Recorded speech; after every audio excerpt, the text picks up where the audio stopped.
Hello? Hello? Hello? Can anybody hear or see me? Hello? Hello? The butt pads work? Did they worm? Can you hear me? Can you hear and see me? Whoa, hi, it wormed. Wow, I didn't think that would worm. Whoa.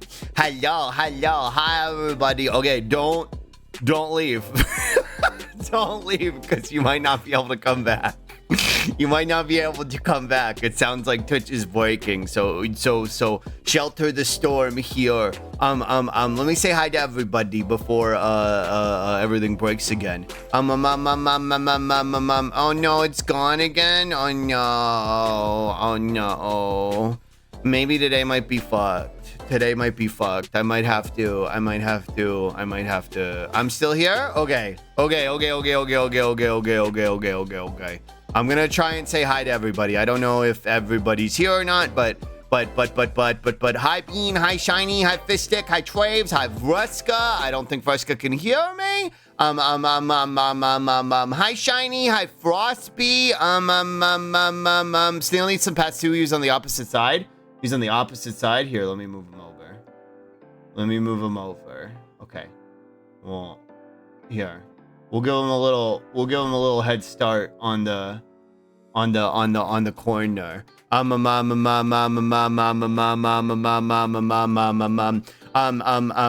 here. There's a broad Twitch issue right now. Well, hello everybody.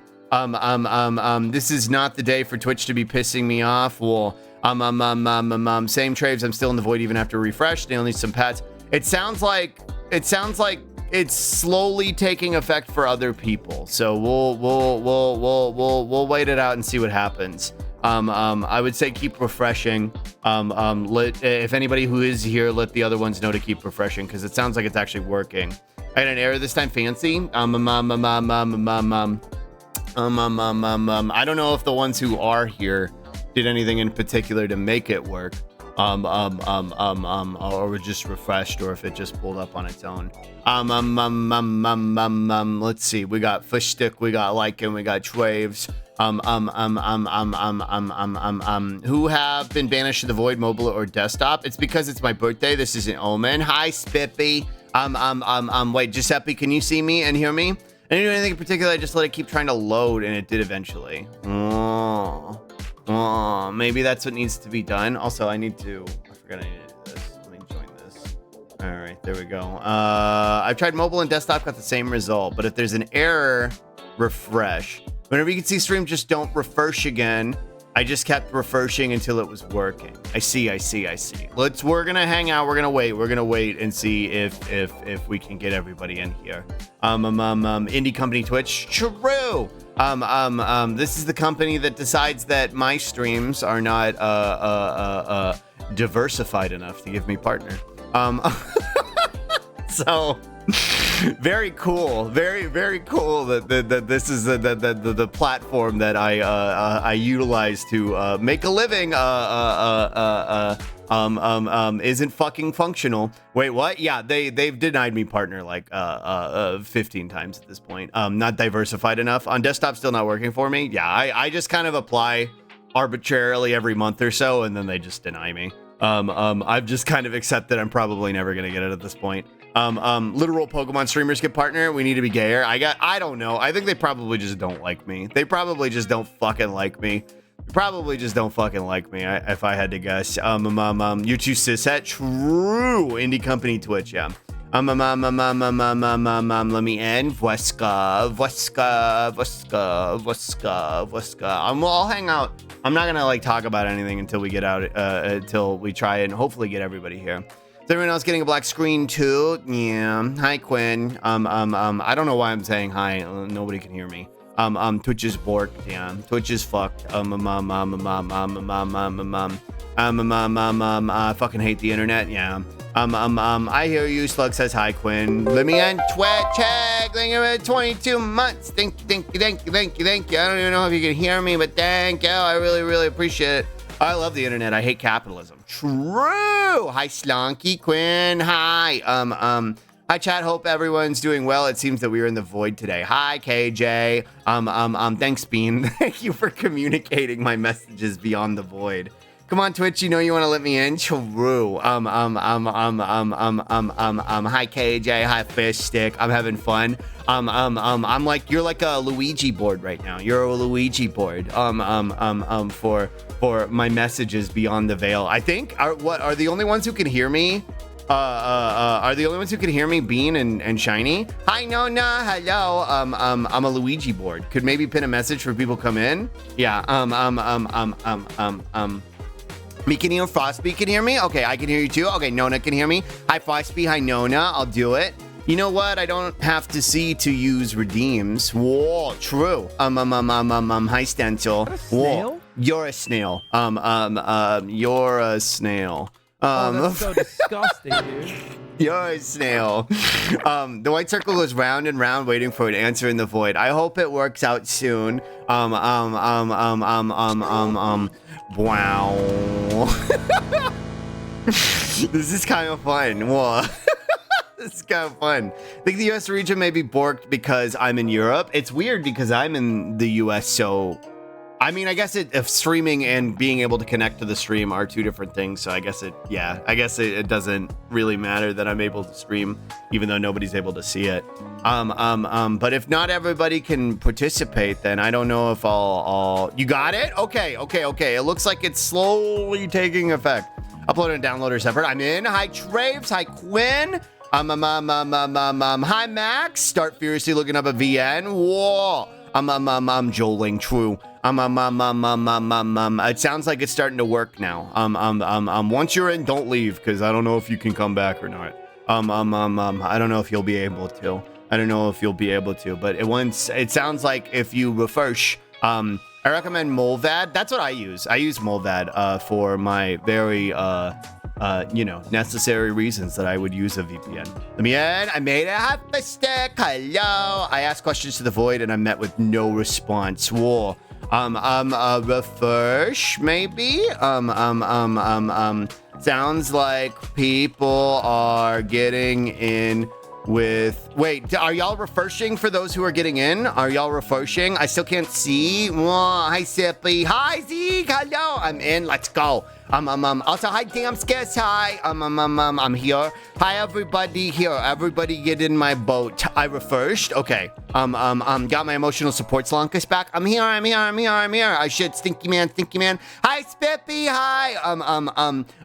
Sounds like if you still can't see me, refresh. I've got a slug. Yay. Hi, Lycan. I'm actually very humbled by the fact that y'all are like going through the effort of being here. That really is really, well, I'm getting kind of flustered over it because it's like, it's a lot of worm and effort when it's not working right. And now that y'all are really, that y'all are like trying really hard to get in, it makes me really happy. That y'all would go through that much effort to spend time with me. That means a lot. Thank you.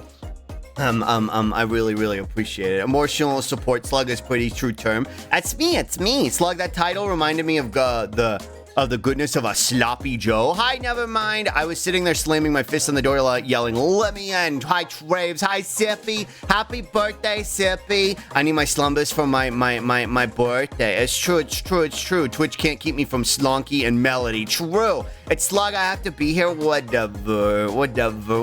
Thank you. I really appreciate it. I'll tell hi, Veska. I hope I can make your day better. Hi, how'd I get here? Hi, KJ. Hello. If I didn't say hi to you, just tell me that you're here and I didn't say hi. I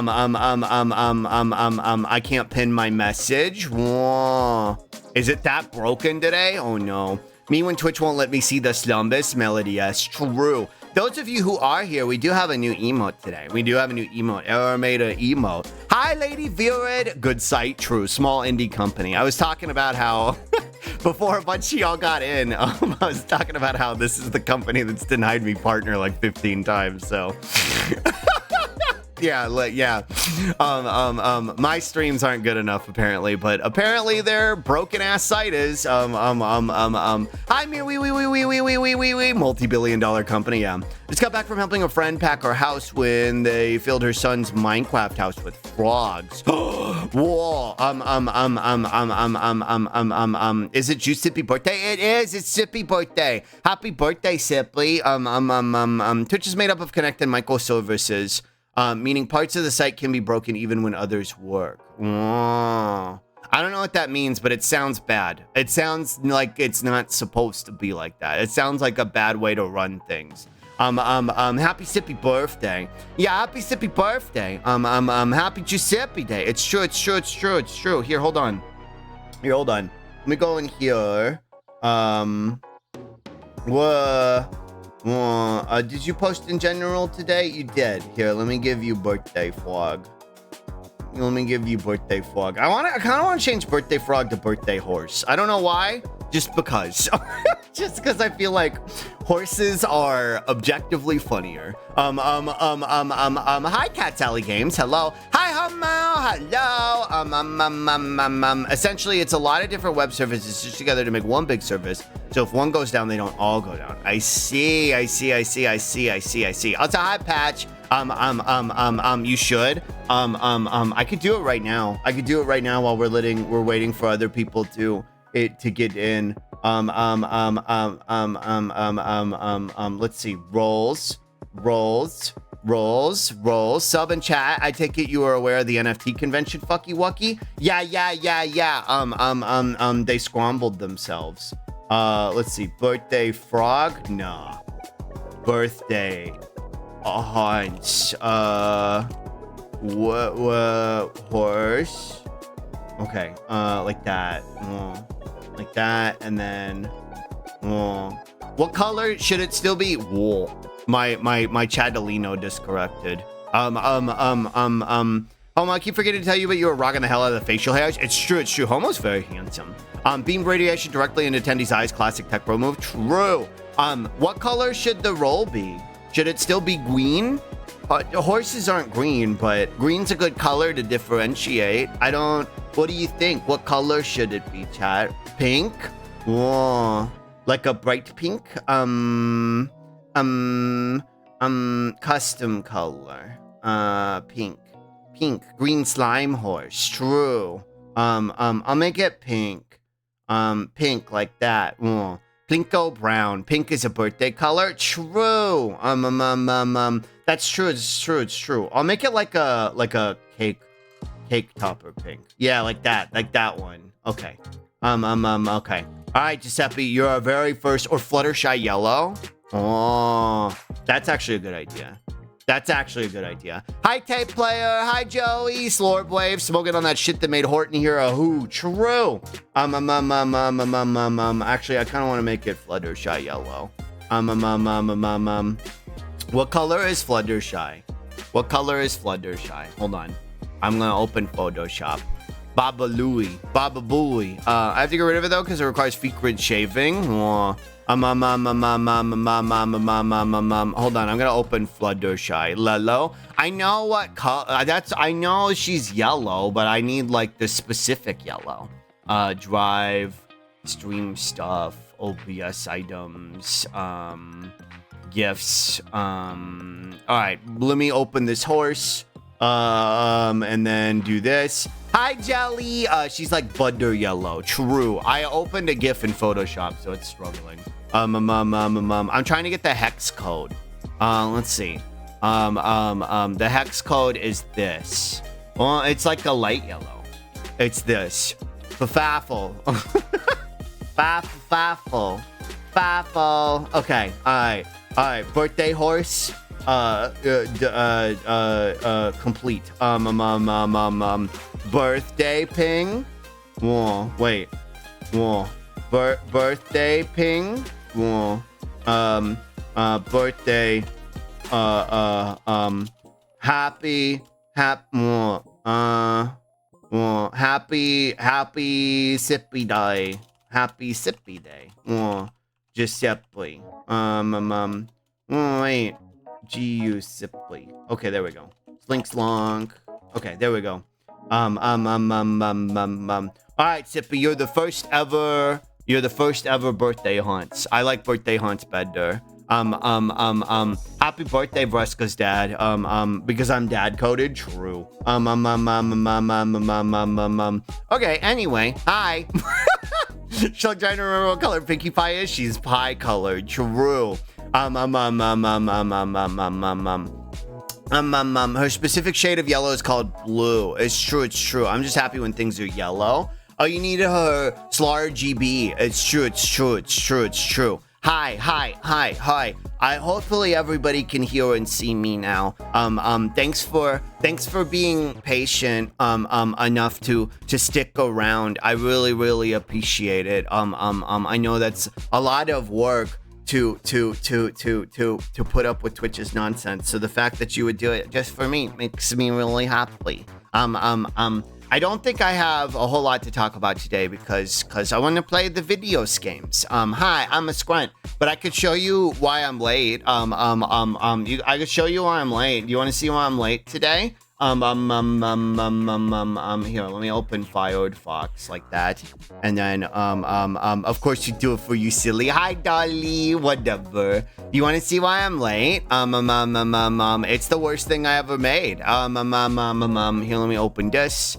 And then profiles. And then like this. And then, is it because of gay animal? It's because of this. It's because of this. I made Super Lesbian RPG Lara Sue Chronicles go live image. See? See? It's really cool. It's not cool at all, but I sure did spend time on it. This came to me in a vision yesterday. I was like, this, I need to make this tomorrow. I actually like it. Thanks. Here, I'll show you what it's based off of. Downloads. It's incredible. Thanks. It came to me in a dream. Open with Firefox. It's weirdly cinematic. It's based off of this. It's based off of Ken Pender's dog shit art. I just realized this is like poorly edited in the Shattered Memories thing. Like it's not even the right background color. So I made this. What the actual fuck? Honestly, yours is better. Thanks. Unfortunately, I can't recreate the scuff on Ken Penders. I don't know anything about Ken Penders, and I'm scared to learn.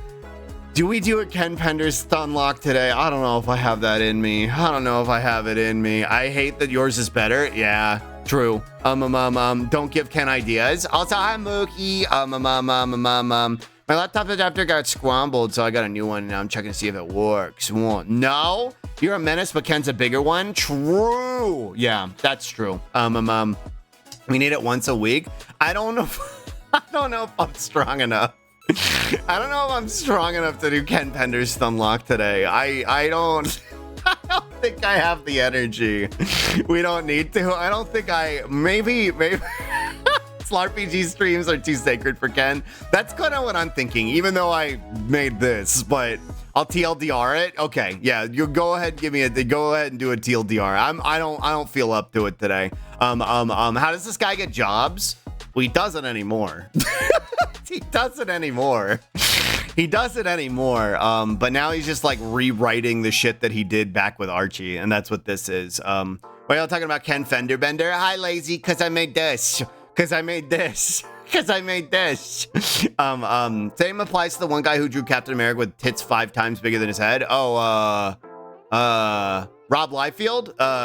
Ken Penders made Sonic comics in the 90s. They were bad. His art is bad. He's a gross misogynist. He got a lot of work for some reason. He's still working. No one likes him, and he sucks. Yeah, Rob Liefeld. Yeah.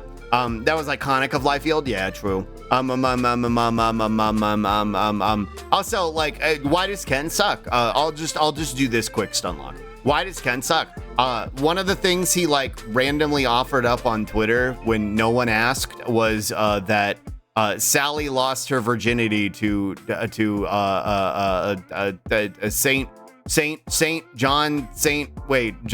John St. John, whatever the fuck his name was, the skunk character that he made up. And then worded it as like Sonic was fast, but not fast enough in that department.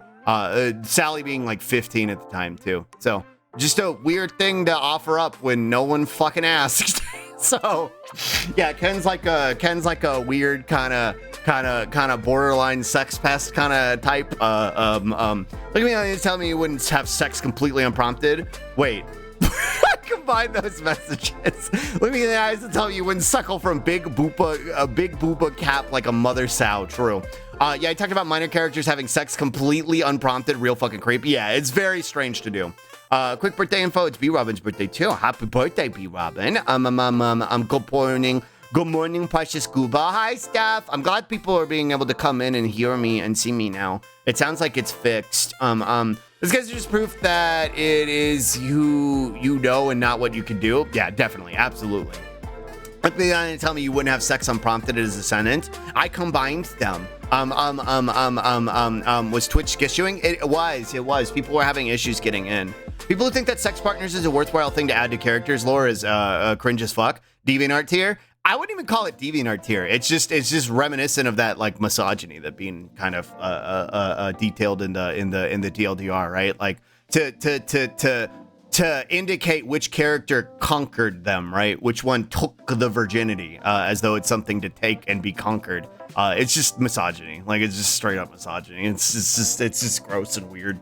That's what that was. I thought my phone was having a skill issue. No, everybody was having issues getting in, but it seems like it's normalized a little bit. But it said that look at Cap's left tit was completely pulling itself off of his chest. That was me invisible style. True. Slorpin' and glorpin'. Anyway, all that to say, this is the worst thing I ever made. This is the worst thing I've ever made. But I'm remarkably proud of it, and I hope Ponet doesn't see it. I never have skill issues, only gastrointestinal ones. True. They couldn't keep us in the void forever. They couldn't hope to contain us all. True. The power of Team Dice Slugon is too powerful. It's unmatched. It's unrivaled. We busted through the void itself. So that we can hang out. And talk about Captain America's tits. It's true. Anyway, let me get this shit out of here. Little Goody Two Shoes trailer. Well, I kind of want to watch this. Hold on. I don't think I'm gonna play the game because it looks hard for me. Busting through the void. It's the worst thing you ever did, and it's a perfect work of art. I hate it, but I love that you made it. Thanks. I don't think I'm gonna play this game because it looks hard, but it looks cute. Well, Twitch me true. Wait, Slonky, did you see the thing about follower emotes? No, what happened? What happened with follower emotes?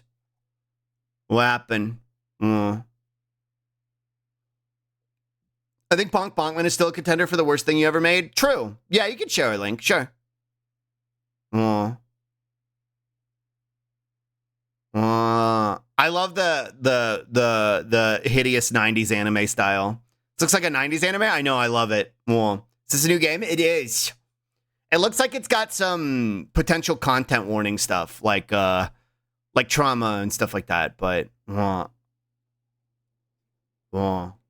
I love the style. Looks like a Sega Saturn game. I need this. True. It does look like a Sega Saturn game. I love the horrendous 90s style. It does. It's partially a horror game. Yeah. I think that was what turned me off to it initially. Also, I love that this is just Boomba. This is just Boomba. This character, they're red, they've got red hair, they've got the 90s style, they've got the bangs. It's just Boomba. Themed to Rosa Camellia. Yeah, it's just Boomba. It's just Boomba in a cute dress. True, yeah. It's just Boomba. So like this reminds me of Lunar. True, yeah. Lunar, yeah. I miss this 90s style. I'm glad it's kind of getting this sort of nostalgic resurgence. It's fun. This didn't show any of the gameplay. I think this is just like the opening cinematic. But love the animation is genuinely good, but they went as 90 as possible. Yeah, no, I love it. Oh, even that too. This is fun too. Even the 480. The 480 for the resolution. That was fun. I don't if you missed it. It's widescreen. And then it squunches it. Squunch. That's cute. That's really cute. I love that. That looks like a Dolly game. What's the gameplay like? Let's go look. It might be a Dolly game. Little Goody Two Shoes gameplay trailer. Fake 480p is poggers. I think the gameplay is like a 2D beat 'em up style. I can't remember.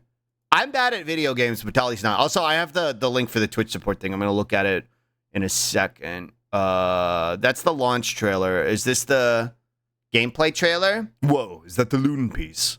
Yeah, Vegeta. Oh, darling. Aw.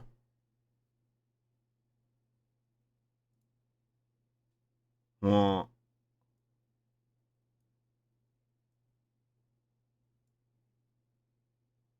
Aw.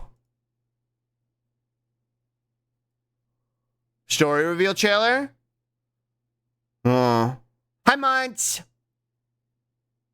It kind of has a little bit of gameplay. I'd love to watch Dolly play this. It's like dodge rolls away from the Ken Pender stunlock right into the RPG Maker stunlock. What's an RPG Maker wrong with that? This looks cute, Dolly. You should play it. Wonder if there's an easy setting so you can experience the good themes in art. The easy setting is me watching my friend Dolly play it. The easy setting is me watching my friend Dolly play it. It might be a Dolly game. I was interested in it too, so she probably would be, yeah. Kind of like RPG Maker got a glow up, true. Aww. Aww. And if it's got, you know, if it handles its darker themes in a really shitty way, then Dolly will be there to call it out and say that it should get, it should soak its head for doing that. You know what I mean? You know what I mean? I think Dolly should play it. I think Dolly should play it. True, I can kill it. True. Stream won't load for me. Thanks, Twitch. Someone tell Mons to hang in there and also tell them I said hi. Oh, I'm here. Hi, Mons. Hi. Hi, Virgin. Hello. Hello. Wow, is that Dante's brother, Virgin? Hi, Mons. Soak its head in what? Soup. That gives me some big Ava vibes, person who only watches Ava. True. Here, let me put this on. Okay, this tweet gets a single repost will make follower emotes available for all affiliates and partners without needing instant upload eligibility anymore. Currently disabled on your account because you don't have instant upload I don't know what this means. I don't know what this means. What does this means? I don't understand. What does this means? I don't get it. I have followers emotes. Can't be RPG Maker, she can move diagonally. Oh, okay, so, wait, let me parse that. Yeah, it's, on new free tier emotes. That's so much words. I don't know what any of them mean. Yeah, I can say this real easily. Thanks, Dolly. Tell me how it worms. Yeah, I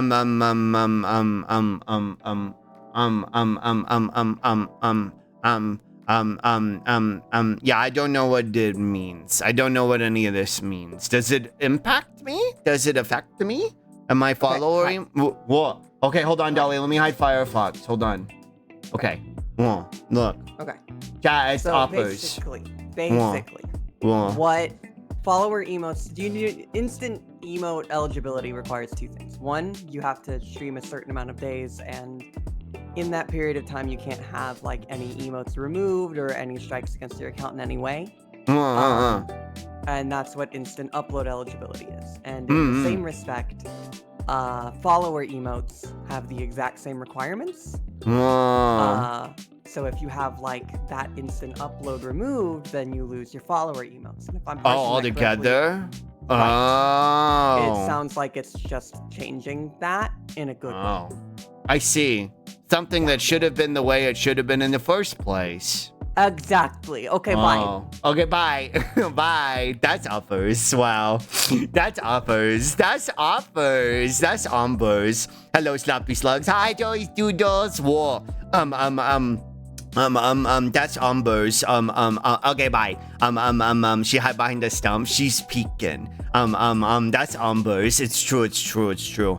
I thought it was something more positive, might be. No, it's okay. It's worth pointing out because some folks here are streamers too. it impacts them as well. Name friend, yeah, 2 Joeys. It's positive. It is a positive thing. It doesn't impact me specifically. But it's worth mentioning. I'm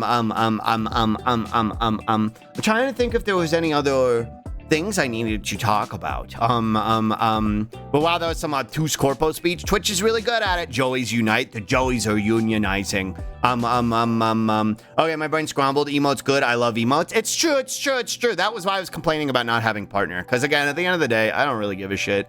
Checkmark doesn't really mean anything. The only reason I want partner is so that we can have more emotes. But yeah, they've denied me like 15 times. So just kind of accept it. I'm probably never gonna get it, but I don't care because I have a community that will literally battle the void to be here and hang out with me. So I can't ask for much more. The fuck why? I don't know. They keep saying my content isn't diversified enough and shit. Or that I'm not meeting like I don't have a consistent like viewer count high enough for them. Even though like I've checked my average every now and then and it's pretty fucking substantial, but it's not high enough for them, I guess. So I don't know, like don't tell me the view count, but I think I'm probably until like if I ever hit like 200 concurrent viewers or something, then maybe they would give it to me, but I don't know. You're too commie and gay. Honestly, that's my sentiment is I think they just don't like me. I think they don't like me and the shit I talk about. Hi Cassowary. Hi Glossal. Content's not diverse, and I know it plays a different game every stream. Yeah. Again, like I said, I don't give a shit. It's not something that I'm particularly worried about because again, I have a wonderful community that will literally fight through the void to get here and hang out with me. So that's way more important to me. I don't give a fuck about fucking partner status or extra emotes or any of that shit. The fact that I have this community is all that really matters to me at the end of the day. And I'm grateful for it. So thank you for being here, and thank you for fucking putting up with Twitch stuff just to come hang out with me. They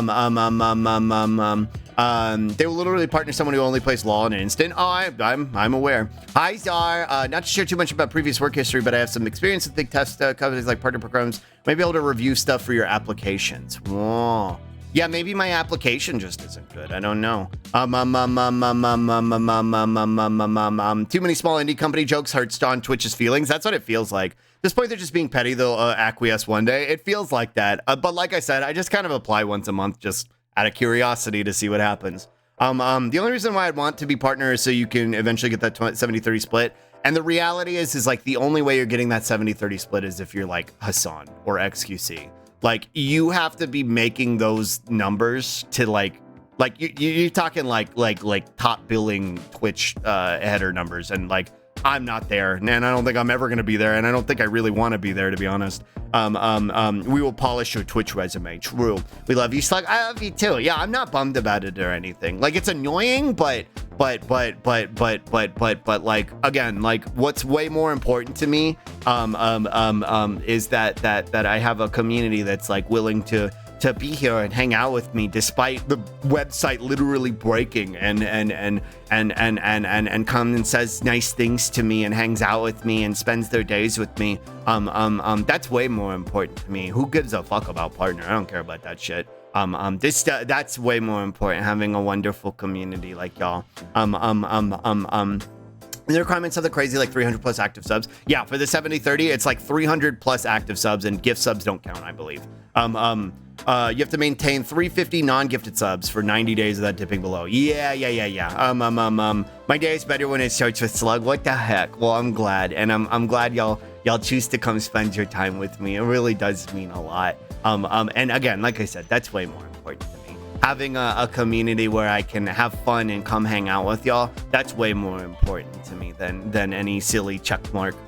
They partnered some of the most dead chats. They partnered alleged predators. Their standards are entirely arbitrary. There's no consistency to it. And again, like it feels like if you're ever even remotely critical of them, you're on their shit list. And I kind of don't give a shit. I'll wear my lack of badge like a badge of honor.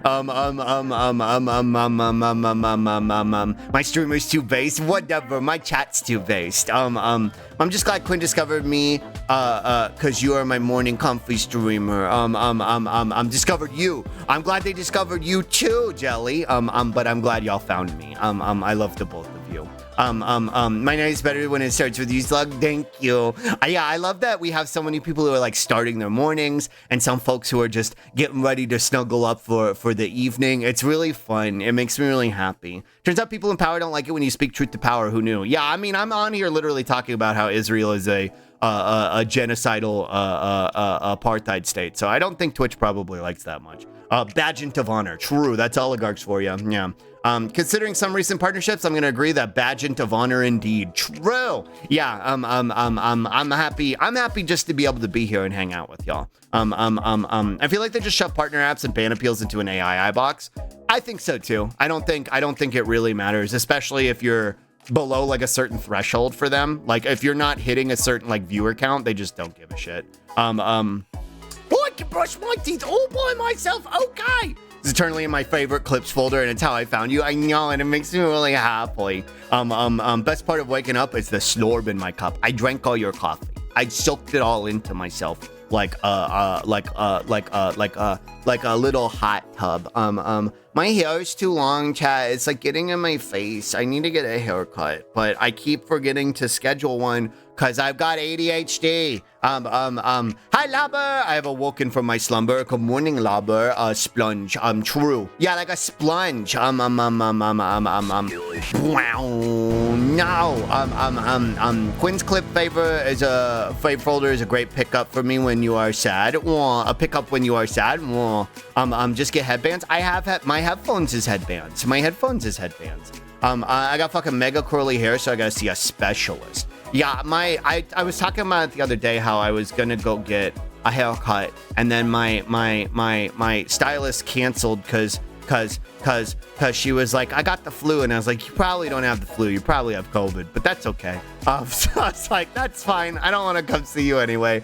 She doesn't wear a mask. I wear a mask, but she doesn't. And then she eventually texted me and then was like, hey, I'm feeling better. And I was like, I just kind of like looked at it and then I ignored it because I wasn't in the headspace to do appointment things. So I keep forgetting to like go back and reschedule it. They don't even talk to me before I've had my slug. True.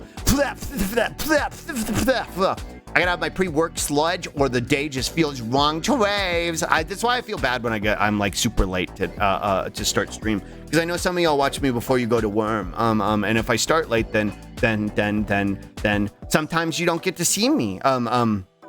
You're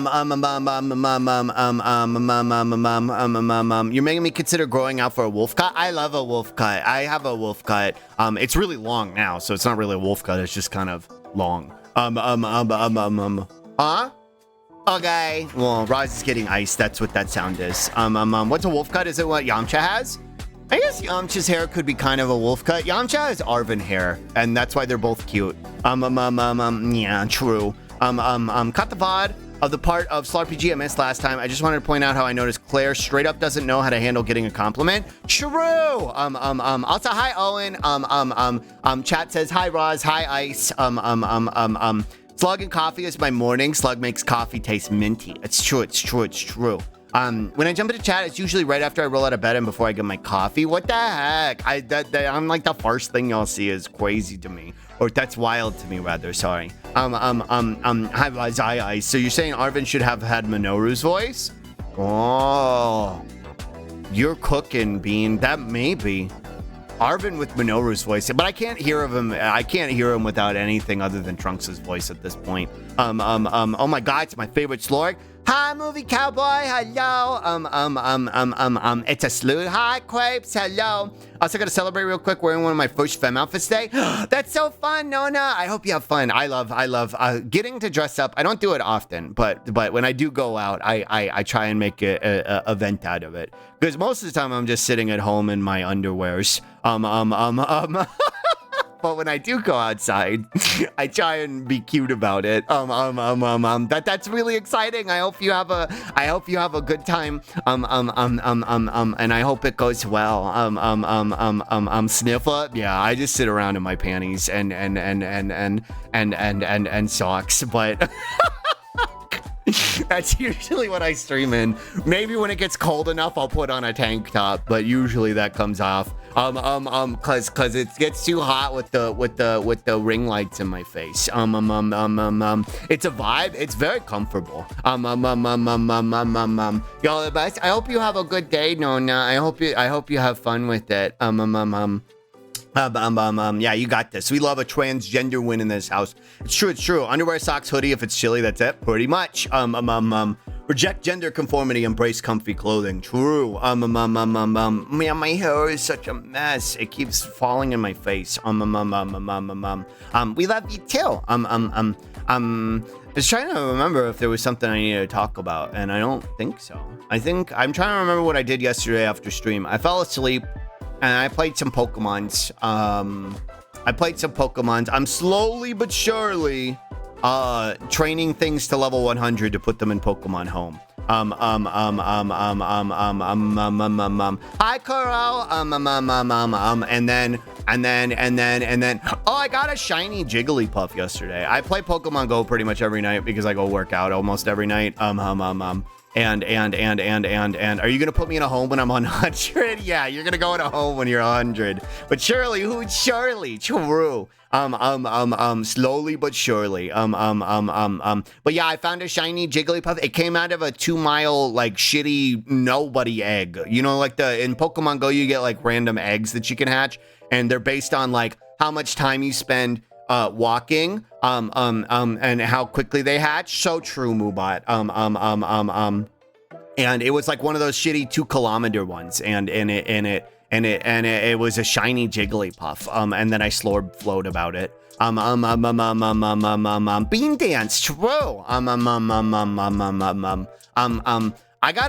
still gotta update Moobot to be able to cycle through like random stuff, so we can open up some of the slots for it. I don't know how to do that. I gotta do that still though. Shiny and Jiggly. It's true. I was very confused at first too, because I was like, why does this Jigglypuff look different? Because I didn't realize that it was shiny at first, and I was like, this Jigglypuff looks wrong. And then eventually I realized, I was like, wait, your eyes aren't green. Moobot needs to be able to slug well.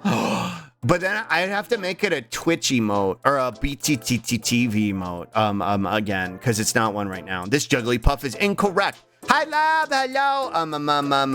What's wrong with this jiggly little freak? Yeah, I couldn't tell what was up with them. And then I realized, I was like, oh, you're shiny. Well, I mean, I could add it back as a BTTTV emote.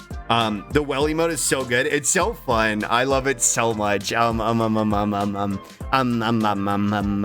Trying to think what else I did yesterdays. Now it's pretty much it. I played Pokemon after stream, and then when I went to lie down, I had the idea to make the go live for today. The worst image I've ever made in my life. I love using it. I'm glad y'all like it. I commissioned it on a whim, and I'm really glad I did, because it's really fun.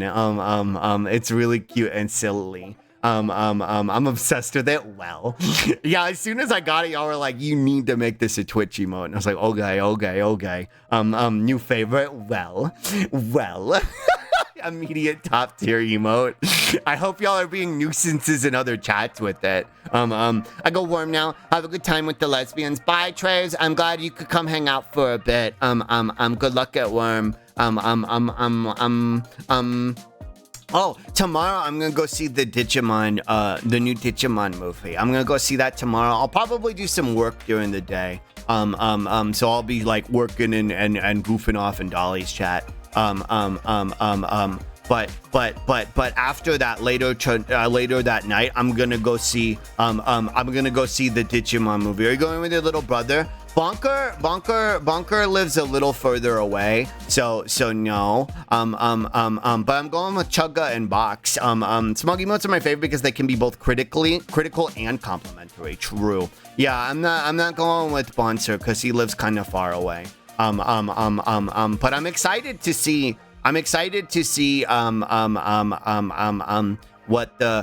the plot is. I'm excited to see, or I'm interested. I don't know if excited's the best term, but I'm interested to see what the plot is. Will you watch it at least 10 times? I don't know. It's no Digimon movie. It's no Digimon the movie. I think it'll be fine. But something that the Digimon adventure movies have been doing pretty much since like Try has been like introducing a character just to make them like miserable. For like the sake of like the plot, and they all kind of do it, and it makes it to where like you watch it once and you're like, okay, well that sure was something. Like I've never really had the inclination to rewatch Last Evolution Kazuna. I watched Manoa experience trauma and then create a Frankenstein out of her dead Digimon's DNA. And then Agumon and Gabumon fucking died, and that was, I was like, okay. Sounds good to me. So I'm interested to see if this strings into the actual Adventure 2 ending. And if it, you've seen one Frankenstein, you've seen them all. And that's how Try was too, where they were like, hey, look, it's Mei and Meikumon. I was like, cool, Meikumon's really cute. She talks in an Osakan accent. And they were like, yeah, you want to watch her die? And I was like, no. And they were like, well, too bad. She fucking died. And okay. So we're 2 for 2 on that. Hell, they even did it to fucking Lotmon in the Hurricane Touchdown. Was Meikumon from a movie? Meikumon's from Try, which is like technically a season, but the way they build it was as OVAs. So they separated them into 4 episodes at a time, and they treated them like OVA movies, which was the goofiest release schedule. It took 3 years to finish the fucking season of 24 episodes. Because of the way they released it. Classic Bandai. Hey, you like this Digimon, right? Yeah, good, true. Thinking of his Spippy in this Trench Glosser. So yeah, that was Try was horrible for that aspect alone.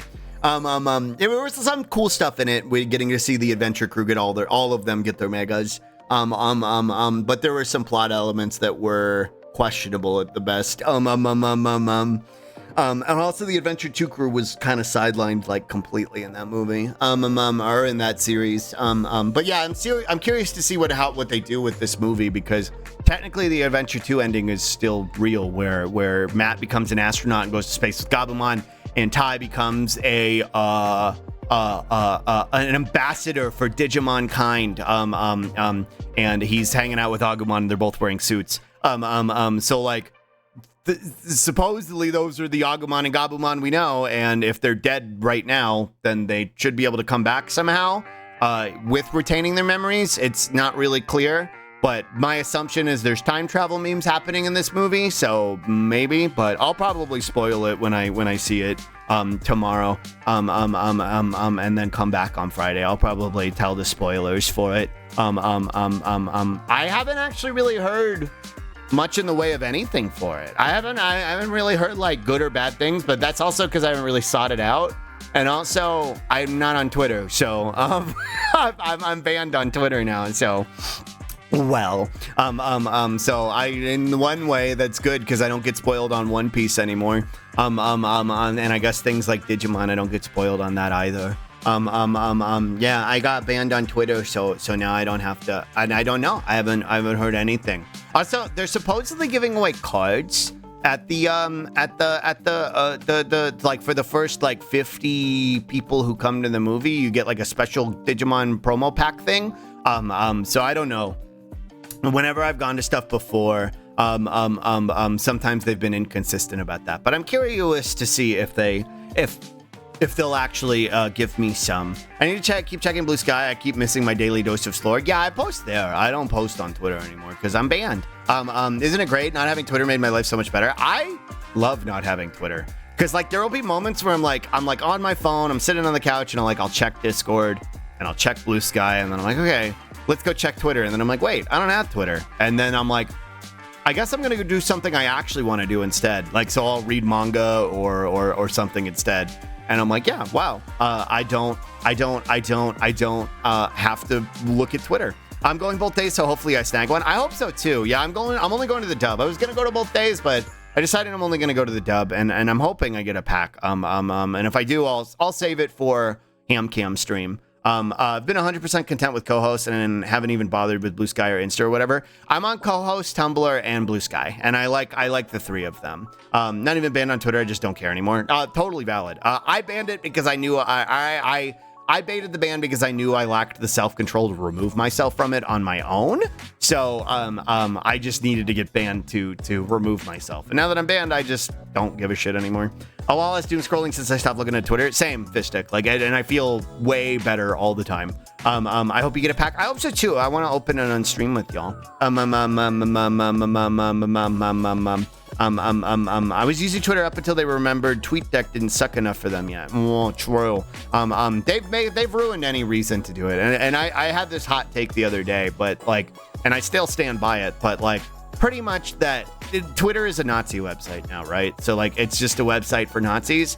And so anybody utilizing it for anything that's not being a Nazi is legitimizing it, right? And I think that the continued legitimization of Twitter as anything other than a Nazi website does a disservice to the fact that it does platform Nazis. So like, I get that it's not as easy as just like stop using Twitter, because a lot of people have their information connected to it and their capacity for them to have an income and stuff. So like, I get it. I get there's nuance to that, but like, I implore people to stop using it. I've reacted to my account 2 or 3 times, debating getting banned too at this point. Hey, just tell Elon to 3 words himself over his 14 words tweet. That's what it did for me.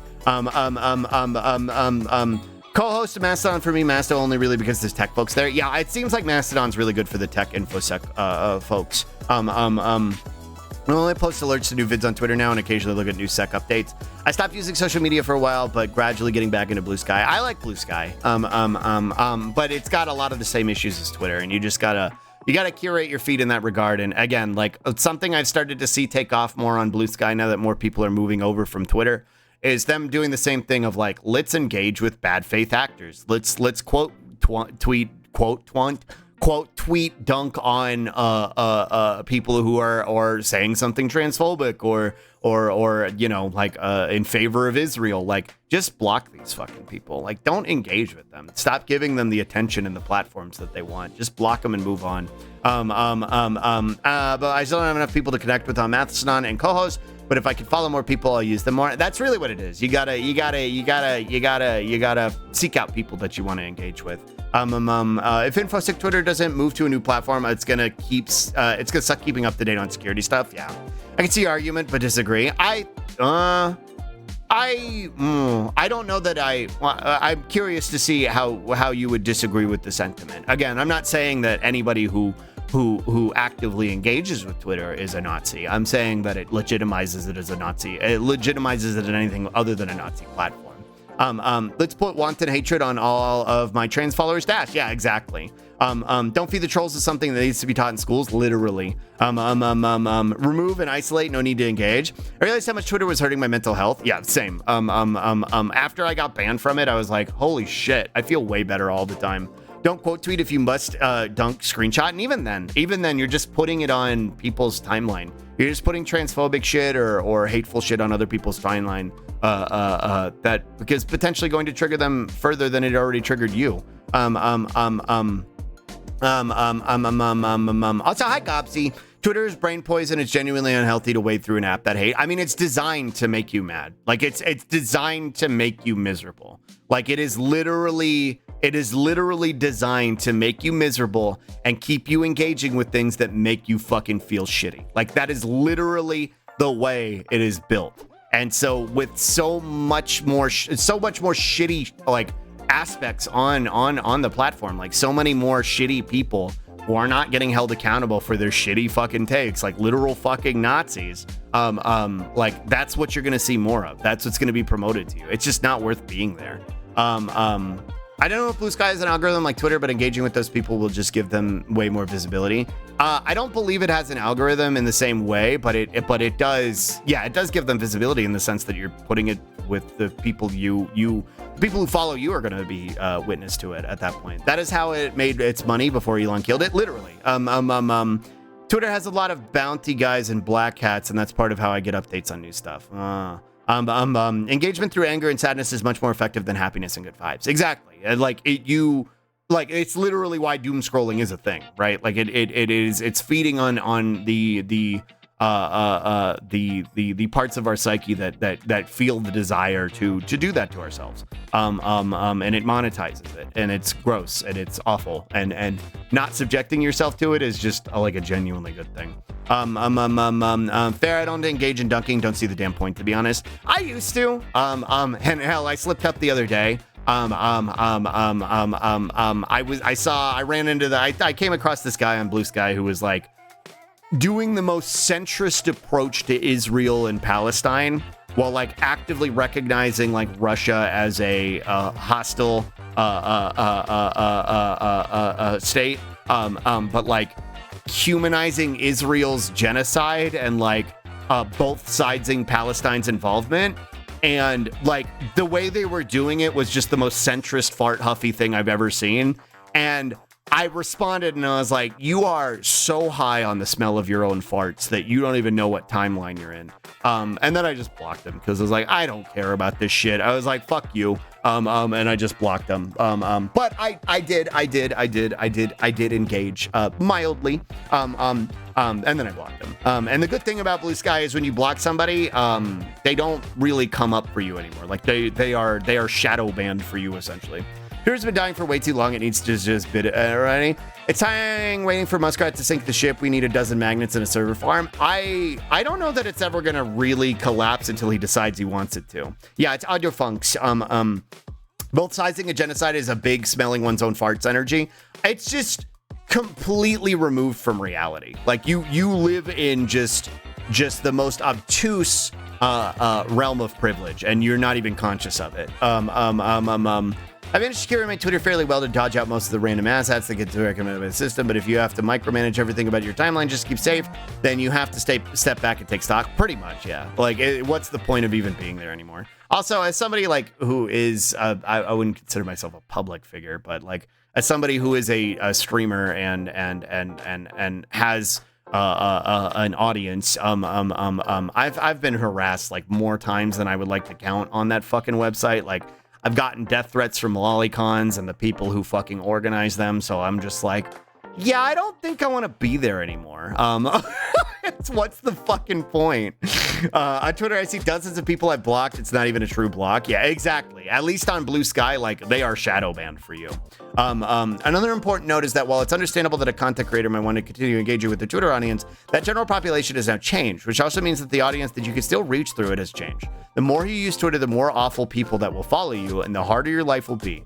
I want to keep using Twitter to spread glazed art to poison MLM AI stuff, but it's also just not worth it anymore. And I agree with that sentiment too, Glotto. That's actually a much more concise way of me describing what I was saying about like it being a Nazi platform and you legitimizing it as a Nazi, as anything other than a Nazi platform by continuing to post art and content on it. Like, who are you posting art and content for? Like, you're just posting it for the majority of people on that site are fucking awful at this point. I'll still dunk occasionally, but I'm starting to adopt the approach of offering positive alternatives because I'm realizing how toxic nonstop criticism can be without constructive. Yeah, and like, I get it. Like, social media is not a platform for debate, right? Like, you're not going to change anybody's mind on fucking Twitter or Blue Sky. But like, at the same time, you don't necessarily need to be hostile all the time because it's like, what are you really gaining out of it? All you're doing is reinforcing their fucking mentality that they're right, you're wrong.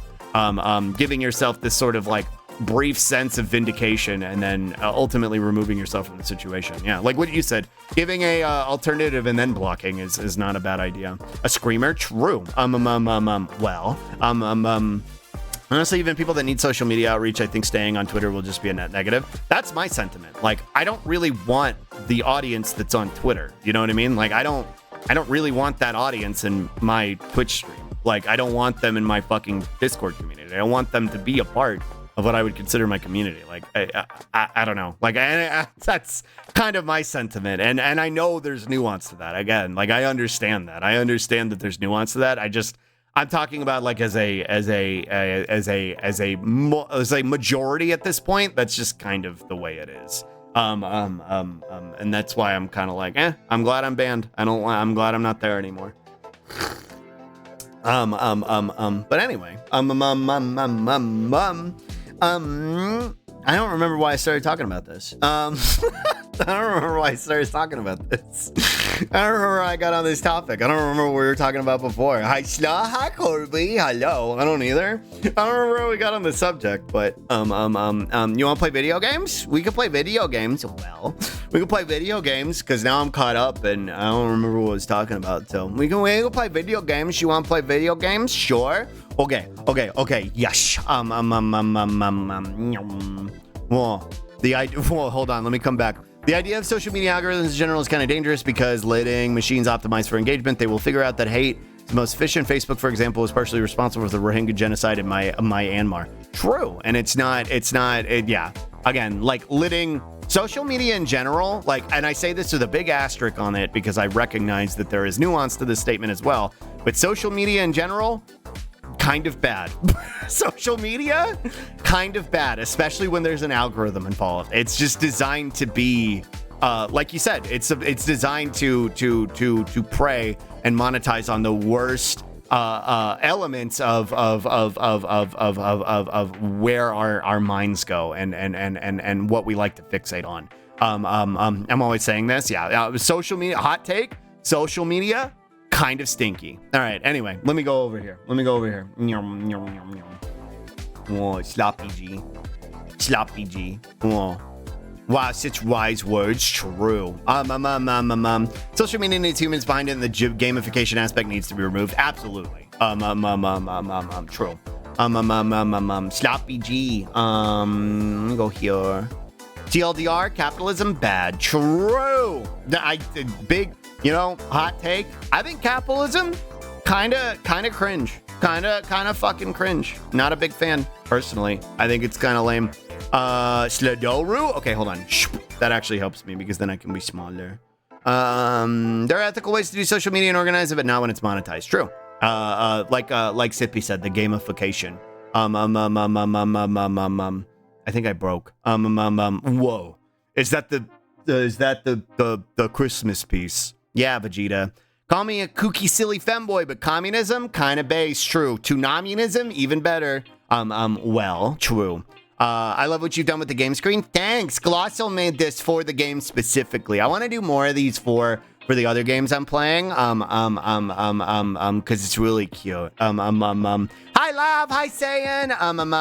Yeah, Glado made this. It's Clipmas. True. Hashire sorry yo, kaze no yo ni sukumi hawo. Slideru. Well, I need to open Steam. Well, I broke my face. You can monetize it via donations, of course. Go also Mastodon instances do that because we live in a society, but that's basically it. True. Yeah. We live in a society. Distant but extremely loud Sladoru. True. Loud. Focus slarpg. Okay. Loud. Okay, there we go. Fisks. The spook I get every time Slug says hi to Lab. Hi, Lab.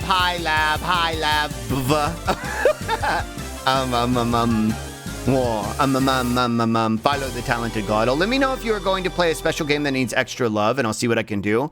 I mean, the one I could think of coming up is Yakuza Glassel, but again, I know it's voluntary, so I get that it takes a lot of time and energy. So please don't push yourself or anything. But yeah, the next one is Yakuza. That would be really cool to have one for. Let's slarp it up. True. Hold on, I gotta change the. Speaking of Super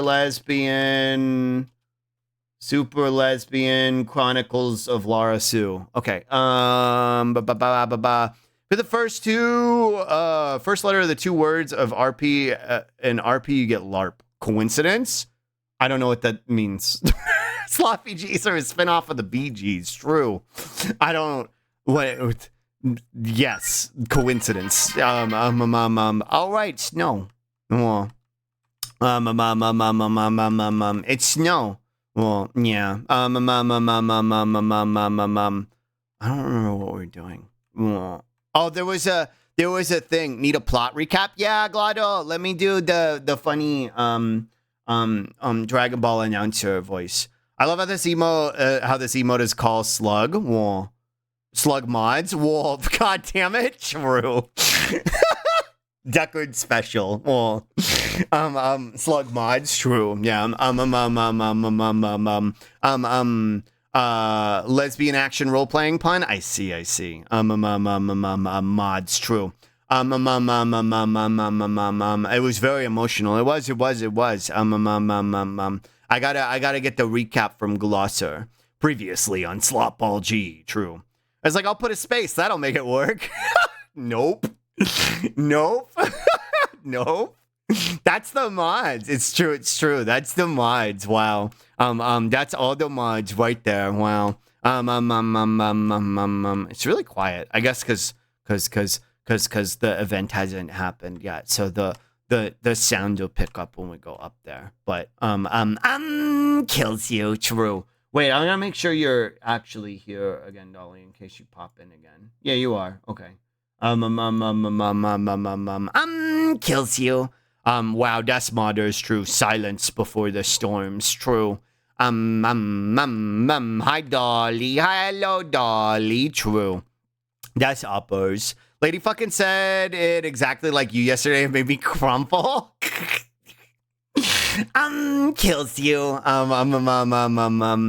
Last time, Allison and Melody had a fight and are no longer feeling it. You also spent time with Claire and Jody to help with their relationships, and they're totally feeling it. You traveled to meet Zinnia, a dragon that knows about the events that happened with the supposed goddess of magic 800 years ago.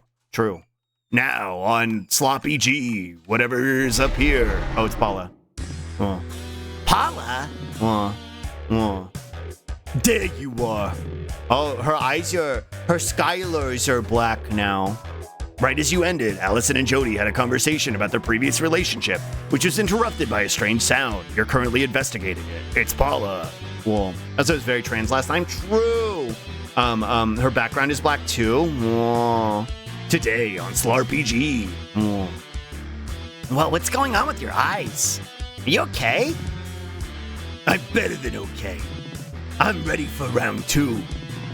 Come on, enough of this. We already beat you once. Keep telling yourselves that. My job was just to buy time for Verena's summoning, and I did exactly that. The only reason Verena let you go is because she wants to test you. And now I'm here for your pop quiz. Seriously, what's your problem, Paula? Why the hell are you so obsessed with me all of a sudden? Hi, Ella! It's very icy and the opera came to the rescue. True. And she get the full edge treatment. That's why I'm kind of gruffing her voice a little bit. We just started Error. Yeah, we were stone locked a little bit. Error, also, I added this. I love that this is a remix of Scramble. True. Palmon GMEs. I added this. Error, look. Palmon GMEs. Seriously, what's your problem, Paula? Why the hell are you so obsessed with me all of a sudden? You want to know why? You really want to know? It's because you're a cheater. I know the truth about you and Amaranth. What does that mean? You two cheated your way into becoming adventurers by stealing Verena's magic. I've known this whole time.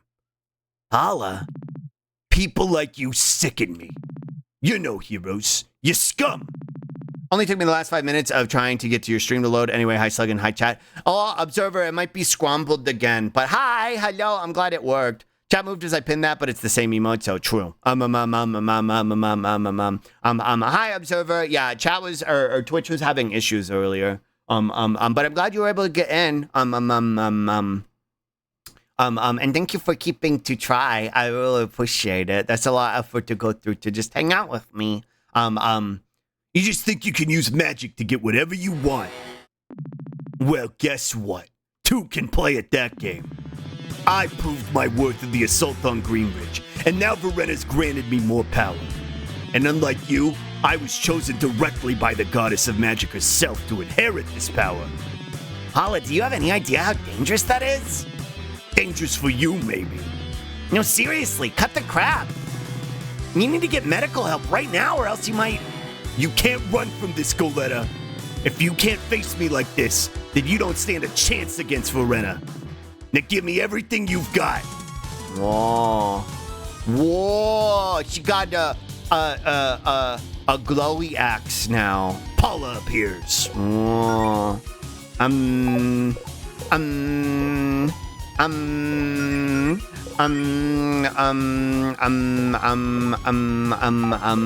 magic. Speed up on Allison. She's mad because they developed their magic on their own. Sort of. They used so Claire found this is like really loud. Claire found a book that was supposedly the Verena's, right? I can't remember what her other name is, what they knew her as. It's kind of loud. Okay, I'm glad it's not just me. I'm gonna turn it down a bit. Whoa. Is that better? I think Paula believes their magic. She stole their magic and she was chosen. Fortuna. So Claire found a book of Fortuna's spells, which was actually Verena, and used the ritual to give Melody and Allison their magic. So she thinks they cheated, but it's not. I don't know. It's kind of a nonsense accusation. Is the sound better now? I turned it down just a little bit. I don't want to make it too quiet. What was I doing? Okay, attack, double attacks, and then taunt. Sounds good. Thanks. Yeah, it's good now. Okay. Taunt, distraction, and then. Oh. Does damage to burn enemies. Allison's strongest attack, a furious flurry of punches, and slashes deals extreme damage to one enemy. Do that, and then do crack in the armor. Whoa. It's just magic replacement therapy. It really is just like enhancing the process. It wasn't like it gave them like bullshit powers or anything. You guys cheated, so I'm gonna cheat even harder. Yeah, true. Melody, yes. Okay, attack and then do time heal some wounds for the both of them. Well, this is kind of hard with just the two of them. Oh, okay. Is that all you've got? Performance enhancing spells, yeah. Well, she's doing semantics because both of them got their magic for the Gardas just in different ways. Pretty much, yeah. Paula's big fusion is just a cheap trick for weak gems energy. True! Paula? I knew that much magic would be too much for her to handle. Come on, we can't just let her freeze to death. Let's drag her back to Zinnia's. Kinder than me.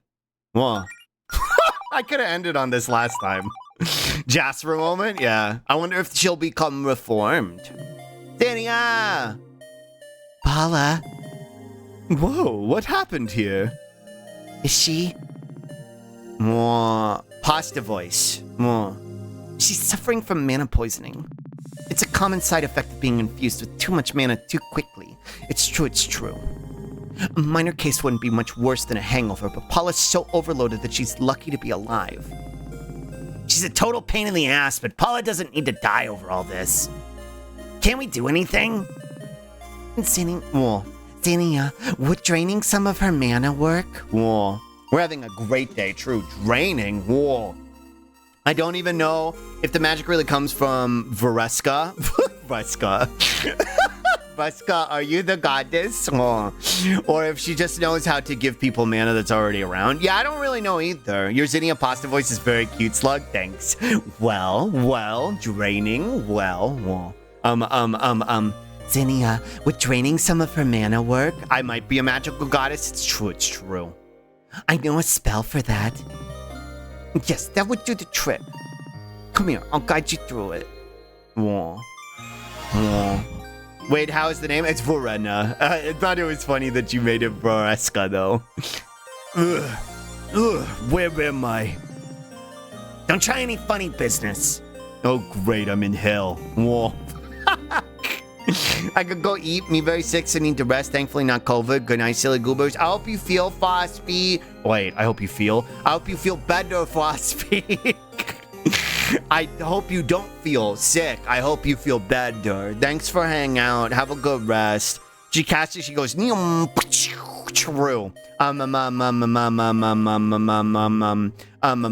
Frick, yes, that would do the frick. Yes, that would do the trick. True.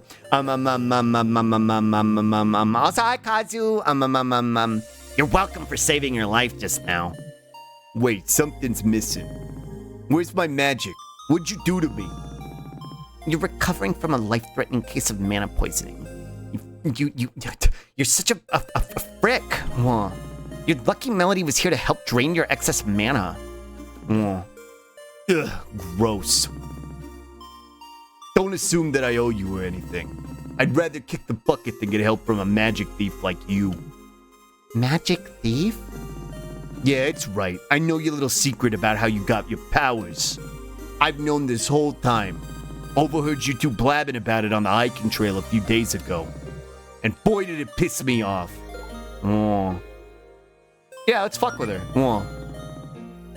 You want me to put that toxic mana back in you and let you fend for yourself? Yeah, get her ass! Get her ass! Wow, look who grew a spine. Paula, why are you like this? True. Why do you care so much about how Melody and Allison got their magic? How does that affect you? And don't just say you wouldn't understand. I've always hated magic users like you. You're everything that's wrong with the world. Growing up, I was told I had a gift. I was strong. I was smart. I could achieve anything I set my mind to. I was destined for greatness. But natural talent doesn't mean squat when the world's full of weaklings and lowlives using magic to get whatever they want. Girl, are you... What? She really thinks there should be a fucking hierarchy, an unjust hierarchy in society. I'm naturally stronger because mommy said so, and that means I'm better than you. Yeah, what a fucking dork. You get all the glory, while honest, hardworking folk like me are stuck with the dead-end jobs. We get the scraps. When I heard Galetta was cheating her way out of that life, when I was still stuck on the bottom rung of society, I had every right to be furious. Not really. Not really. Not really.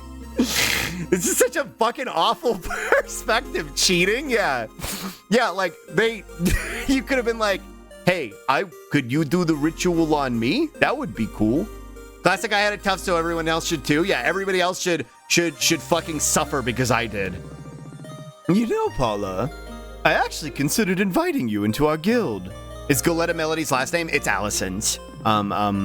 No, Paula, don't be a Republican. You're so sexy. True. I don't even know. I think she's more of a libertarian than anything.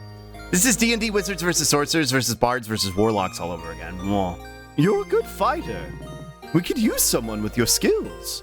There's so many people like this in the world, and it's totally because of lack of a root cause analysis. Yeah, like, hey, man, maybe if you removed the individual aspect of it because, you know, you've got the individualism brain rot, you'd recognize that it's a societal issue. It's a systemic issue. That all of these things are born of poverty and a lack of fucking material conditions being met. You're not mad at fucking Allison and Melody. You're mad at the fucking society that constructs things this way.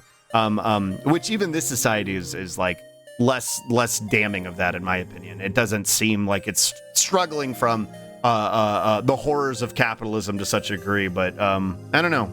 They haven't really explored all that to a certain extent. Hating your friend's success because of society, literally, when it's like, hey, you don't hate your friend, you just hate capitalism. You're a good fighter. We could use someone with your skills. As if I'd accept a handout from losers like you. See, like, that's the mentality that Giuseppe's getting at. Like, not only do you recognize that, like, you are being disaffected by the society that you're a part of, but, like, whenever anybody tries to reach out and give you a leg up, right? You treat it like a handout and be like, no, I want to work for it. I want to struggle for it. Because that's, you know, what the capitalists have told you you're supposed to do. Maybe knowledge should be free and the inequities of society shouldn't exist if they can be designed out of it, yeah. No handouts, yeah. But see, there's the problem. Your personality. You sure seem fine with taking handouts when it's from Javis and Verena. True! Yeah, when it's people who fucking vibe with your whatever fascist ideology you fucking subscribe to. I only want help from a billionaire because I'm going to be one someday. Exactly, yeah. Just the invisible hand job of the market, true. That's different. It's really not, though. It is, but it's worse. It's different, but it's worse. Javis told me Verena wanted to take her magic back, and that with my strength, I could make it happen. So Paula is Walter White. It really is fascist, yeah. Yeah, okay, Paula. Paula is bad. Her brain's cooked. Like, yeah, get her ass. Her brain's fucking cooked. They recognized me for my natural talent and rewarded me for it. Oh, honey. This is actually really well done. This is the mindset of the libertarian, the Republican who espouses just work hard even though they're living in poverty, right? Like, they're living in poverty, their material conditions are fucking like not met in any capacity. And instead of like recognizing that the capitalists that they're fucking bending the knee for, who's telling them they're a good dog, is actually the fucking problem. They're looking at, like, you know, whatever external force they want to blame. In this situation, it's Melody and Allison, but typically from a fucking person with this perspective, it'd be a fucking immigrants or the transes or whatever it is. Whatever boogeyman has made it to where that's why their material conditions are bad. Base programmer doesn't want to unionize because they think their bosses recognize their skills. Yeah. Temporarily embarrassed millionaires. Yeah, it's very apt in the description of it. Or in the allegory of it, I guess. Also, hi Alma, hello. It's a really well done character in that regard. I love how it's explicitly a trans woman who disrupted this hierarchy. Very true. And it's got her real fucking mad about it. I can finally see the stream. Yeah, I know, Almec. Things have been scuffy on Twitch today, but thanks for keeping to try and being here. I really appreciate it. It's all those super lesbians and their animal RPGs, true. Thanks for toughing it out. I'm glad you're here now. If I get handed stuff because I work hard. If you get handed stuff, it's because you're entitled and spoiled. It's just nonsense. It is peak cognitive dissonance. Everyone's having to fight their way in today, and I really appreciate y'all doing it all the same. Again, I said it earlier, but it really means a lot that y'all would go through so much effort just to be here to hang out with me. It's really humbling. It means a lot to me. And the effort that you go through is not lost on me. It means a lot. To deal with so much just to come hang out. Thank you for the stretch and the spit be shiny. The middle class and ran weirdos who subconsciously think personally are equal to billionaires and everyone else is a parasite. Yeah, just cognitive dissonance to remove themselves from the equation. They're the unique main character in this situation. And everybody else is wrong. Tangentially, but I do appreciate how this is a trans queer game about something other than trans struggles. Not that I mind, of course, but it's nice for a queer story whose conflict doesn't revolve around straightness. Yeah, I can appreciate that too. And that like there's a time and a place, and there's lots of importance for centering a trans struggle, right? But not everything needs to be that. And it's nice that the transness of the characters is just sort of a given. And I think things that do that are also important as well. Things that normalize the existence of trans folks is not something that needs to be fought for. It's just there. These are trans girls and they're trans. And yeah, it still covers trans struggle when relevant. Yeah, right. It brings it up. Like Claire brought it up during her emotional moment with Melody. It's almost like we love you or something. Babaka, I love you too. Whatever. Can't miss my slow and funny lesbian animals, but it's I'm glad you're here. It's really nice to have a story with trans characters in conflict without that transness being the conflict. Yeah, without it being centered in that regard. Sometimes trans people could just tell a story about themselves, and sometimes struggles are a part of it, but it's not the only thing. Exactly. Trans people are nuanced. They're more than just their transness, right? I think y'all both said it well. And it's something I appreciate too. As somebody who's not trans, right, and somebody who talks about queer representation pretty often, and centers trans people as much as they can, to kind of uplift that voice. It's nice to see something like this where it's like they can just be in the game, and be themselves. How's the lesbian animals of the RPG? We just started. We beat up Paula, and she's doing libertarian memes. Also, hi, Kaula, hello. And I love Claire's accidental trans outfit. It's very cute. I love all their designs. They recognized me for my natural talent and rewarded me for it. I don't like having to use magic for this job, but it's for the greater good. The natural order will be set right when magic's gone. Like, saying shit like natural order is just Nazi shit, Paula. Like, you understand that, right? And guess what? It's really cute that you want to be a pick-me. They're not gonna take you along. You're a useful rube, and that's why they fucking picked you.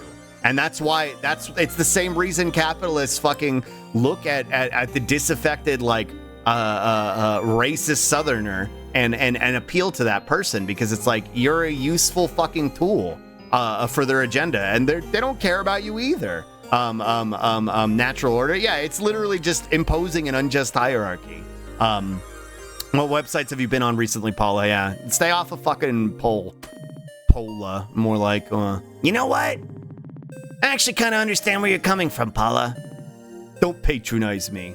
Natural order is subject to material conditions, yeah.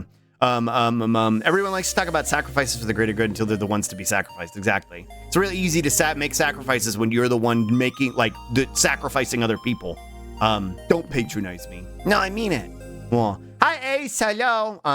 You're a pawn in their game and they'll throw away the board when they're done playing. Exactly. I think I finally get you. I know what it's like to feel like you're going nowhere in life. To be stuck working yourself to death in a dead-end job for a boss who doesn't respect you and refuses to pay you more than he's legally obligated to. To feel like there's so much out there in the world and that you'll never get to experience any of it because your fate was decided at birth. It sucks. Nobody deserves that. And I assume Allison is going to get into the nuances of how it's the society that imposes it, not the individuals who caused it for you.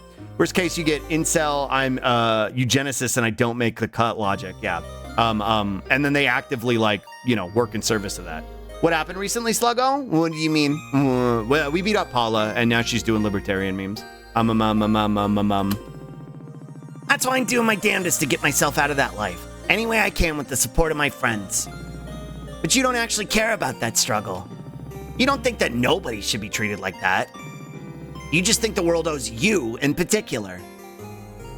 So that's not the direction I thought you would go, but that's actually a really good way to look at it. And it's a good way for Allison, who is an individual in this conversation, to frame it, right? Like, you don't give a shit about the unjust hierarchy that's been imposed on you or on society. You just hate that you're a part of it. You feel like you are a main character and you don't deserve to be subjected to it. It's fucked up, because I used to think like Paula. Like, back when I was slopping up my steaks, like, a lot of the shit Paula was saying and doing was like literally how I used to think. Which is why I think it's really well done. Just to be big and powerful and an authority figure. Yeah, again, when education isn't fucking freeing, the dream of the oppressed is to become the oppressor. Slopping up your steaks. Sorry, Owen, I forgot you're new here. Some folks who are new here. The sentiment of there's a I think you should leave sketch. Is that what the name it's called? Where it's a guy talking about how he used to be a piece of shit. But he's not anymore. And they used to, he used to slick back his hair and slop up his steaks at Varelli's. We've not watched it in a while. It DMCA's it every time I play it, so I don't really want to put it on. It's the shorthand version I do for that. The real version is that I used to be a reactionary. I kind of grew up with the suburban cis het white male racism coded in, right? Like that just sort of bias was sort of coded into me as a kid. And it kind of carried on as I got older, and around the era of like Gamergate, I got wrapped up in a lot of that nonsense, right? I didn't know what a trans person was until Gamergate, and the way I learned about it was Gamergate. And that was what categorized my response to trans people. So I was very reactionary, very dismissive, very confrontational. And that went on for a while for me. I had a lot of really shitty opinions. And those opinions started to extend to just misogynist, racist aspects that were starting to not really a big fan of that. If somebody wants to elaborate on that for me while I'm doing this.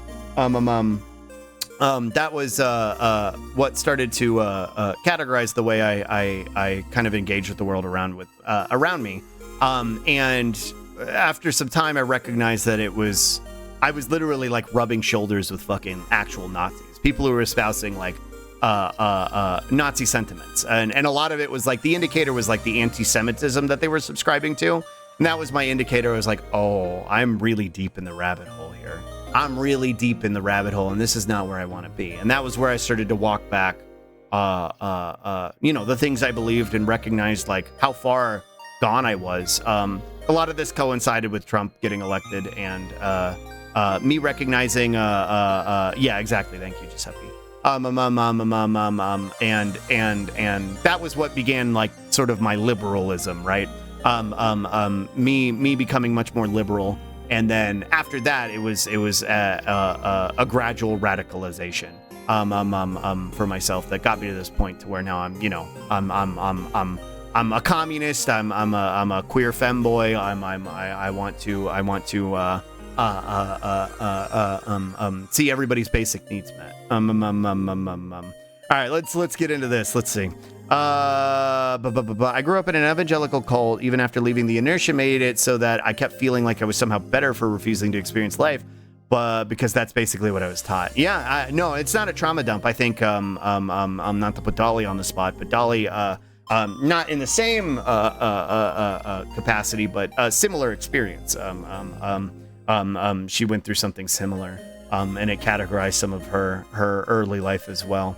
And again, we all have, whatever decisions or whatever experiences categorized where I came from. The decisions I chose to make were ultimately my own. So whether or not they were made out of ignorance and they were uninformed, they were my decisions, and it's why I bring them up quite frequently. The person I used to be, and I own who I used to be, because it's not something I'm proud of, but it is something that categorized how I got here. Sissy makes people uncomfortable too because it could be viewed as fetishizing people's identities. Yeah, like personally, I don't mind being called a sissy within like context, like when it's like jokingly. But in the context of the conversation that we're having, and that I used to be like literally supporting and advocating Nazi ideology, and now I don't, to conflate that with masculinity and sissy femboy is a weird way to put it and makes me uncomfortable. No general part of inhumanity is inherently bad. The term masculinity just describes a certain way of being that can be used for good and bad. Yeah, I wouldn't even say that I don't subscribe to aspects of masculinity wholesale. I don't wholeheartedly align with the categorization of myself as man, right? Like it doesn't bother me, which is why I prefer the terminology of gender nonconforming, while also using cis to describe myself. But to just write off masculinity as an entire concept, I think is a disservice. It'd be more apt to say rejecting toxic masculinity, but again, even to say doing that in service of becoming a sissy femboy misses the point. Masculinity and toxic masculinity are different. I am a strange mix of many things, and all of those things are okay. Exactly, yeah. The things I deprogrammed about myself were toxic masculinity, not masculinity itself. Shouldn't have used that word. It's more of the whole thing that everything's getting described, which thank you for being receptive.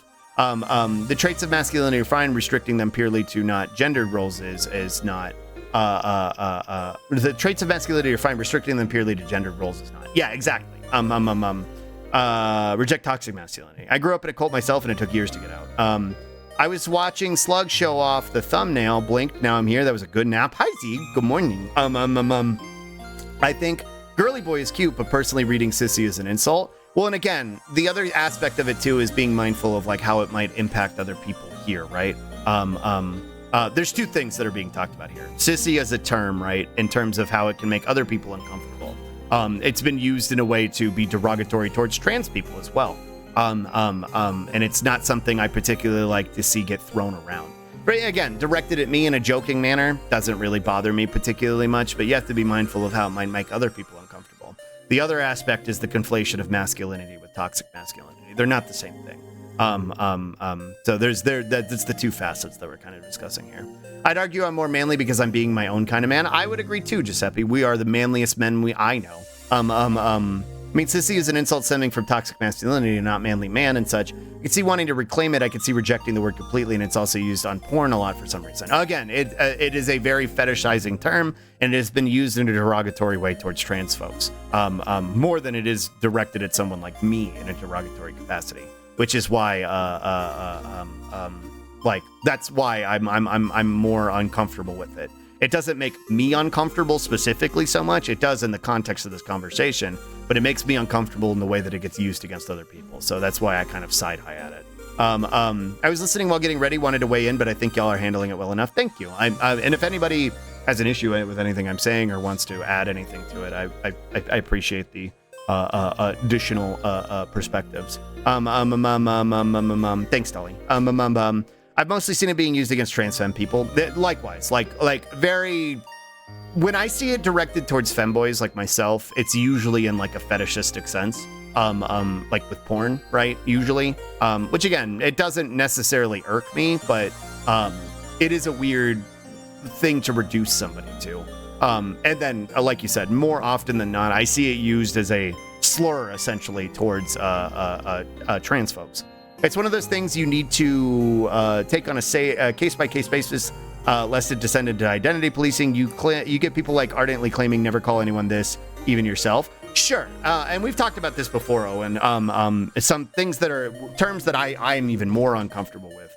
Oh, that's a bad take. Owen, not what you are saying. The people who levy that against them, but I'll get into it. I was gonna say. Things like, the T slur or the F slur, those are not words that I'm comfortable with in any fucking capacity. And I see a lot of trans folks and queer folks refer to themselves in that capacity. And for whatever reasons, whether it's because they find it validating, whether it's through a fetishistic lens, which is what I usually see it as, I'm not going to tell them what they can and can't do. Again, I'm not trans. I don't get to define their fucking experience. I am queer and I can be uncomfortable with those terms. So normally when I see that type of shit, I just block the person. I'm happy for them to have their fucking fun and live their life and be who they are. I don't want to see it. I don't want to be subjected to those terms. But I would never say that somebody can't call themselves those things. I do think there's an aspect of nuance when it comes to slur reclamation, and there needs to be like a broad adoption of the term to justify something being considered a reclaimed slur, something like queer, right, where there is a broad adoption of it. Whereas versus something like the F slur, I don't think there's a broad adoption of it. It's too raw for a lot of folks, like myself included, to where I don't think it's something that can be reasonably considered a reclaimed term. But I do, again, anybody who would want to use it towards themselves, I'm not going to tell them one way or the other. Let me catch up on chat real quick here. I've mostly seen it. It's one of those things you need to... it gets used in a similar context as the T-slur sometimes, adjacent to the people who use that term in a fetishistic way. Exactly. I have a friend who is it's, and they get a lot of shit for it because never call anyone an it. See, that was what I was saying is a bad take. Like, anybody who levies that perspective against somebody, like, that's disregarding somebody's identity and the pronouns that they feel comfortable with. That's much more, again, I think there's more nuance when saying like, hey, I'm not comfortable with the F slur, so I'm just gonna, we're not gonna get along. But for something like that, like, that's not something you get to determine about somebody else. And we have people in the community who go by it's. I have friends that go by it's. And I didn't understand it at first because I thought the same thing. I was like, that feels really dehumanizing, and I don't really understand that. And what was explained to me was like, yeah, it's kind of the point. As part of it is the dehumanization aspect of the removal from humanity. And I was like, oh, okay, I get it. And again, ultimately, it just comes down to respecting what people are comfortable with. Some people may not enjoy that objectification, femboy or otherwise. Exactly. I'm a femboy because I like the way it makes me feel, and I like the way I like presenting that way. But I don't like being objectified. I don't like being reduced to a sex object. It's not fun for me. It's a perfectly valid paraphilia, but it's not something you just slap it on everyone. Exactly. Hi Slug, how are the gay animal RPG? Pretty good. They got us into a stun lock, which I guess I shouldn't be surprised this game did it, but I'm a little surprised that it did. I didn't expect to get stun locked so early today. Also, hi, Poshcat. Really only heard sissy used to mean cowardly. I didn't know it could know about the other definitions.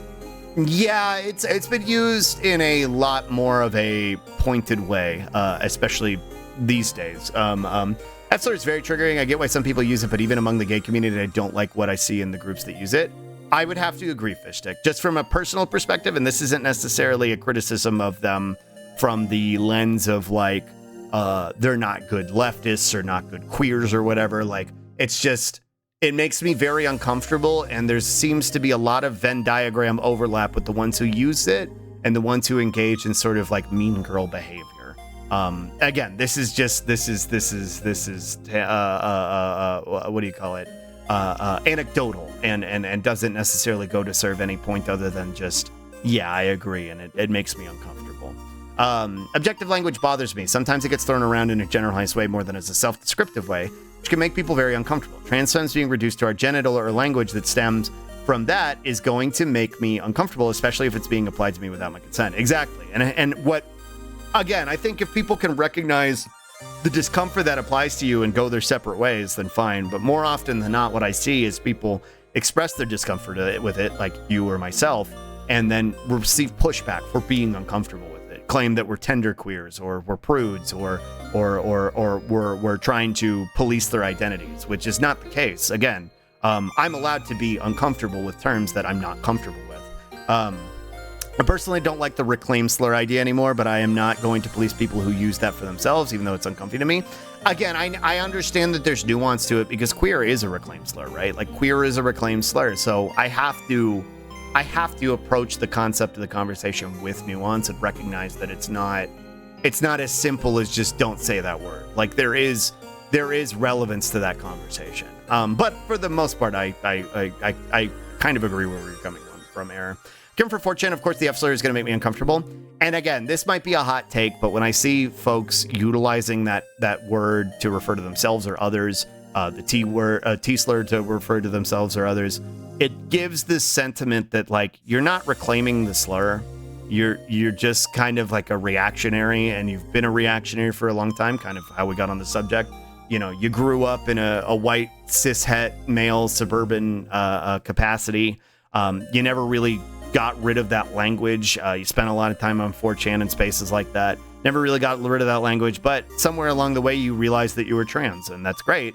But you never divorced yourself from that language, and instead of doing it in a reclamatory capacity, you're just actively continuing to use the problematic language because you feel entitled to do it as a queer person. And there is some merit in that statement, that you do feel that you do have entitlement and being able to say those words, especially in reference to yourself. But that's my perspective on it, and I could be completely out of fucking line in that regard, but that's the vibe it gives me as somebody who used to be reactionary and is queer themselves now. Hi, lot of bees. Hello.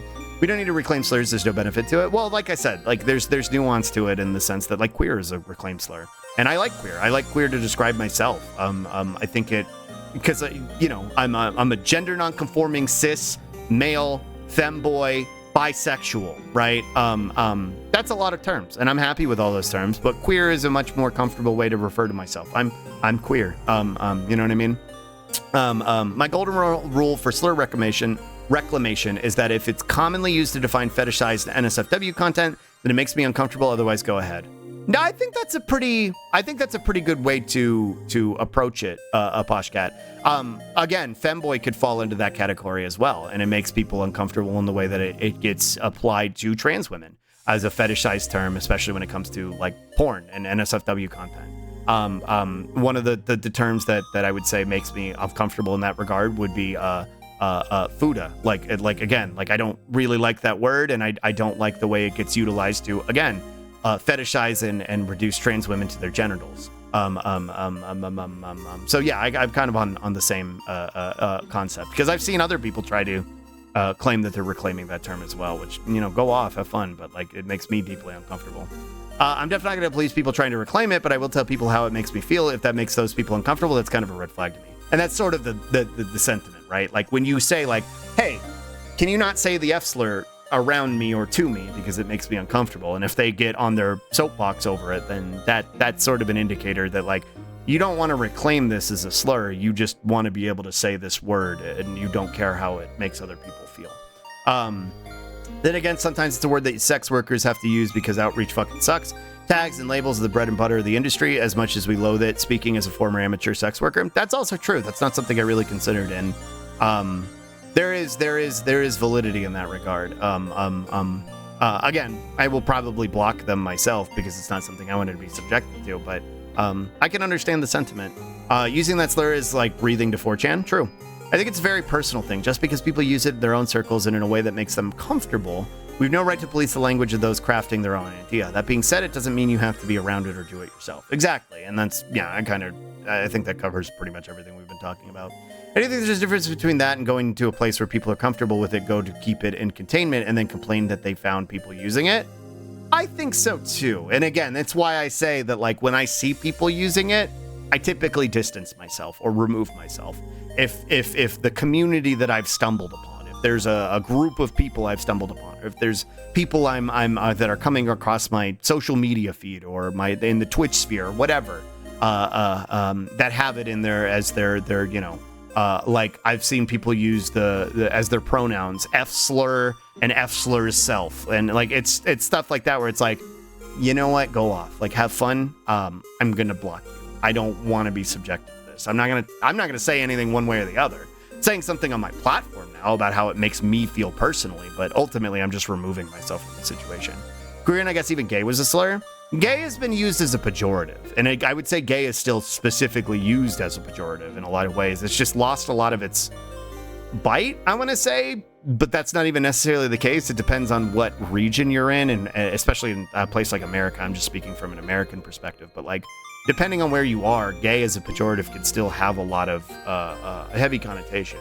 Now, I'll talk about things of like, yeah, it's gay, like in a, not in a pejorative capacity, but it was just sort of a I don't know what the word is, but like a qualifier.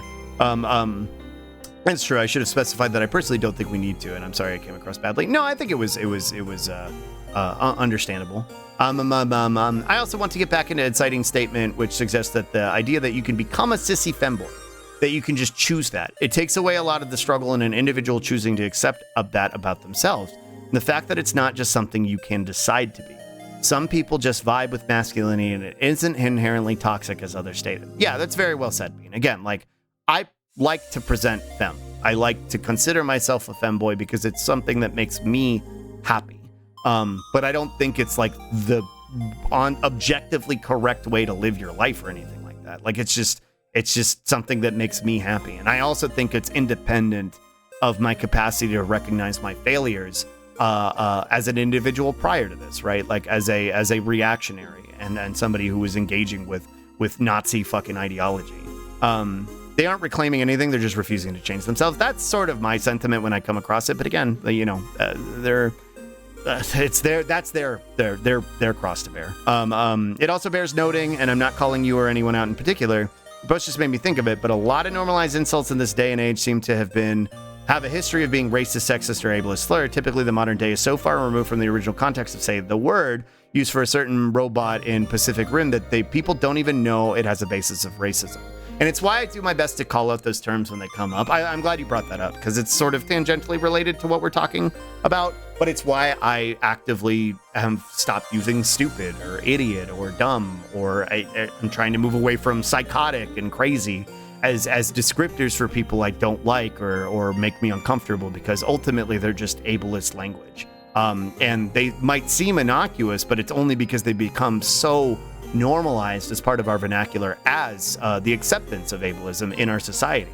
So that's why I'm actively trying to deprogram them for myself. In the same way that I used to use the R slur and the F slur constantly. I was able to stop using those because I recognized the harm and the hurt they cause. I can stop using, the words that people would also consider innocuous. I'm still struggling on how to approach it when I see it presented in text in like a game or something. I typically read it out because I typically like to respect the intent of the writer, and I feel like sometimes it trying to change the word in the moment, especially when I'm doing the voice acting, can impact my capacity to do it. But I don't know, because I was thinking about this the other day. Like, I'll read out stupid when I see it. Like, let's say Allison called somebody an idiot. I would read it out as that.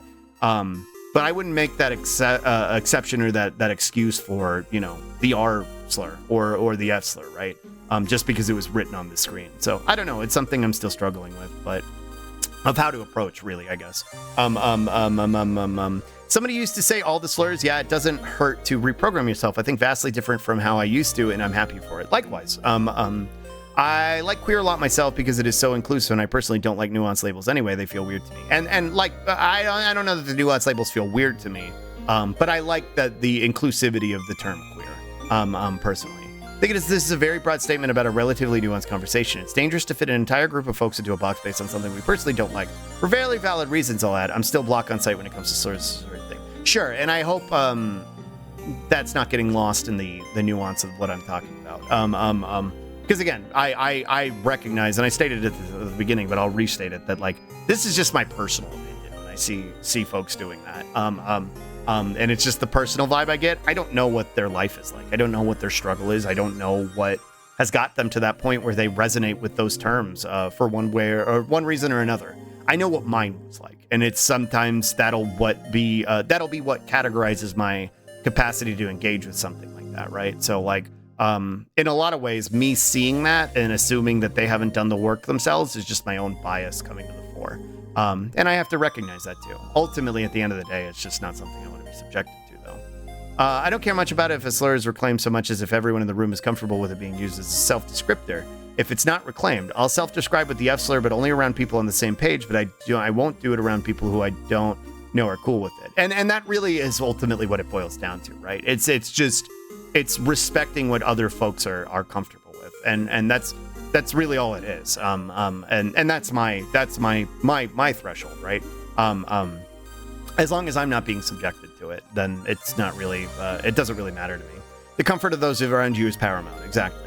I grew up in a small conservative community too, so a lot of words just get completely normalized. I wasn't around until I got out of the town when I started to learn more about it. Again, and it's the same, like, I know stupid and idiot might seem like innocuous in that regard, but there are other terms that get normalized in that regard that are much worse that I'm not going to repeat here. But things that we consider to be innocuous. And as we get out into the world and we have broader experiences with more people, we realize that like they're not really innocuous terms and they're incredibly loaded terms. Like people seem to get this idea that if you're different around different people, that it's some sort of dishonesty or warning sign. I don't think the different around different people is a red flag. I think the response to certain things is a red flag. Not saying this of you, right? I'm saying this of other folks who I've engaged with before. And I'll agree with the sentiment that like, again, you can be different around different people. There's different vibes for different groups. I just think there needs to be, you need to have a consistency in where your morality seems to lie. And if that becomes apparent that there is changes in that, depending on who you're around, again, I think of like applying these terms in a pejorative capacity towards other people versus just using them as a way to refer to yourself, versus when you're with other groups and you're, denouncing the use of those terms as a pejorative, that's a red flag. Again, not saying this of you. I'm just providing a hypothetical where I've seen situations like that before. There are slurs, however, can't be reclaimed. R slur and T slur come to mind. The latter only because it's used to literally murder us. I mean, I agree, but other folks don't. Like there are trans folks who happily utilize the term to refer to themselves. And I don't vibe with it personally. But I'm also not going to tell them what they can and can't do. I do agree with the sentiment that it's used in a capacity to fetishize and victimize. And that's why it's hard to consider it a reclaimed term.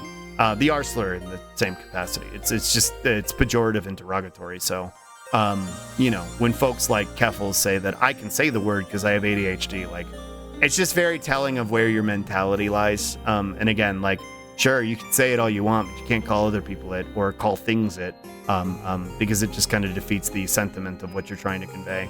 And ultimately comes back to that concept of what we were talking about before. You're not really reclaiming the term. You're just somebody who never did the work. That's all it is.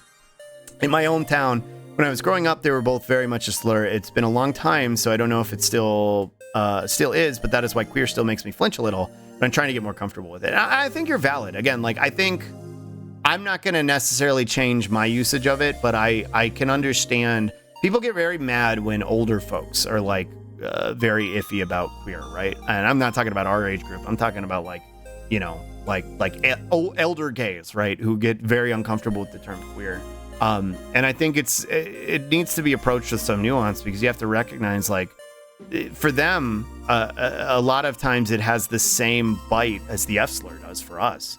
And so, if somebody's like, hey, don't call me queer, even if they're not like telling you, like, don't use the term queer, don't call me queer. I think it's worth respecting that. By that, honestly, I even mean within communities, there are groups of people that throw around the R slur at any opportunity and like, no. And that's kind of what I was getting at too. Again, that's a very hard one for me to kind of be like, yeah, there's any validity in reclamation here. It just feels very much like you just want to say the R word. Now, as a neurodivergent person, no. Thank you for the stream, the Spippy Glottal. I did a Spippy. I love using gay as a positive term because it still has negative connotations for weirdos, and I like being edgy to those assholes. True. I like applying gay to things that, may not necessarily have gay as a adjective applied to them prior. I'm a gay little person in your computer. True. It's completely aside, but Pacific Rim just reminded me of those fan-made Jaegers that made me die laughing, like Diarrhea Touchdown and Wrangler J Christmas sets. I don't know what you're referencing, but they sound silly. Art is worth presenting in the context it is written in, flaws and all, with notable exceptions. I think that's the sentiment, too. That's kind of where I'm at, Dolly. I know a podcaster who, when reading an old quote that has relevant slurs, he'll read it out the first time, unless it's the N-word. The rest of the time, he'll censor it. I think there's validity in that. Again, there's certain words that I will not read out, right? Like the R slur, the F slur, the N-word. Those are not words that I'll read out. But I think, something like stupid or idiot, if it's presented in the game's text, I'll probably read it out. By the time you got to that comment, my statement was fairly irrelevant. Don't worry. Well, I like reading everything in chat. I really want to apologize. It wasn't my intention to use a degrading term, and it's my fault for making an inappropriate joke when I couldn't read the room. I completely agree with everything being said. Hey, that's okay. And more importantly, thank you for the apology, and thank you for more than that, thank you for the reception. Again, I've made plenty of mistakes in the past couple of weeks myself. So none of us are perfect, and we all have things to learn and opportunities to grow. More importantly, like I said, I'm just glad that you're being receptive and mature about it, and we're happy to have you. So thank you. Thank you for apologizing. It's a valid mistake to make, and we appreciate you being receptive to correction. Yeah, like Bean said, thank you. I think we're all just contributing to the conversation now. Yeah, we're all just sharing. Yeah, please don't make please don't interpret any of this continued conversation as dogpiling on you, because that's not what we're doing. We understand that it was a mistake, and nobody's crucifying you or anything like that. I think we're just taking the opportunity to express different aspects of the conversation. Again, how Stunlocks work here. Something gets brought up and we explore the nuances of it. And it's something I like to do. So thanks for giving us in a way, thanks for giving us the capacity to talk about it. We like talking about things in depth. Talks like this are a great place for us to share views. Exactly. Since some people might literally not know what the word being censored is. True. In addition to that, English isn't my native language, so English slurs usually don't hit as hard for me, and I have to learn the nuances because I didn't grow up with them outside of the internet culture like 4chan. I think that's valid too. I think as a non-native English speaker, those things won't hit in the same way. But it's why it's important to be open to the criticism and the not even necessarily the criticism, the indicator that it is crossing a line. I need to get going, sadly. Have things to do today. Thanks for the good talk. Hope everyone has a good day. Thanks for being here, Bean. Funny thing is in my cult... Here, hold on. I'm going to do a spip again. Funny thing is, my cult slurs, even for people we hated, were still treated as profanity, which was completely banned. I couldn't get myself to even say the word damn without hesitating until I was like 25. For better or worse, I guess it's good that those things didn't get, wrapped up into your vernacular. But yeah, that's the Puritan mindset for you. Take care, Bean. Hi, Hench. Hello.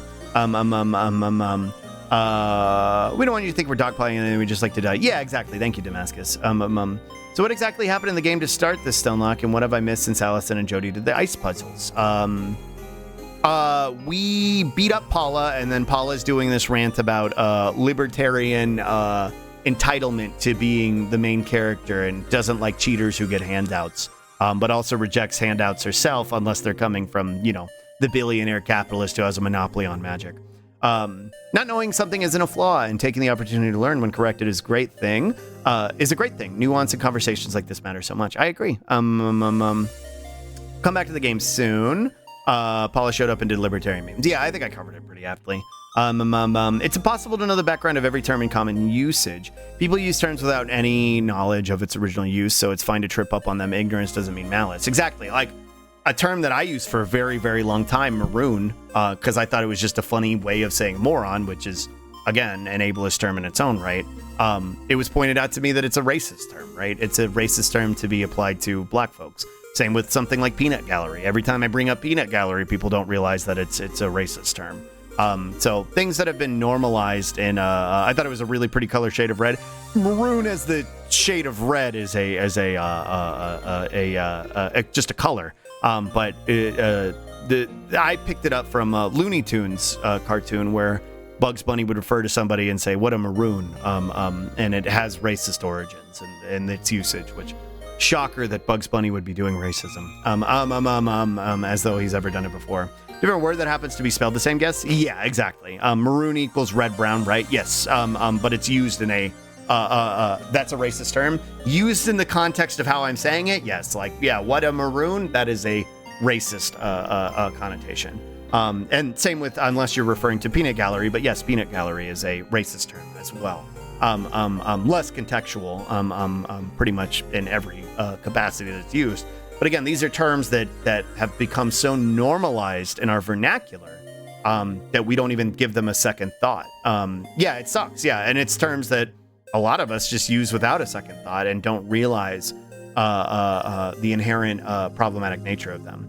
Because the people of color had to be on the gallery? Yes. Peanut gallery is objectively racist. I meant the other one. I thought it just meant like a bunch of people watching. Yeah, no, and that's what it's been categorized as, right? Because again, the insidious nature of how white supremacy operates, of how ableism and racism interweave themselves into our cultures and the language we use, to the degree that we don't even realize that some of the terms that we're using are problematic in the capacity that they are. It's kind of going back to what we were talking about, where it's like these are things that maybe in the town you grew up in were just commonly used terms, but you go out into the world and you realize that they're actually very problematic. It's the same concept. Again, it's why higher education and sharing that education and sharing that information is so important. It's why I like to do propaganda on this stream. And it's why I like when situations like this happen, because they may be uncomfortable, but it gives us the opportunity to talk about this stuff and go into the details and the nuance of it. And I feel like I haven't done this specific conversation in a minute, so I'm glad. Hi, what did I miss? Hi, Cryptid. Hope I have a brain freeze and it hurts real bad. Whoa. Alice, or no, not Allison. Paula was doing libertarian. I deserve the thing, but nobody else does memes. And then we also got into a conversation about language as well. And then I think we're kind of at the end of it, and I'm going to go back to the game. Discussing how the experiences of marginalized groups get pushed aside in the narrative of history. Exactly, and it's almost like it's very intentional. Also, hi, Kusa. Slug discussions are good for the soul. I'm glad y'all enjoy them. I like having them. Seems like it has a different etymology, but the offensive definition derives from the French word for fugitive. I see. But again, same concept, right? Same concept, same aspect. I'm not sure what the word. I'm not sure what the word to describe that is. But thank you for the stretch in the Spiffy Glottal. Whoa. Good morning. Welcome to everybody who's coming in. We haven't made much progress. We beat up Paula, and then Paula did connotations. There you go. It has racist connotations. Paula did libertarian memes. I mean, it's literally about escaped slaves. Exactly. Yeah. Like, and that's why it has that racist connotation, right? And again, to have something like that, just the nuance from that erased is real rough.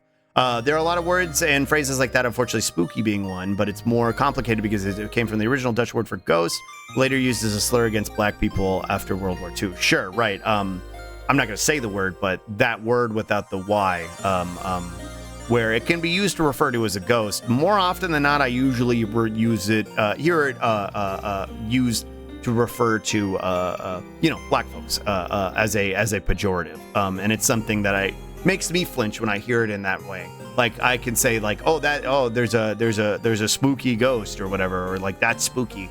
That makes me less uncomfortable. But using it without the Y and referring to somebody, again, it might not be the intention, but it makes me flinch. Words are weird. They're complicated. And it's important to navigate them with patience and nuance. I used peanut gallery over at Johnny's the other day in context of referring to Bulma from DBZ. Nobody said anything, but I'm glad I didn't use to refer to as a real life person. I mean, the reality, Lazy, is probably nobody over there knew. Nobody over there probably knew. And now, if it comes up again, you have the information to inform other people, right? Again, these are terms that are part of, like, I'm sure that term's been used in the DBZ dub more times than I can count. So, there's less personal responsibility on you in that regard, beyond the fact that, like, now you know, and now you know not to use it going forward. Mostly here it refers to, refer to, like, FBI agents, criminal enforcers. Yeah, exactly. When it's like, same with, like, a wonk or something. Similar capacity, just the fucking journey, the definition of the F slur has taken over hundreds of years. Yeah. The S word is used to mean an undercover police officer in the UK. It can mean that here too. But I have definitely used it by some I've definitely heard it used by some ardent racists to refer to black folks. So that's why it gives me a weird vibe. Just regardless. And I try to avoid using it myself personally. Does marooned, as in being marooned on an island, have the same etymology? I don't know, actually. That's a good question. Doesn't help that English can use the same word for 10 different things. Yeah, which makes it very, very convoluted and complex. And it's also why dog whistles are so prevalent, right?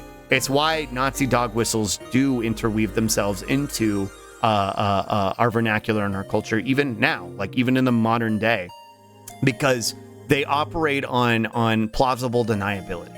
So when something seems innocuous or can be written off as innocuous, for whenever somebody like me, who is actively criticizing or pointing out, like, no, that's a Nazi dog whistle, it's a lot easier for somebody who is trying to normalize that kind of rhetoric, or somebody who doesn't even realize, who is ignorant in that regard, will actively push back and claim that, you're just trying to woke scold and you're trying to police language, and it's not what I'm trying to do. I'm trying to inform the reality of the situation.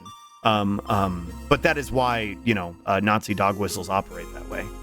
They're meant to be able to obfuscate themselves. Hi, Leonie. Well, true. English is a complicated language, and unfortunately many words have racist connotations. Yeah, true. Just means stranded in that context. So I doubt it. I guess it's like the raccoon shortening. Yeah, true. And again, like, I don't know if that's a commonly used term outside of, or was a commonly used term in a racist connotation outside of America, right? But it is very much a racist term, and it's very commonly used in the South. Like, I remember growing up and hearing that term. So yeah, it's one of those things where it's like, if you don't know, you don't know.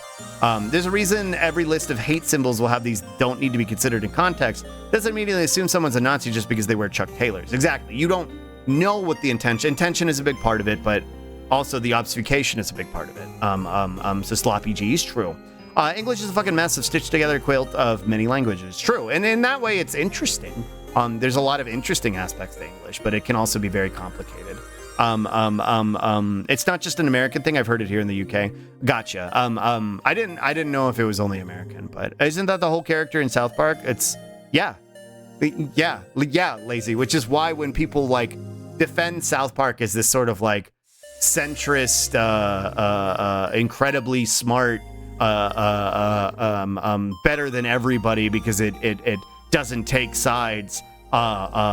Piece of media, it's like, no, it's just actively reactionary and racist in the things it does, and then obfuscates those things with like, it's just jokes, bro, which is just like, again, saying something's a joke to normalize it is part of how it operates, right? It's part of the way these dog whistles and way these racist languages, the way this racist language finds its way into our vernacular and gets normalized in our culture, to where most people sometimes don't even realize that it's doing that as a bit.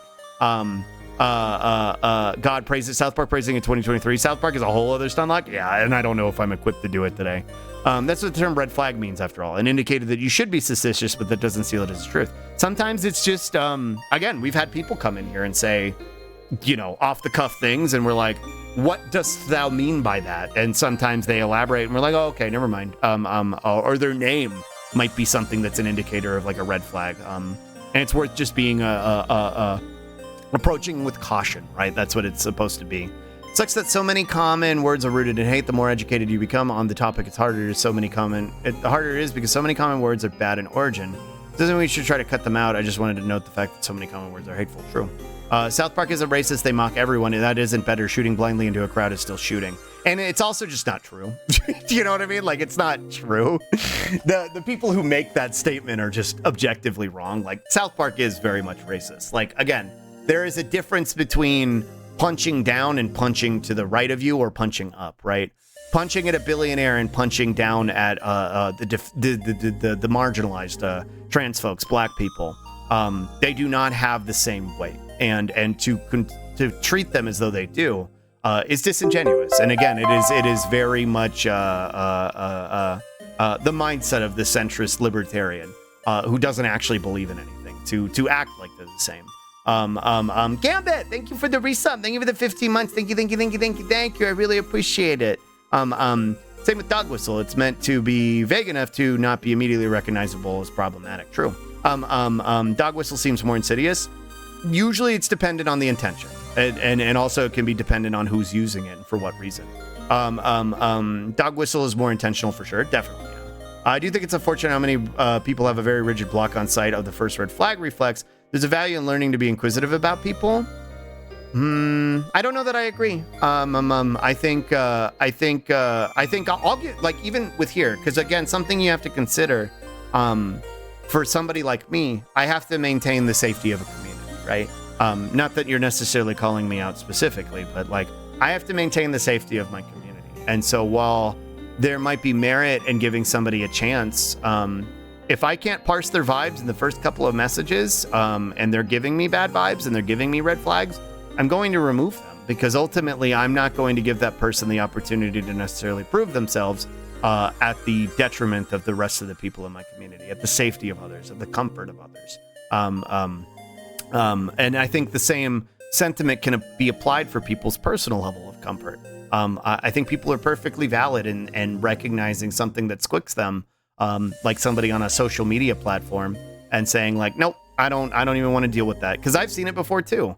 People who do, you know, the like pejorative gay jokes or describe trans folks as like a boogeyman or something. And I can't tell whether they're doing it in an ironic capacity. And at a certain point, you know, ironic transphobia, ironic racism, ironic bigotry is still just bigotry. And that's usually what is I'll shoot off at the hip for that reason alone. The whole reason that the new girl math meme makes me uncomfortable is because it's normalizing the haha, women can't do math shit. Yeah, it is a weird vibe. Yeah, no, I won't disagree with you in that regard, Cryptid. Like, it's fun to do girl dinner meme or whatever. But yeah, it does kind of reinforce the sentiment that there is some sort of biological or cultural distinction between a gender identity and the capacity to do and engage with certain tasks, and it's uncomfortable. Saw someone say that South Park was equal opportunity because middle-class white people in a small town is a stereotype, and it's like, okay, homie, an objectively real demographic isn't comparable to Shitty Walk. Yeah, exactly. Like, you punching at middle-class, suburban white dinguses who might not have that level of self-awareness. It's not the same as doing like a racist Asian caricature, of calling a black character token, of calling Cartman what they called him for his hero persona.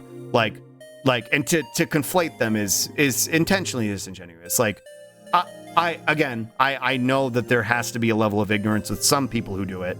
But for the most part, I assume malice when it comes to people who are making that argument. And that's a bias that I have to work through myself. But social media is an experience you cultivate, not people that you meet in the real world. We can and should block some folks on site. Yeah, and again, I think there's more nuance to that being extended in the real world, and I definitely do operate on that nuance in the real world. I meet people and I give them the opportunity to kind of feel them out and feel out what who they are, despite them sometimes saying things that are immense red flags for me. I mean, you're in a different community, different context that you got a community to look after. True, but also I think people are valid in protecting their own comfort levels in the way they engage with the on an individual level with the internet. We don't own at any one time. We don't have to deal with red flags if we don't want to. Yeah. A little bit more blunt in saying it, but I don't disagree, Hig. Dislike the girl math stuff, but then there's often the weird anti-math and anti-intellectuality opinion of people, probably because school and education just managed to traumatize people instead of helping them. I mean, we don't really learn a whole lot in our schools.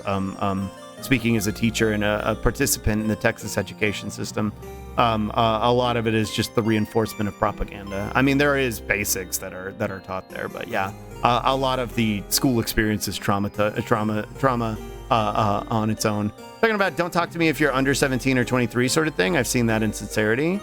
I don't know about the over 23, but I can validate. Frankly, like I don't want anybody under 18 near me. Again, part of that comes from the community aspect of how I'm a community manager, and how a big part of it is I do engage with NSFW topics. I post NSFW art. I talk about NSFW things. So for that reason alone, I don't want minors anywhere near me. But also it's just, it makes me uncomfortable from a personal level. And I think it's valid for people to have that approach. The over 23 thing, it gets into a weirder territory. I would agree with that sentiment. I mean, politics on it, just kind of flag them in my mind. I don't necessarily treat them differently, but I scrutinize them more. I give people kind of like, well, not even necessarily true anymore. I give people, if something squicks me enough, I will just block them. You know what I mean? Like for me, it doesn't really matter what context or nuance there is to whatever statement or thing they're doing that's making me uncomfortable. I really don't give a shit. Like if it makes me uncomfortable, I don't want to see it. And that kind of goes back to the original kind of topic of this conversation. If somebody's using the S-slur to refer to themselves, there's probably plenty of nuanced reasons why that might be the case, or whatever euphoria they feel from doing it, whatever validity they feel from doing it, whatever way to engage with trauma that they've had in doing it. And those are all valid things. I don't necessarily have to be a part of it. I don't like the red flag system personally. I treat situations more like a traffic light: green, all good, but still look both ways. Yellow, slow down, caution. Red, nope equals stop. Red equals nope, stop.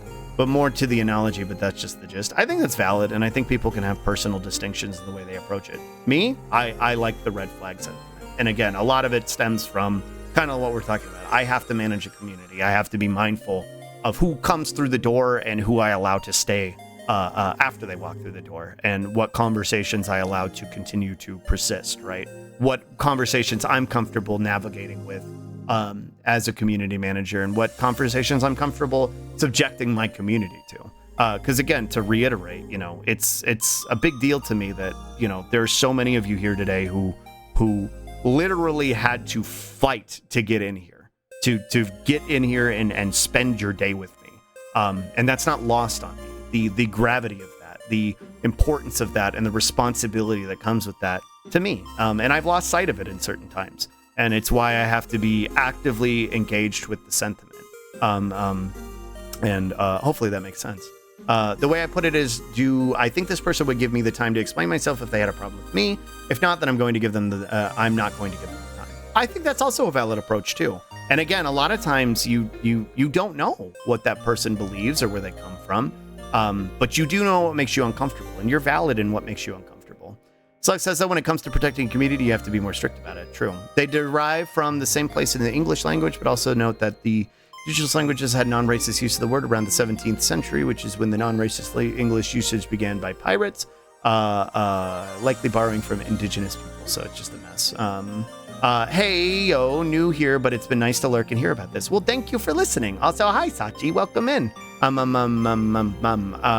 It's like an abandoned suitcase at a train station. Yes, it's probably just a suitcase, but it could be something dangerous, and you have to take every liberty to protect the people around you. So you treat it as a bomb until proven otherwise. I like that. I think that's a very good description. I think it's a good analogy, Patch, and that's the way I treat it too. You don't know what the intention is, and if it gives you a bad vibe, you're valid in removing yourself, especially on a place like the internet where there is so many bad actors who are intentionally acting bad. Maybe they're not being intentionally hateful. Maybe they're not being trying to be intentionally hostile, but you don't necessarily have to stick around to see that. There's still too many people that want me dead to ironically parrot the rhetoric in public. Want me dead to make ironically parrot the rhetoric in public. I'm not sure I understand. I honestly believe that anti-Semitism became more acceptable again because of ironic, clearly over-the-top anti-Semitism in comedy shows like Drawn Together, Family Guy, and South Park. I see the continuation of that, and I would agree. I think the normalization of certain racist terms and anti-Semitic terms and bigoted terms, queerphobia, is because of the treatment of it as it's just jokes, bro. And again, it's not just jokes. It is the normalization of those things. Because again, if it was like there are other ways to do jokes, there are other ways to do humor, and your deliverance and your belligerence to stick to punching down says more about where your intentions lie. Thank you for the Spippy and the shrimps, especially when you're called out on it. Ironic anti-Semitism is subject to post law, all of it. Ironic bigotry, regardless. Right, the minors do not interact is different, and I feel like when I respond to a thing, you say it's so far behind that the topic is hard for me to get my point across. The over 23 is what I was weirded out by. I apologize if you're feeling like I'm not able to keep up with your points in an apt timeline. I try to read everything for that reason, because I know there's a disconnect between the chat and the streamer. And I try to read everything because I try to give everybody the opportunity to say whatever it is they're expressing about themselves or about their point. So hopefully I'm doing my very best to try and validate whatever it is you're saying. And I do agree with the over 23 that is more weird to me. I think, but I also do think there's a distinction worth offering there in the regard that, like, if you're over 23, I'm blocking you on site versus if you are doing ironic racism, I'm blocking you on site, right? I think there's a significantly broad line between those two, is, I guess, what I'm kind of getting at. Gotta head to work. Great discussion, Slug. Hope you all have a great day. Thanks for hanging out, Lycan. There's a lot of folks to talk to and things to talk about. It's something to keep in mind. Yeah, I'll do my best. No, totally. I'm like talking about me being a slower typer who cannot type in complete paragraphs. No, I understand. And hopefully me trying to meet you in the where I am meeting you is enough. Didn't mean to put the blame on the streamer with how I phrased that. No, it's okay. I understand that there is a disconnect between chat and the streamer, and it can be complicated. Just jam and listen to the Slug. I like the music background for this, and I like Allison's stern statement at the top. I think it's very fitting. Row, fight the void. True.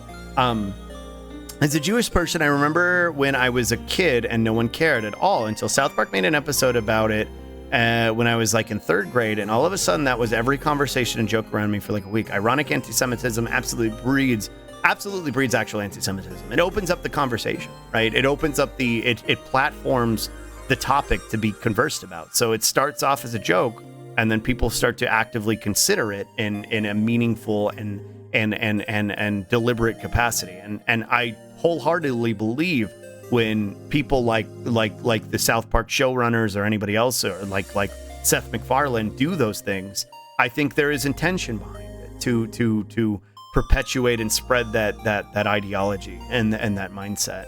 I have no issue instant banning someone in my DMs or chats if they are sus, because they may be a little sus now, but later they could be spamming Gore or CP. Exactly. You don't want to give them the opportunity to build up to whatever it is they might be building it up to. Very true. Jokes are the first way to normalize evil, irony or not. Repeating it states that you find it acceptable. It's why I've been critical of certain, things that, again, that might seem innocuous in this chat. Things like the "come on, bruh" emote and the "try hard" emote are blocked here, because I've only ever seen them used in a nefarious capacity in other communities, and it's just it's unfortunate that that's the case. But ultimately, I just don't want to give them the opportunity to be used in that way. Just used for racist purposes. Things like when a streamer says the word black, or a word that sounds similar to the N-word. And people will post the huh with the try hard or come on bruh emote in chat. It's a very bad vibe. And again, you are normalizing the usage of that language with perpetuating it as a joke. There was a saying on 4chan, it never matters if you're doing it ironically because you're still doing it. So even the irony itself is hurtful as the form is the real deal. Then there's an irony in that because channers will perpetuate the rhetoric and the language they use and continue to deliberately do it. But yeah, it doesn't matter that you're being ironically silly, right? You're still being silly. If you're silly posting, ironically or otherwise, you're still silly posting. Sorry, the make wasn't supposed to be there, Slug. It's okay. I was able to parse it after the fact. Anyway, this is making me a little eepy, so I'm just going to mute the stream. Someone send a message in chat when we're back to the game. Of course, Aposhcat. Thanks. Everyone's got the choice to choose to think innocent until proven guilty, or probably guilty until proven innocent. Hi, Crazy Man. And honestly, yeah, I mean, you're able to make whatever assessment you want. That's your individual choice.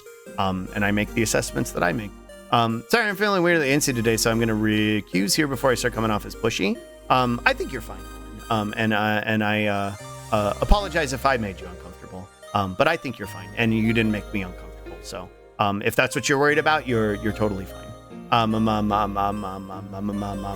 Hi, Crazy Man. What you say, Slug? It is just that was one of the biggest things that seemed to change in my own lifetime. Oh, for sure. It's all good, friend. The streamer and individual chat member interaction thing can get a bit weird since it's partially asynchronous. Nothing to worry about. Definitely.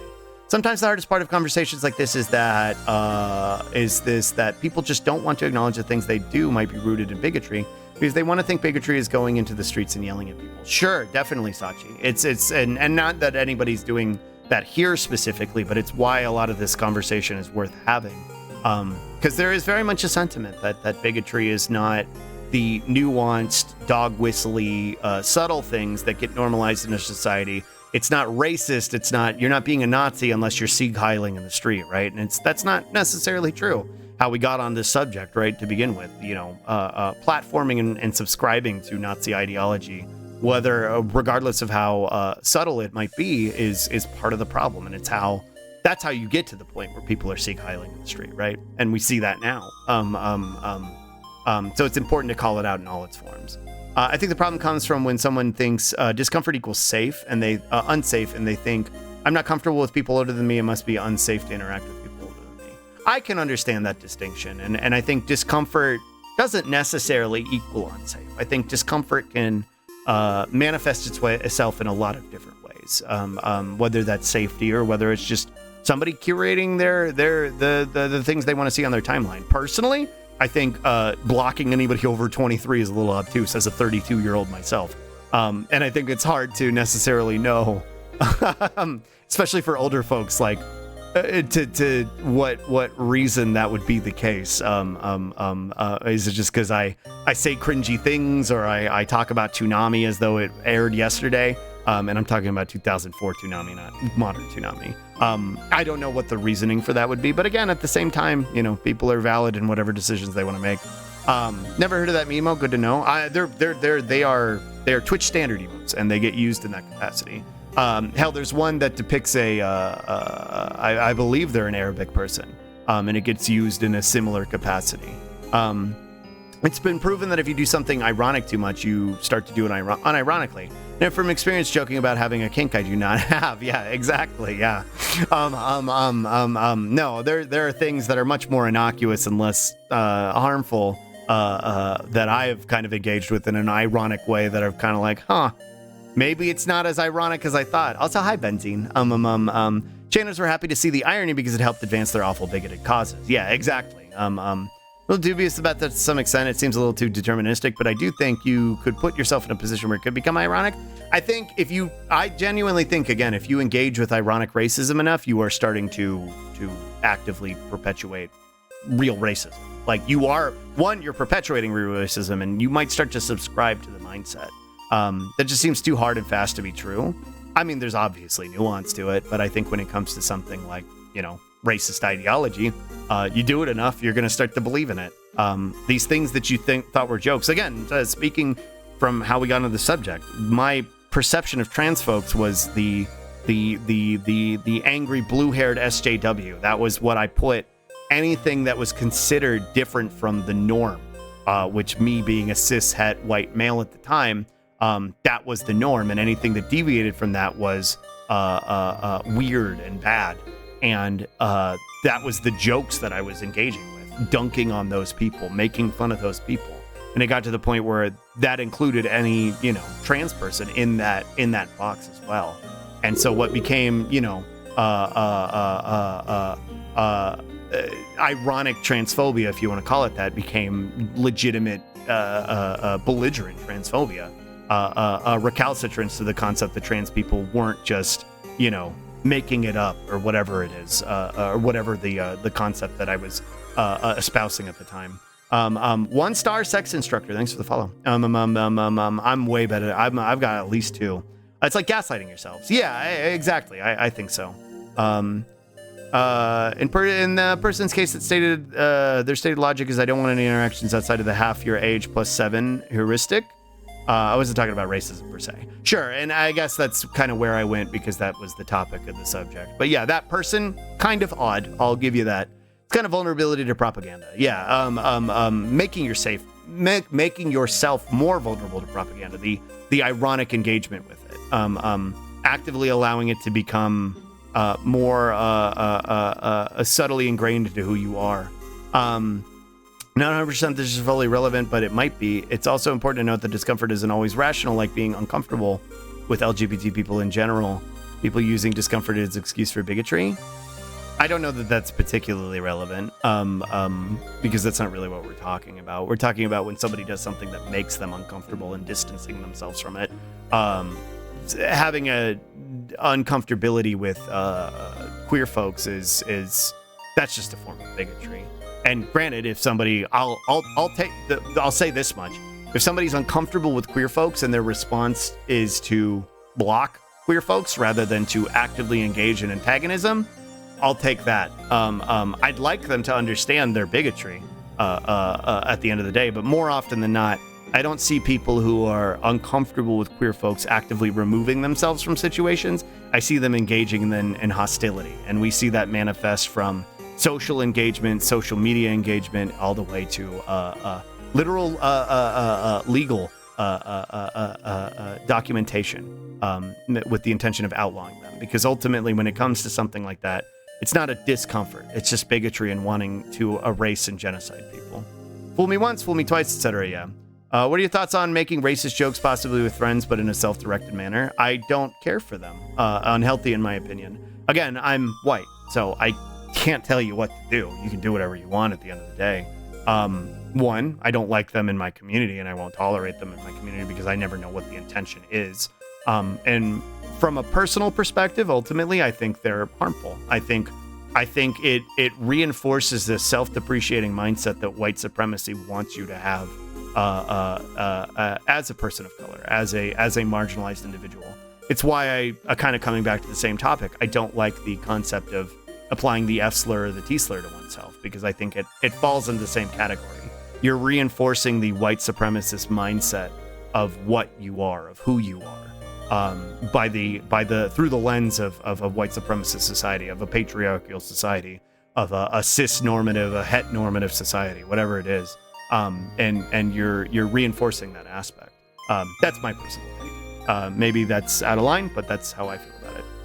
Self-depreciating humor in general isn't healthy, in my opinion. I think so too. I think there has to be a line, and I do a lot of self-depreciating jokes. I dunk on myself a lot as a streamer, right? A lot of what I do is being a clown for entertainment, right? But I think there has to be a line, and I think there has to be a line with how you allow people to engage with that. Like, I don't mind jokes at my expense sometimes, and I don't mind when I do something that's clearly trying to get a rise out of somebody, get a rise out of chat, right? When I'm baiting y'all, and the response I receive is it's sluggy, I think God should kill you. That makes me giggle. But again, it's something that I'm comfortable with, and it's something that has a time and a place, and it's not something that everybody would be comfortable with. The 4-star horseball, true. This is a fantastic sunlock to finally clean my room too. I appreciate the conversation that's being had. Thanks, Lab. That's a really personal choice, first and foremost, but I think I would side with error on this. Self-depreciation of any sort isn't good, and playing into racist ideology, even self-referentially, is harmful. That's kind of what I was getting at, but thank you for the elaboration, Dolly. I was missing some of the context of the conversation, wasn't sure if that would be relevant or not. I apologize. You're fine. Not entirely self-depreciation. Not entirely self-depreciating for me. For example, me being half Korean and telling my fully Korean friend I've known since childhood that he should be able to solve his college math problems twice as able as I am. Yeah, I personally feel like that's a normalization of a racist concept that, Asian people are good at math. It's not really founded in any sort of validity. It is a aspect of white supremacy. Again, as a Korean person, you're entitled to do whatever you feel comfortable with. Personally, I don't vibe with it. Said the friend group that may convince them it's okay to do X because my friend did it. Yeah, true. It's also a good point too, Homo. When you do it around other, let's say white folks, non-Korean folks, who hear you do it, they might think that it's acceptable for them to do it. And that's a much more minor aspect of it, but it's also one worth noting. The only exposure a lot of people had to queer folk was shitty comedy like Ace Ventura. Sure, and it categorizes a lot of their understanding. At least earlier, older folks' understanding. I agree with, like the what you're getting at, Sachi, the man in the dress trope, which is problematic and frustrating. I agree with Lab. I might be too tired to add to this conversation, but I find this conversation very interesting. I never expect y'all to feel like you need to engage with these. I appreciate when y'all do, and I like that y'all like listening to me talk about it. Ace Ventura is queer. Oh, the transphobia part. Yeah, it took me a second to realize it too. Ace, or not Ace. Error. Thank you for the stremch and the spip glottal. Well, the friend groups for that very reason, not directed racism. I asked them to stop in general, at least in my presence, and they said no, so I removed myself. And I think that's a very valid reason. Again, it's hard to parse where it's jokes, right? Regardless of whether the person is a member of the group that they're being racist towards, it's hard to parse where it's jokes, and it's hard to parse where that line starts and stops. And I think I think it's valid being uncomfortable with it. It's also really weird in some specific cases, mostly because I've seen folks argue that some media making, say, anti-Semitic jokes is actually okay since they have a Jewish writer on staff. I don't know that I have any real place to say anything about this, but it's always been weird to me. I disagree with the sentiment, right? And that's where I think it gets into the territory of, like, on an individual localized capacity, like whether it's a group of friends, still squicks me. But, like, if that's what you want to do, that's something you can do.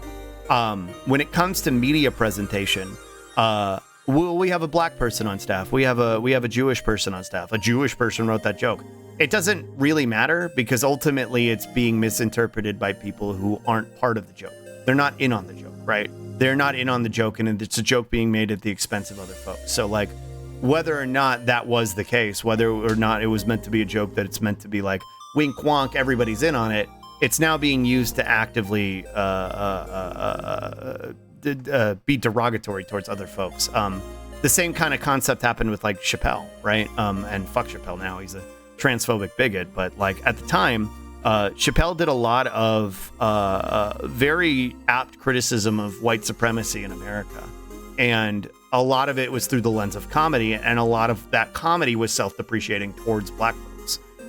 What that normalized was racism towards black people in a lot of aspects. So it doesn't really matter what the intention behind it was if the outcome ultimately becomes the normalization of racism in society. Because again, you have to recognize where society is at that point. And again, it's worth pushing that envelope. I do think there is nuance to be had in that conversation, but I also think that specific one that you're talking about, Samvold, where it's like, oh, well, we have a Jewish person on staff. Like, yeah, I don't know about that one. Sluglocks to listen and focus on. True. My take is that it doesn't really matter if people around you give you permission to say specific things. Your choice is to still make jokes about it shows that if you didn't have a past, you'd wish you did. And like, yeah, I think that's again, as a half Korean person, you feel validated to do that. But personally, I think as just in general, as engaging with aspects of white supremacy in society and treating them like they are something to be reduced to jokes, I think it's uncomfortable. That bit of Ace Ventura has always stuck with me as the worst part of that movie. It makes it to where it's not something you can really go back and watch, at least in my opinion. Man, bigotry in older comedies is just a minefield. Sure. It's where a lot of media has aged so poorly, I don't even want to engage with it anymore. To be comedy dork for a second, there are 3 classic rules of stand-up jokes. A joke must be surprising in some way. Number 1. 2, your audience cannot feel threatened. That's a very important aspect. 3, the audience has to find some grain of truth within the joke. A joke that relies on race or a racist stereotype means that in some capacity, everyone does not feel threatened, and there is something true about it. Either the stereotype is true, or you recognize that it's a belief held by the society around you. Very well said, Glottal. And I think that kind of sums up what we're getting at when it comes to media presentation, when it comes to racist jokes, self-depreciating humor, those things. And I think there's a validity in that, right? I don't feel threatened when y'all do the Sluggy, I think God should kill you, when I talk about being a food-pilled store cell, right? Like, I know I'm doing something that is meant to antagonize you, and it's meant to get a rise out of you in that regard.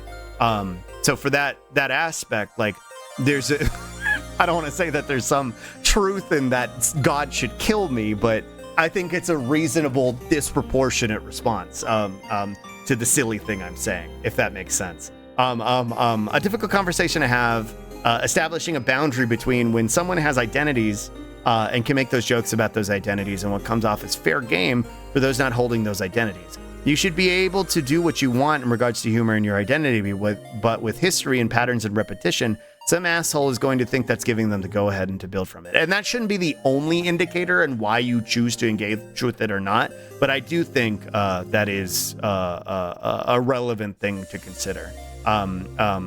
It's why you have so many pick-me's, right, who do reinforce those jokes, reinforce those stereotypes, because it's not as much about like, yeah, we used to be able to make jokes. It's more about reinforcing the racist ideology that comes with those jokes, because that is the intention behind their grift.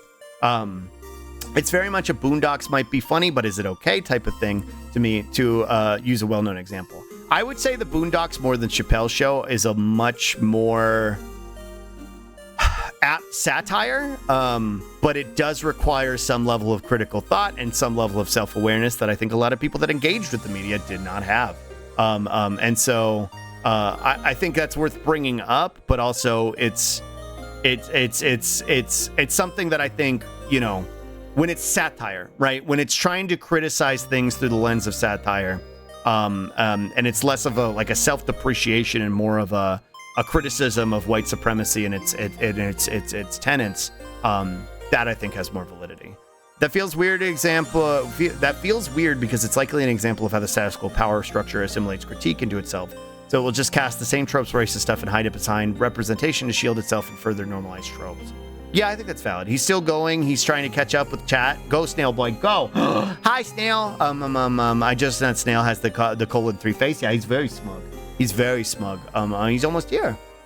Snail, of course, true. Anyway, see y'all gotta head for work. Well, thanks for hanging out, Versace. Versace. Thanks for hanging out, Sachi. Have a good day at Worm. $1.50 hot dog pilled Kirkland cell. True. What are our racism towards white people, or maybe more specifically ones nationally, such as being American, Canadian, German, French, British, etc.? Well, because I'm on twitch.tv and white people can very much experience racism. No, that's bad, /J. But I'm going to approach this topic with nuance, and hopefully it doesn't get me banned.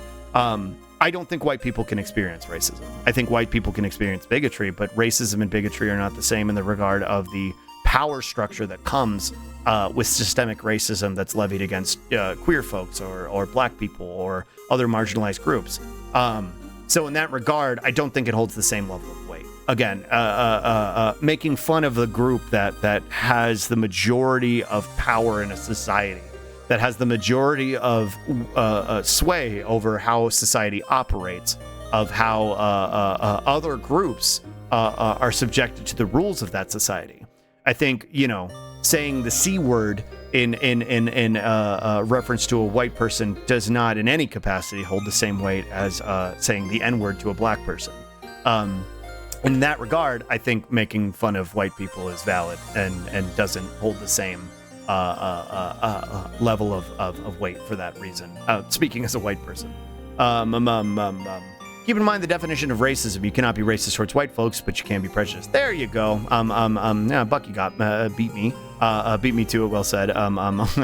Question of punching up, I would say. Exactly. There's a difference between punching up or punching to your right and left versus punching down. Facts. Boondocks is great, but so many people blatantly miss the blatant leftist talking points. I mean, I did as a kid. As a kid who was watching it in 2014 while it was airing, I was a 14-year-old kid.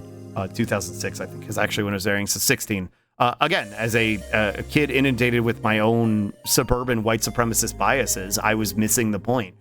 In retrospect, I understand a lot of them and recognize how apt and eloquent they are in criticizing white supremacy in our society. But at the time, they were lost on me. They just thought kids doing kung fu and being edgy and missed all the obvious criticisms of white supremacy and capitalism. Exactly, yeah. I mean, Huey is quite literally a revolutionary communist. You can't be oppressed if you're the group of power. True. Depends. East Europeans count as white. I would say there is systemic racism in Central Europe against those, and there becomes more nuance in that regard. But since there is no immediate outside marker, it's different. And I'm speaking mostly from the lens of American, as an American white person. I do think there is a little bit more nuance when it comes to criticism of a more marginalized group. So like you were talking about in Eastern Europe. E-Composer, thank you for the follow. Again, that conversation can go into historical discrimination against groups that were considered not white, despite having white skin, right? Groups that were considered quote-unquote swarthy, Italians, Irish, even in America, who have been adopted into the aspects of white supremacy because that's how white supremacy operates. I have to go and drive around my sister. I just wanted to say thanks for being here, Slug. Thank you for being here, Max. Be safe. Irish people can experience racism, Italian and Nordic people can experience racism, Polish people can experience racism, but I can't say white people overall can. I think that's a good way to indicate it, and I think it depends on who is perpetuating the criticism that's being levied against them. Again, like there is a very loaded hostility towards Irish folks in Ireland, based on the history there. Hold on, I gotta go bury Bruce's for him. Hold on, I'll be right back.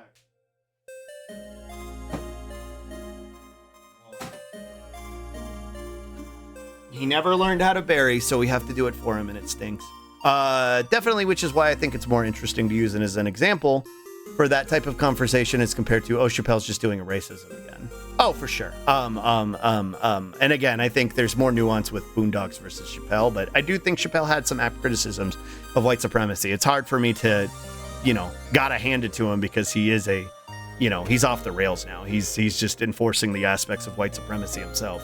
There are still instances like British people against Irish people, but that still is a case of punching down. That's kind of what I was getting at. The historical context and the discrimination that comes with that from a class perspective and from a nationality perspective, to where there can be bigotry involved in that. I think it's more as like a, let's say a white American person making fun of a white British person. I don't think there's the same level of harm being done in that regard as like, making fun of black folks, especially as a white person. Just got to be cognizant that the definition of racism, correct one, is an academic one. So if you aren't talking to people who have encountered that in a classroom, it's going to take some explaining. True. That said, people do belong to multiple groups. A poor white person getting oppressed by a shitty slumlord who happens to be black is not the one in power in that situation. That isn't a hypothetical. This isn't a hypothetical. There was a thing that happened that caused a bunch of discourse. Yeah, but I also don't think it's worth acknowledging to the same degree as systemic power, right? While a poor white person can be subjected to the class struggle, and the person who happens to be in power in that regard happens to be black, that's more of a class issue than it's a race issue, right? And again, the systemic elements of racism still apply in that regard, right? And typically will manifest them in themselves when it comes to the rebuking of whoever their oppressor might be in that regard, again, from a class lens, but applying that race lens to it.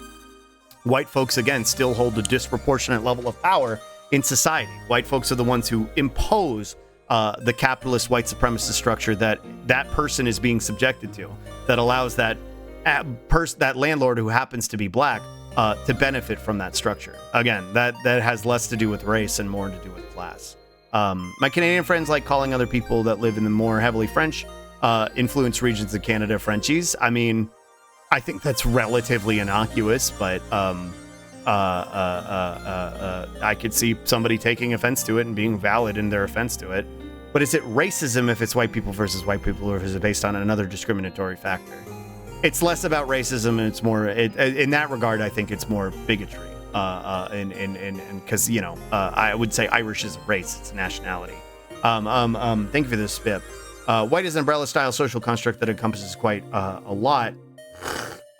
So other factors are assuredly at play. Yeah. Also, whiteness is not a real thing. Whiteness is not a real thing. Whiteness is a real thing in the way that it has consequences and causes harm to people in our society, and it perpetuates the aspects of white supremacy. But whiteness as the concept defined by white supremacists is not a real thing. It's purely nonsense. It's a social construct, like Homo said. Gets muddled because when you really get down to it, race is not really a thing, except what people decide that it is. And race is relevant in that regard. Race is relevant when you are experiencing the marginalization in a society because of it. I'm culturally white, but my family has been slowly traveling to the West over the generations. So we still got lots of Asian-y genes, and I have experienced anti-Asian racism because of that. So yeah, it's complicated. And I think even if you are not part of that group, right? Even if you're not fundamentally part of that group. Let's say you're white, but you have maybe Asian features because you have Asian lineage, right? And you don't necessarily wholeheartedly like really identify with that group, whether let's say Korean, for example, and you experience discrimination that's levied against Korean people simply because some others recognize that in you. That is still the perpetuation of racism, and you being subjected to it is an indicator of that. That sounds like an academic question to me. Bigotry is bad no matter, in my opinion. I think I explained it pretty succinctly. And a lot of progressives who ostensibly hate landlords taking the landlord's side in that incident because they refuse to think about the context of the individual level. I think a landlord is bad regardless of what the race of the landlord is. And I also think the race of the landlord doesn't really come into play in that conversation. I think the person experiencing the plight in that conversation is experiencing it because of class struggle, not because of race. I think the race ultimately becomes irrelevant in that conversation.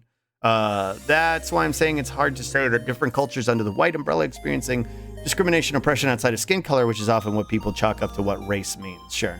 That isn't racist oppression, very different at this point, semantics of a sort. Yeah, I would have to agree.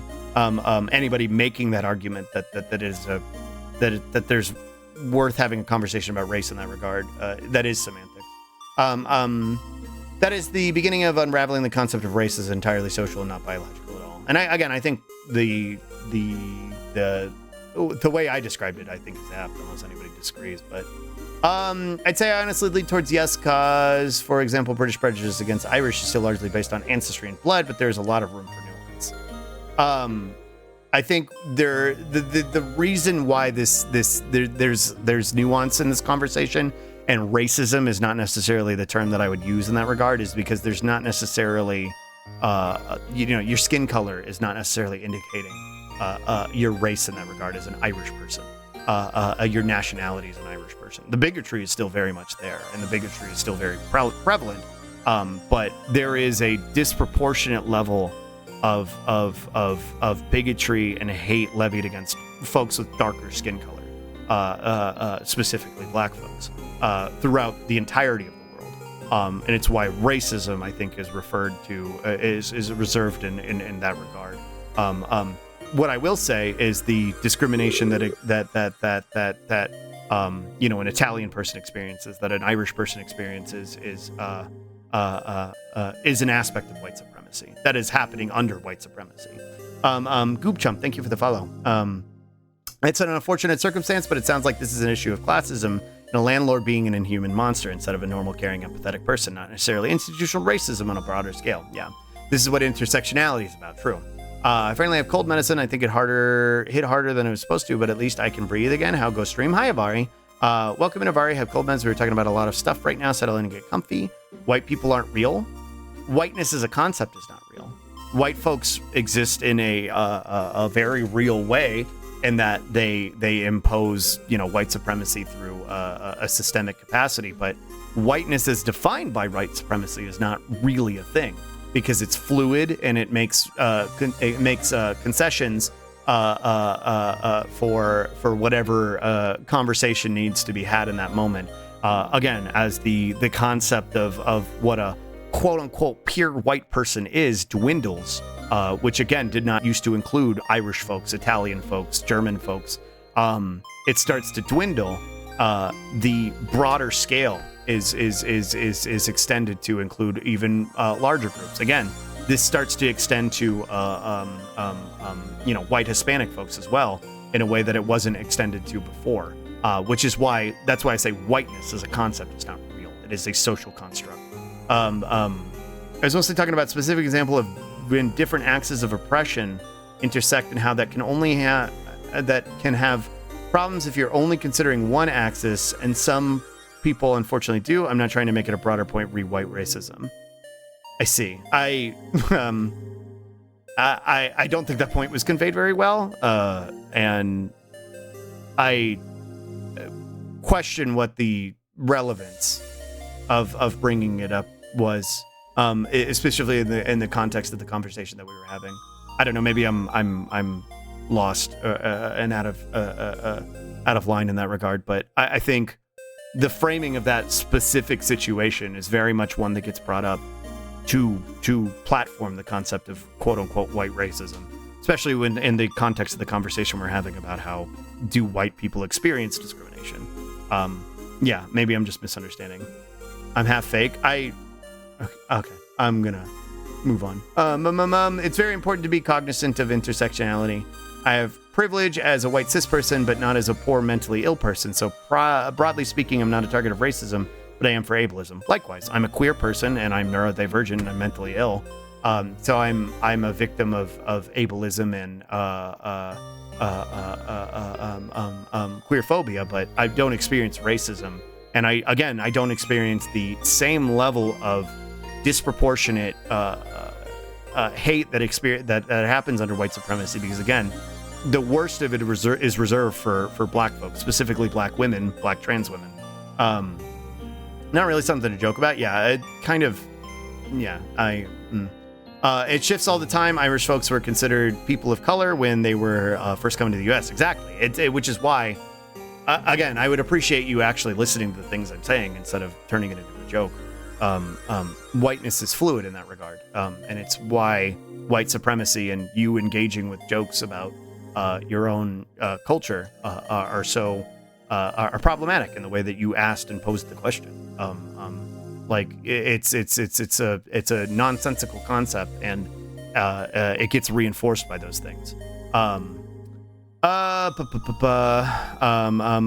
Thank you for the snail rotation. British, true. I love brisket. Hi, Goop Chump. I think we're starting to make circles in this topic now. I don't think we are. I don't think you're listening. frankly. And I don't mean to be mean, but I don't think you're listening, actually. We're not making circles. You're not paying attention. I'm sorry if that's harsh, but given your disregard for what I was saying with jokes and no actual acknowledgement of anything that the question that you asked or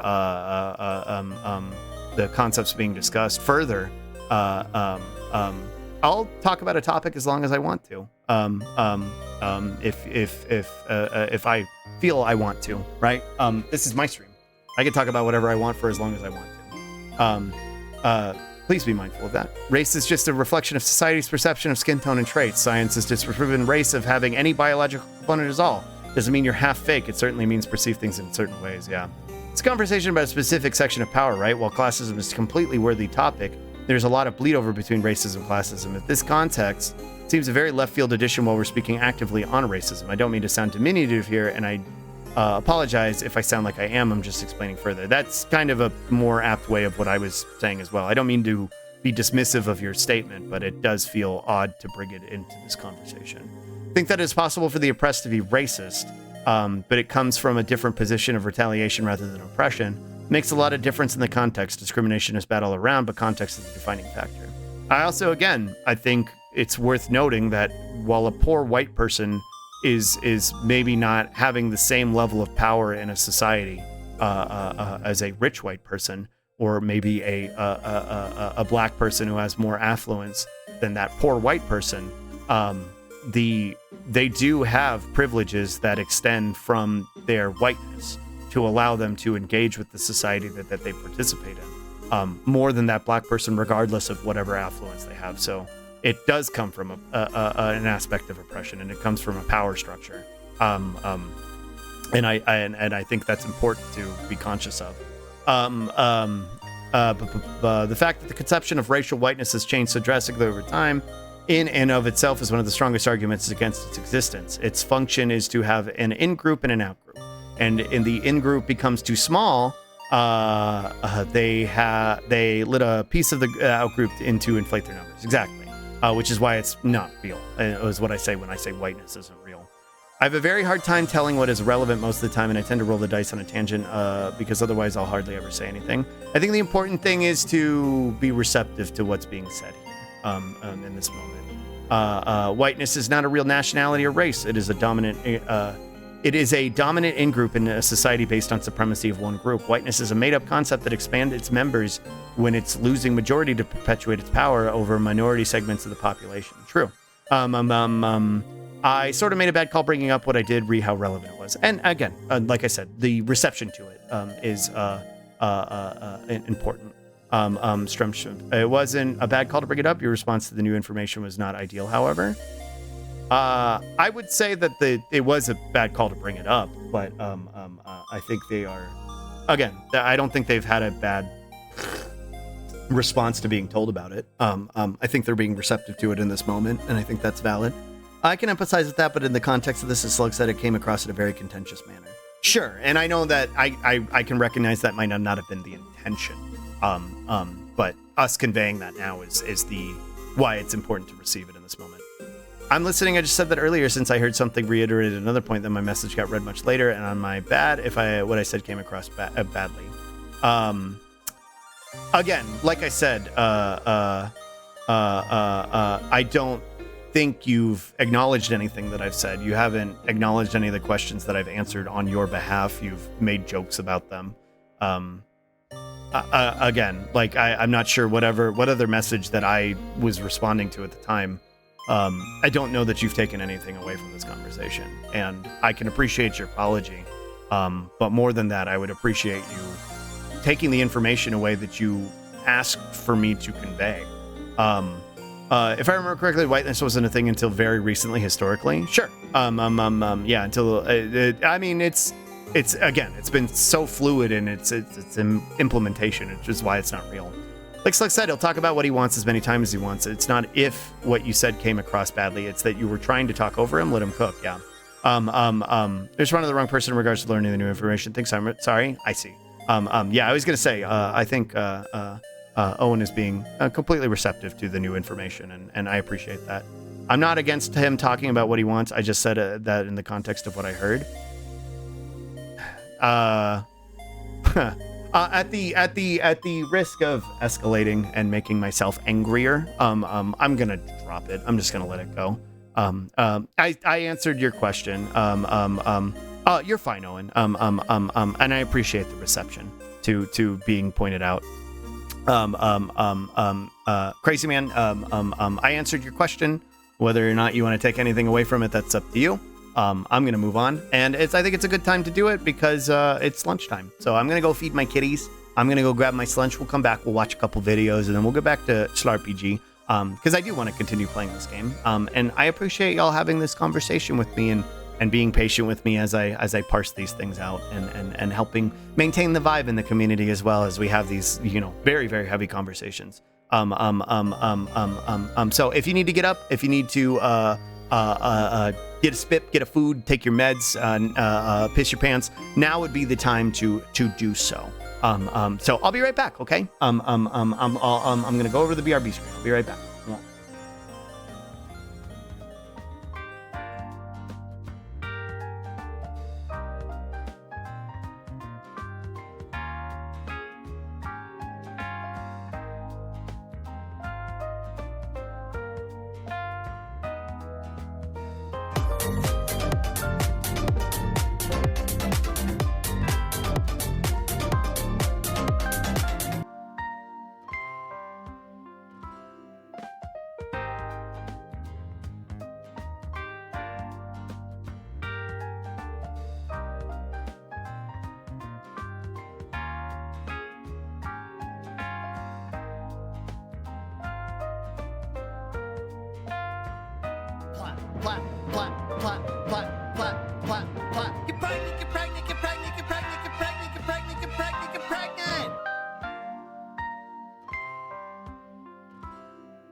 What? Hi.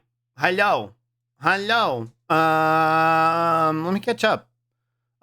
We getting pregnant in here? What happened?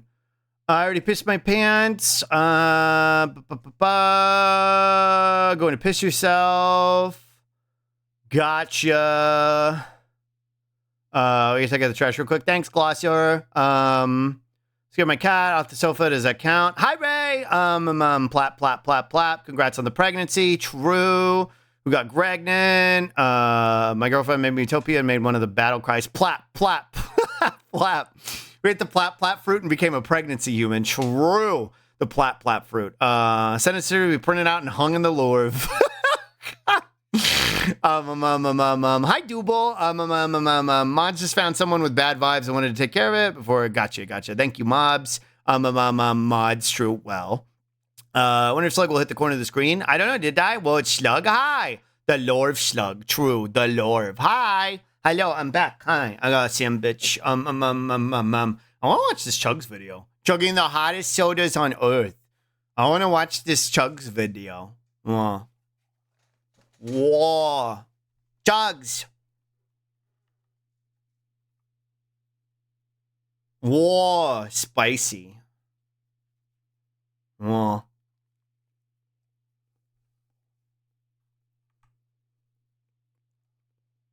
Whoa.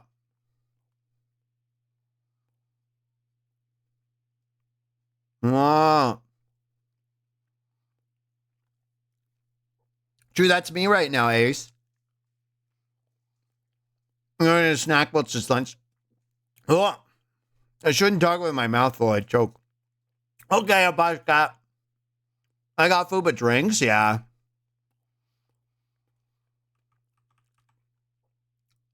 Whoa. Whoa. You okay? Whoa. I choked on some bread. I eat a Zico bread with my sandwiches at lunch, so they're a little more crumbly. They're probably fridge cold. He usually does fridge cold. I don't know. Elastic and Brazilian is Luffy. True. Get that bag, Chugs. Yeah, I'm eating the Bible bread. Because it doesn't have, it's like sprouts instead of grains or something. It doesn't make my tummy hurt as much. But yeah, it's more crumbly. Make homemade lasagna tonight? Yummy. I don't like lasagna, but I hope you enjoy it. Oh. Cooked over poop? No, I don't know about that. I get it at the grocery store. How many chugs for Chugs to drink the werewolf piss soda? The what? Derive as food you were supposed to eat to be miserable? What? Really? Maybe, Henge. Is regular maker of a saga. I hope it goes well, and I'm giving you my energy. Today's been a long day. See y'all next time. Bye, Carby. Thanks for hanging out. Oh, green. Whoa.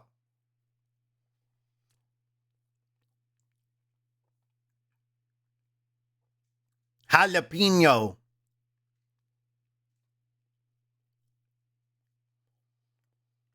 I camped out at the theme park and they had a build your own Lasaga buffet. You could have just had white sauce Lasaga with cheese. Yeah, I would like that. Or honestly, just the Lasaga noodles with cheese. That's plenty for me. That's good enough.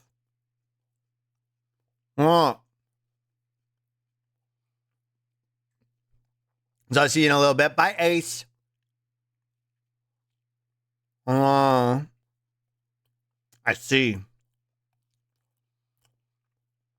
Oh. Jalapeno seems like it would be the least hottest. Oh.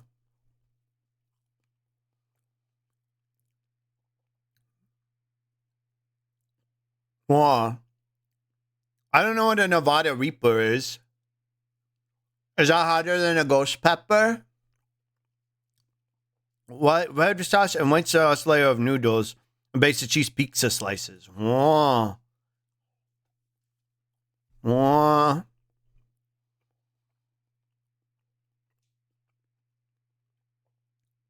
Spicy.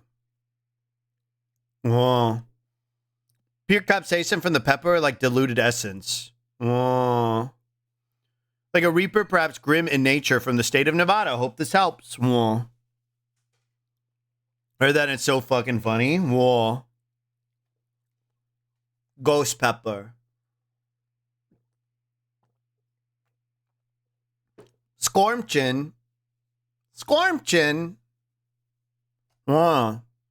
I finished my sandwich. Chugs. Yeah, hi, lazy. Lord God, I said, I have never defiled myself from youth until now. I have not eaten anything found dead or mauled by wild beasts. Now, no unclean meat has ever entered my mouth. Look, he replied, I will let you use cow dung instead of human excrement, and you may bake your bread over that. Thanks, God. I like his bowler. Chugs always has drip. See the intro chapter for Kings of Hell 2? Was that the furry game? Hi, Flash. Look, he replied, alone is making my stomach hurt. Look, he replied, yeah, look. Listen, may I share? Sure. Hold on. I'm gonna catch up on chat. You know, it's spicy the pepper by how spooky it sounds. True. Hi, Kami. So embarrassed my friend with the book of Ezekiel because he texted me, what's the verse for this week? And I immediately replied, Ezekiel 23:20. It's NSFW. If you look it up. Turns out he texted me by mistake and he was running an ESL class, so he cited the whole verse for a whole classroom. Whoa. Let me see what this link is. A look, said got look. Yeah, look. Whoa, yeah, this is the funny furry game. Okay, hold on. We'll watch after this. Whoa. Whoa. Lunchtime. Hi, Trave. Second of breath going, look, yeah. Whoa. Call the fire department, but not for me. True. What? What? Bum, bum, bum, bum, bum, bum. Crying at these images I found on Tumblr. Wait, hold on.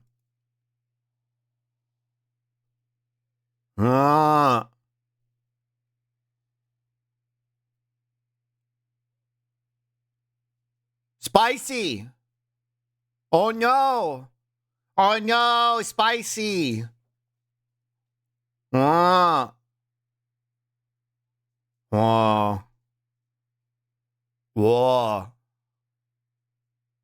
Soup. Hot soup. Why the spice for just the pain and not the flavor? Yeah. Also, I just can't imagine drinking one of these as like a leisure device. Why would you drink a beverage to hurt yourself like this? Yeah, it's spicy soda. As long as you do some variety of doo-doo, I'm Gucci, the word of God, true. No one would ever do this for normal reasons. Yeah, it's mainly, it's built for people like him, for Chugs. White folks like to suffer. True. I looked away for a bit. Now it's real chug hours. Let's see what Hen sent. Because I think this is images. Reddit's having a glitch where it puts the wrong captions over photos. It's the only thing I care about right now. Is this too much food to send to daycare?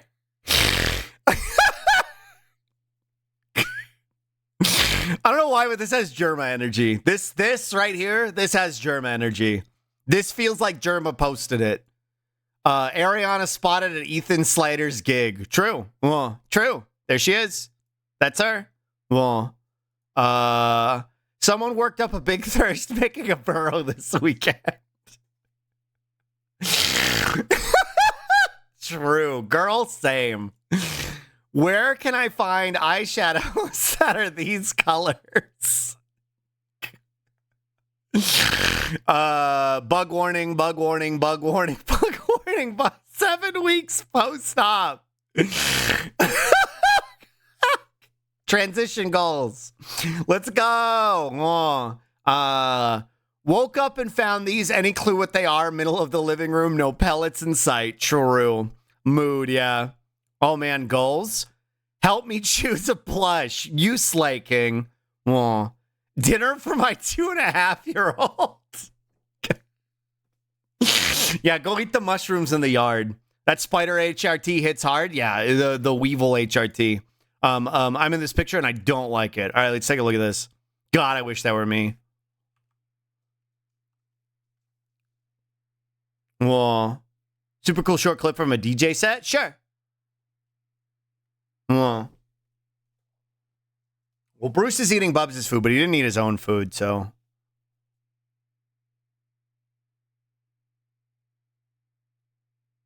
Whoa.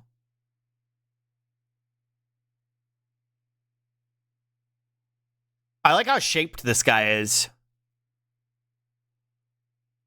Whoa. A garage.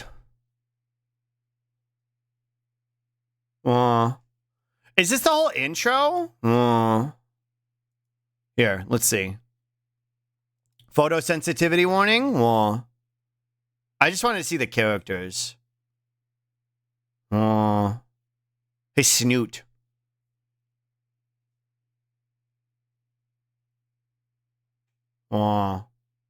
This is too much lore exposition for me. I just wanted to see the characters. I just want to see, does he show his ass again? The funny little red one? It doesn't seem like it. All right, this has got a photosensitivity warning, but I'm going to watch it when I get back because I want to see it, but I got to pick up their feeders. So, no ass. Yeah, fucked up. So I'm going to put on a baby sensory video for you while I go pick up their feeders. The Fat Butt Gremlin thing was just for the tutorials. Damn. Flaming shaved ice dessert. Here, I'll put this on. I'll be right back, okay? I'll be right back. Hi, Poppy.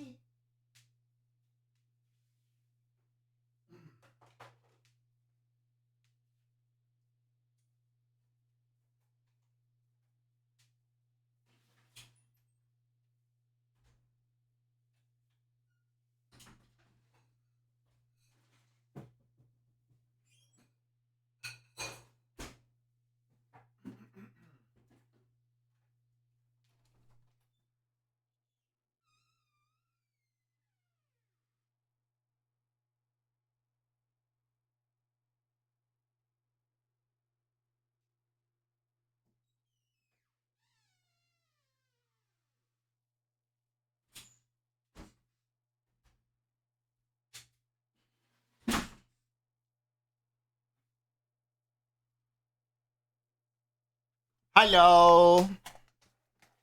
Hello. Hello. Hello. I'm back. Hello. Cool gameplay. Thanks. Thanks. Hi, Fred. Hello.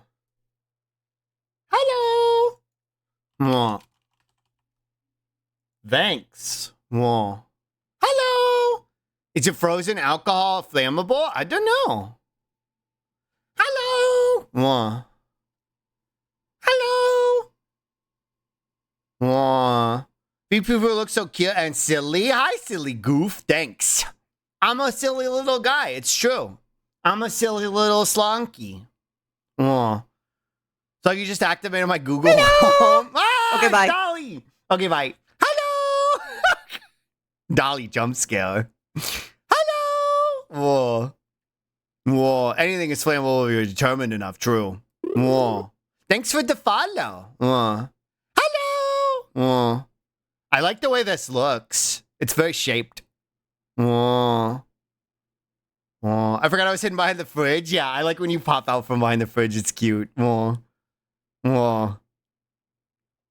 cold, like colder than dry ice. You can make a cheap, very dangerous cryo fluid by chilling isopotropic alcohol with dry ice.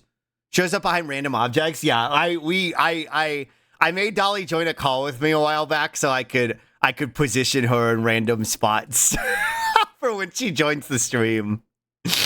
Dolly's in your walls. Yeah.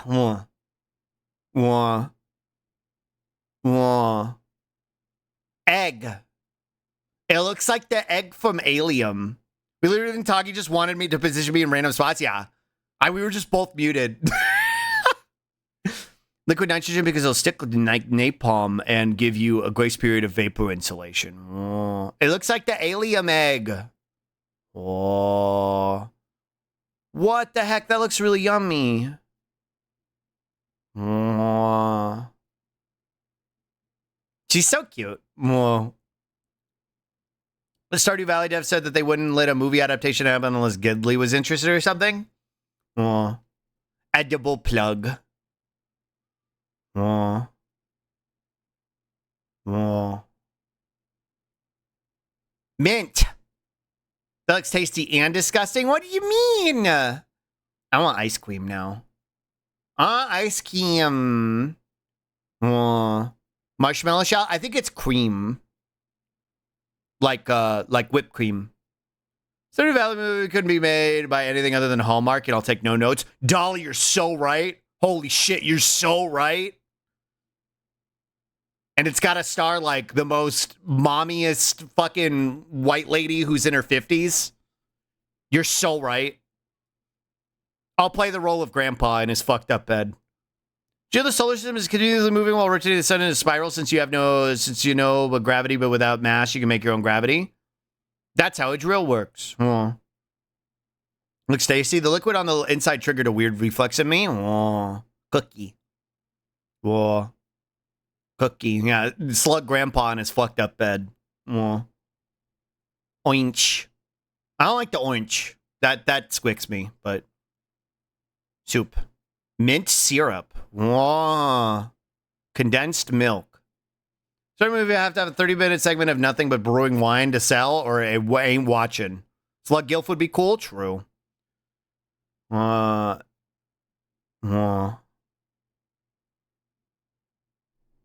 probably a lot of calories. I don't think it's good to make light of diabetes, but it's okay. Orange is about to be immolated. True. The Stardew mods that are just making Grandpa's bed more and more fucked send me. Wait, is that a thing? That's really funny to me. I assume you mean like, whoa! What the? Oh, you're so silly, you silly goof. Wait, that's you're still silly. Whoa. Well, thank you. Thank you for the $1. Whoa. Thank you. I'm just a little guy. Whoa. I assume you mean like different mods that make it more silly, but like, or more fucked up, the bed. But I imagined it as like just progressively getting more fucked up, like over the course of a cutscene is what I was imagining, and that made me giggle. Recently introduced my mother to Stardew Valley. She's fully hooked now. She printed out a table of all the friendship requirements so she could keep track of everything. That's really cute. There's one where his bed is literally just a ping pong table actively in use. All right, this has got a flashing light warning on it, so I'm curious what it is, but flashing light warning. Is there one where Grandpa is the bed? Oh.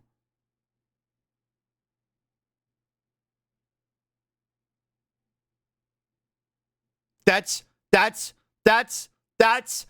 the faith speech sounds. It sounds like it sounds like John talking in faith. There's one where the grandpa was on ping pong table and they're playing ping pong. Hi, Val. Scrambled, yeah. Wow, Mortis. Yeah, it sounded like the Lord is my shepherd. I shall not want. More arms. Bug out. Pros. More arms. Literally a bug. Get a funny mouth. Wait, go back. I want to see the pros. Stop. Get a funny mouth. Cute as fuck. Some are fluffy. Give bug fun facts as a bug. Body euphoria. Con. Still human size. But that's dope. Become more bug. Whoa. This is Trave's core. Whoa. Whoa. It's that creepy digital distortion effect. Whoa. So true. True. Whoa. The short is my leopard. True. Whoa. Damskus core. True. Sold instantly, yeah. Actually, mostly analog distortion. I think that's why it's so fun. I like analog distortion. They've trapped my essence in the internet. True. I like analog distortion. It's more fun. Where do I buy? I want to become Booge. Makes me think of the... I wonder if I can find it. A gun with one bullet. True. I wonder if I can find it. Kafka. Hell yes. Fuck yes. Wah. I found it. Reminds me of this. Well, it reminds me of this. Well. Oh, hell yes. Oh, fuck yes. Rain of spiders. True. Oh, hell yes. Oh, fuck yes. True. Well. Bow, bow, bow, bow. I love that image. It's very good. Well. This is like spooky and fun at the same time. I kind of want to watch one more video and then go back to the game. But who do we watch? Who do we watch? I don't want to watch a super long one either. Girl with the frogs, maybe? Well, she doesn't have any new frogs.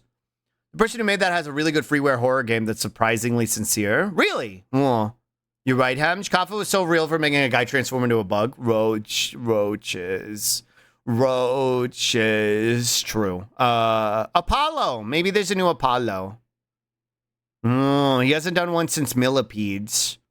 Billy? We haven't watched Billy in a while.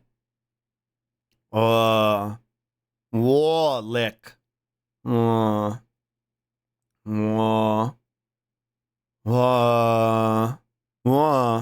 If I was a bug, I'd probably be a woodlouse. It's called Trust. The ending almost made me cry. Trust. It sounds interesting. Hold on. Trust game trailer. These are none of them. That's none of them, but it sounds interesting. We'll watch rabbits. Trust Umpuko. If I was a bug, I'd be Traves. True. Trust Umpuko. I also cried when Liz Truss was prime minister. True. Trust. Oh, for the haunted PS1 thing. Okay, so like fair warning on this. Maybe flashing lights. Maybe spooky. Maybe scary. It's pretty short though, but I'm curious what it is. Hi Ava. Oh, I like this aesthetic. Whoa, I love a good spooky cabin.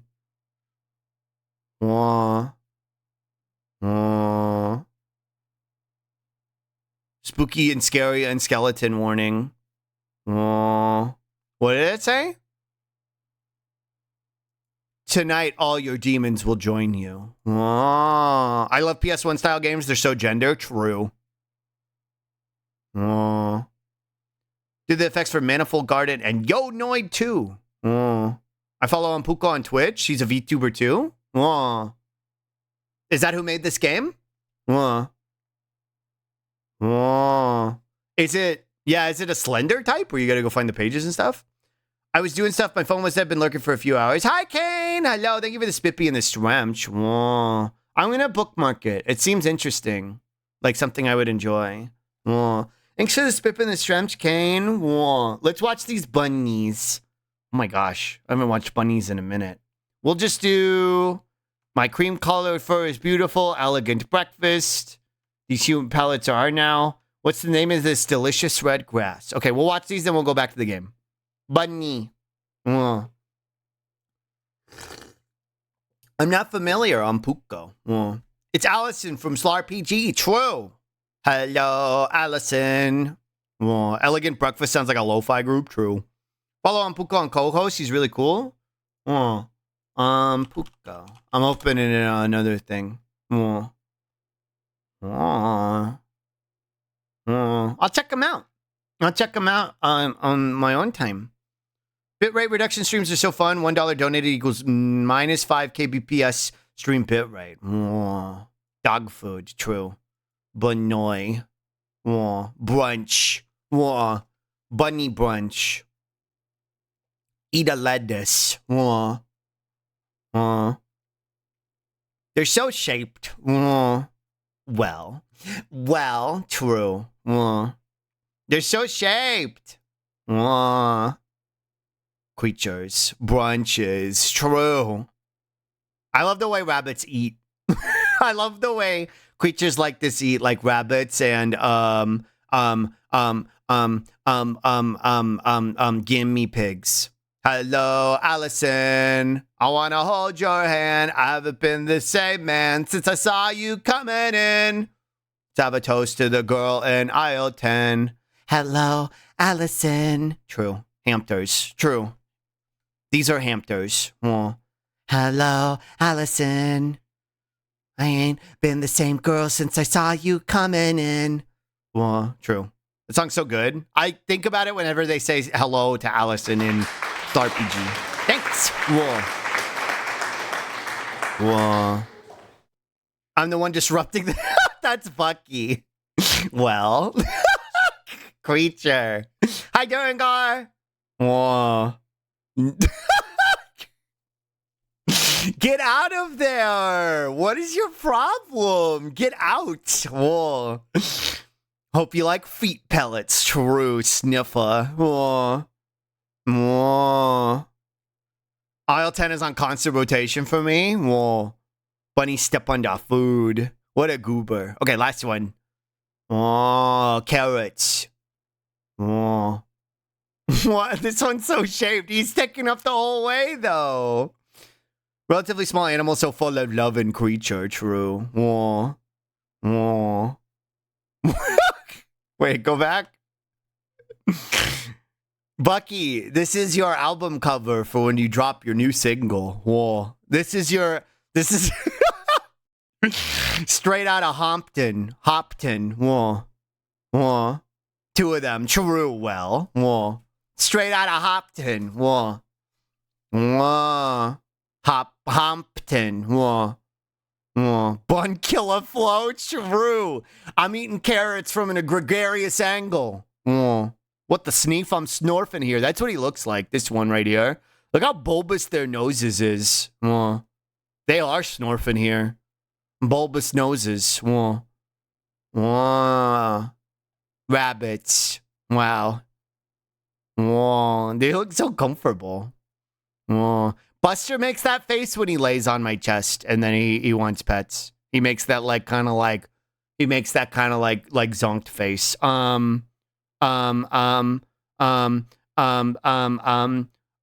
Videos games.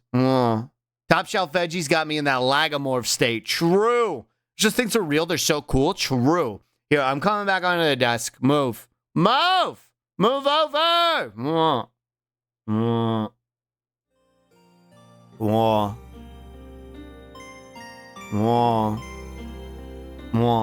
Hi. Floppy G. Slopper G. Upper G. Upper is the color of your emoji. Kicks your shin? No, I don't even have shins in this form. I just got little sticks. There's nothing to kick. I just got little tippy taps. It sure is. Upper is the color of your emoji. Let me do this. All my stuff is all moved around. Okay, this one's, and then this. Super, lesbian, aminal, RPG. Okay, well, we can fix that. What do you mean? 311 is from my city. I gotta do another spit. My thrust is all scrambled. Sluggo Arc. I don't think Sluggo Arc has shins either, but I don't think she has shins either, but maybe. Yeah, I moved your stuff around your desk while you were moved your stuff around while you were above the desk. Sorry, I'm not sorry. Who gave the super lesbian animals a rocket launcher? Yeah, look, I don't even have shins. They're just noodles. Sluggo Arc has shins, but none are her own. True. Yeah, look, they're just noodles. No shins? True. Well. Okay, I'm animals. I'm a gay animal now too. Let me like go here. No fingers either. Yeah, just orbs. Just orbs. There we go. What will the mafia do now? No shins, true. Can you hold your breath?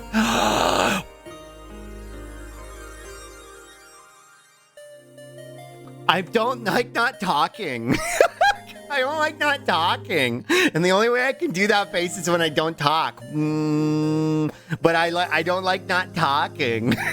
I feel uncomfortable when I don't talk for like longer than 5 seconds. I'm like, oh, I should probably be saying something. I'm supposed to be saying worms. This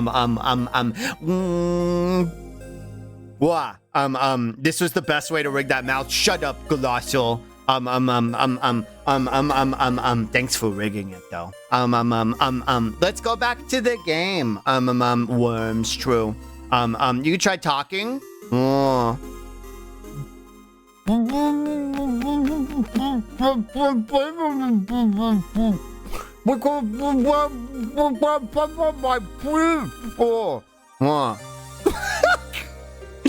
Big old orb bappers for unspeakable violence. True. Shame you rigged them. Me when she when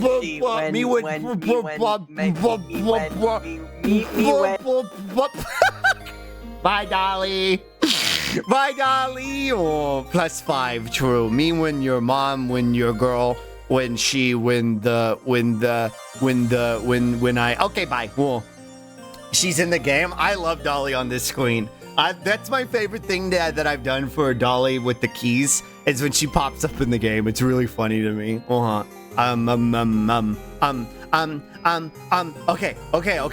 No more screwing around. It's video games time. We've made like 20 minutes of progress today, okay? We gotta make at least like half an hour of progress, okay? You just think the world owes you in particular. You want to live in some fairy tale meritocracy land where you're handed the world on a silver platter for your talent, while riffraff like me stay at the bottom. She looks like she's been grounded. True. Slugdoy. It's like a Dolly public service announcement featuring Dolly. I wish if there, when she came in, it would just go, yeah, like a public service announcement. But what if there was a little more screwing around to do? True. New dialogue. I was here. True. You want to live in some fairy tale meritocracy land where you're handed the world on a silver platter for your talent, while riffraff like me stay at the bottom. Well, guess what? That ain't happening. PSA, death hoppers. Yeah. Or the caveman scream. True. Yeah. Bah! Yeah, like that one. The Super Mario Sunshine alert noise. True. Hell yeah, Allison. Yeah. I don't care what you think my magic makes me. I don't care if you think my magic makes me a cheater. Life doesn't need to be a competition, and I'm not weak for relying on others. I'm not gonna stop fighting for a better life for myself, and for Melody, and for all of us. If you have a problem with that, that's on you, Paula. Ellipses. Wow. You rehearsed that one ahead of time, Galetta? Go fuck yourself, Paula. Pauletta, not Pauletta, Paula. That was really based, Allison. True. The opening notes to Wonderwall. Yeah. I wish you would step back from that ledge, my friend. Cut ties with all the lies that you've been living in. Yeah, true. Wow, you rehearsed that one ahead of time, Galetta? Go soak your head, Paula. Very moving. Still hate you, but, you know, A for effort. Well, it's been fun, but I have better places to be. Oh, teleport. They see Paula away in a horrible dungeon. Whoa. Hi, Diosu. We should have checked her pockets before we woke her up. Nah, let her run. I'm not afraid of her. True. That was pretty impressive. That was a pretty impressive little speech you gave back there. Who's the dragon lady? That's Zinnia. She was Faith, Jody's girlfriend, the horse lady's teacher. And she's been around for a really, really, really long time because she's a dragon. And she knows the evil lady who's trying to take back her magic. They were friends. Hi, Ricewords. That was a pretty impressive little speech you gave back there. Thanks. Paula just really got under my skin. Did you mean all that? Mary Talker doesn't get criticized enough, in my opinion. True. Well, I did. I meant every word. I don't care what they think of me. I'm not just gonna sit around and let those jerks hurt the people I care about. Especially not you. and they were roommates. True. Hey, wait. Does this mean we're talking again? Ellipses. I'm still frustrated. Not specifically with you. With everything, including myself. You have every right to be frustrated at me, though. I'm sorry for saying what I said back on the beach. No, I'm sorry for freaking out at you for being honest about your concerns. That wasn't right of me. This week has just been a lot. I don't know. I don't think I can really articulate my feelings very well at a time like this. But I do think I'm seeing things a little clearer now after talking to Claire and hearing what you had to say just now. And giving my girlfriend the cold shoulder probably isn't doing any good right now. Let's just work out the rest later, okay? Ellipses. Okay. If you still need some emotional space, I understand. But when you feel like talking about it, I'm all ears. 'Cause I'm a bunny, get it? Thank you, Allison. Work it out and then kiss. True. She did the joke! I mean, literally, because I'm a... Oh, come here, you big dummy. Same wavelength. Same wavelength. Pre-watched. Whoa. Pre-watched Andy. Whoa. Oh, come here, you big dummy. Oh, she fucking read you. True. Yay! Oh, her little tail. That's cute. Whoa. I love you, Allison. I love you too, Melody. Whoa. Now we've got a mission to focus on. I'm right there with you, Mel. But we still don't have a game plan. I gotta go for now. Have a good stream. Thanks for hanging out, Damscus. Yeah, about that. Claire and I actually have an idea we'd like to propose. Whoa. Elsewhere. Whoa. Whoa. Bye, Damscus. Love you. Whoa. Whoa. Who's talking? You find yourself falling. Through what, you aren't sure. Stardust? It's usually stardust. What is it with the multiverse and stardust anyway? Why is there so much of it? You never thought you'd be so sick of seeing the wonders of space in person. Bye, Traves. Good luck at Worm. For a moment, you miss home. Aw. But you know that there's no use looking back. You have to keep pushing forward. You get your bearings and steady your body. Wherever you've brought yourself, this one seems to be another dud. With a few hand gestures, you're suddenly somewhere else. Anywhere else. You zip to a few other planets, finding no signs of life. Or a few other planes, finding no other life, finding no signs of life. At this point, you'd be happy to see any solid ground at all. Anything but stardust and darkness. You'd even take an asteroid. You begin to fantasize for a moment about terraforming an asteroid and making yourself a cute little home on it. It'd be lonely, but anything would be better than this. Right as you're about to lose your last shred of hope, you zip into a new location and see the sun for the first time in what feels like ages. You're on an island. The sounds of the sea and the cool breeze on your face remind you of simpler times and soothe your nerves. You collapse with a contented sigh and relax for a moment, sprawled out on the grass. You instinctively breathe in the fresh air, even though your body no longer needs to breathe. Much of the island appears to be covered in forest, with several mauve mountains towering in the distance.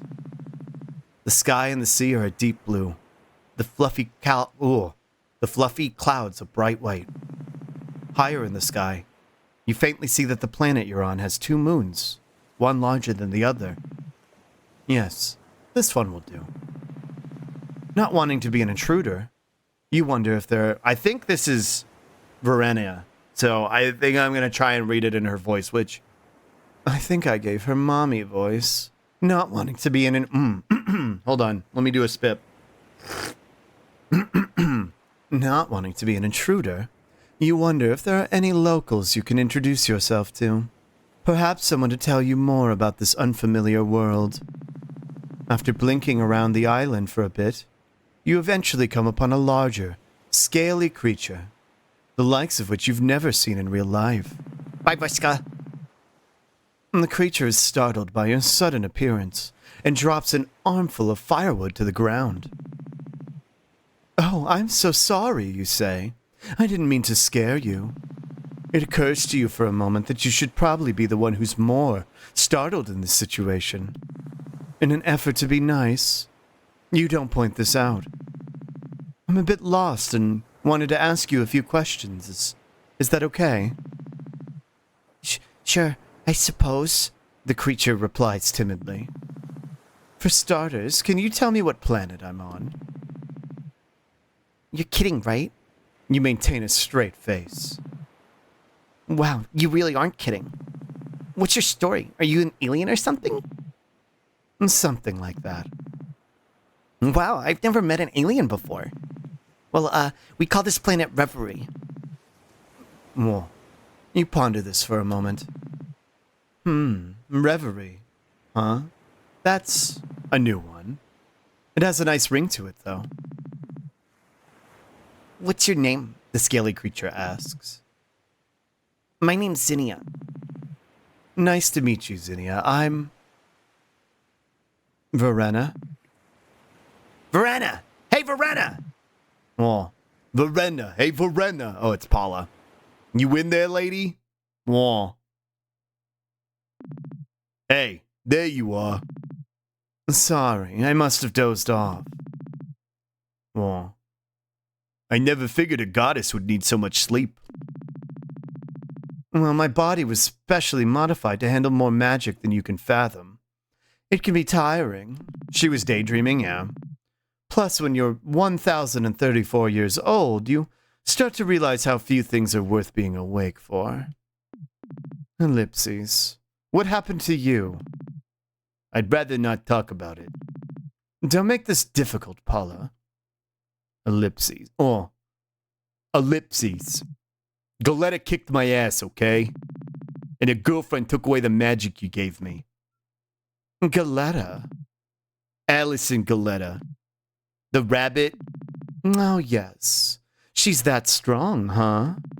I suppose this is going to be interesting after all. It was just a fluke. I relied too heavily on your magic and burnt myself out. That's not much older than the dragon? True. Well, it sounds like when she met Zinnia, she was much younger herself. Well, there's no way Galetta's stronger than me. I'm confused, though. You lost to the enemy, and yet, now you're here. They didn't capture you, hold you prisoner, torture you for information? Anything like that? Nah, they're too chicken. They actually healed me and let me get away. Can you believe that? How strange. Ellipses. Look, I know I wasn't part of the plan, but if you give me another shot, I know this wasn't part of the plan, but if you give me another shot, I know I can beat her. That won't be necessary. Besides, I already powered you up once against my better judgment, and it looks like your body disliked that. Which I'm guessing is why they drained your mana, correct? Doing it again so soon could kill you. This won't, affect my standing in the New World Order or whatever, will it? Oh. Oh. Oh my god, relax, it's fine. You've done your part. Now just go get some rest before the big show. I'm sure you won't want to miss a thing. A choice here? Interesting, yeah. Now where's Javis? Still building the actual palace. I think I'll go check on him. Whoa. Whoa. Thank you for the strumch in the spip. I'm playing as Verena? That's fascinating. Whoa. That's a very interesting choice for a game to play as the bad guy. Very, very old school Final Fantasy. Mwah. Nyum, nyum, nyum, nyum, nyum. Can I? Escape doesn't let me do anything, so I can't look at like inventory or anything. Can I talk to Paula again? Are you sure there's nothing I can do to help right now? I don't want to be dead weight. I want to prove my usefulness to you. Maybe she's not bad? Well, I think she's bad, but I think she's also misguided. But, and hurt. Well, Yuming around is a magical goddess, true. You've already done plenty, dear. Besides, you aren't exactly going to be striking fear in the hearts of our enemies if you're running on fumes, now are you? What? Now she too has a slug in her brain. I don't like this. Who are you? I'm Slug. Whoa.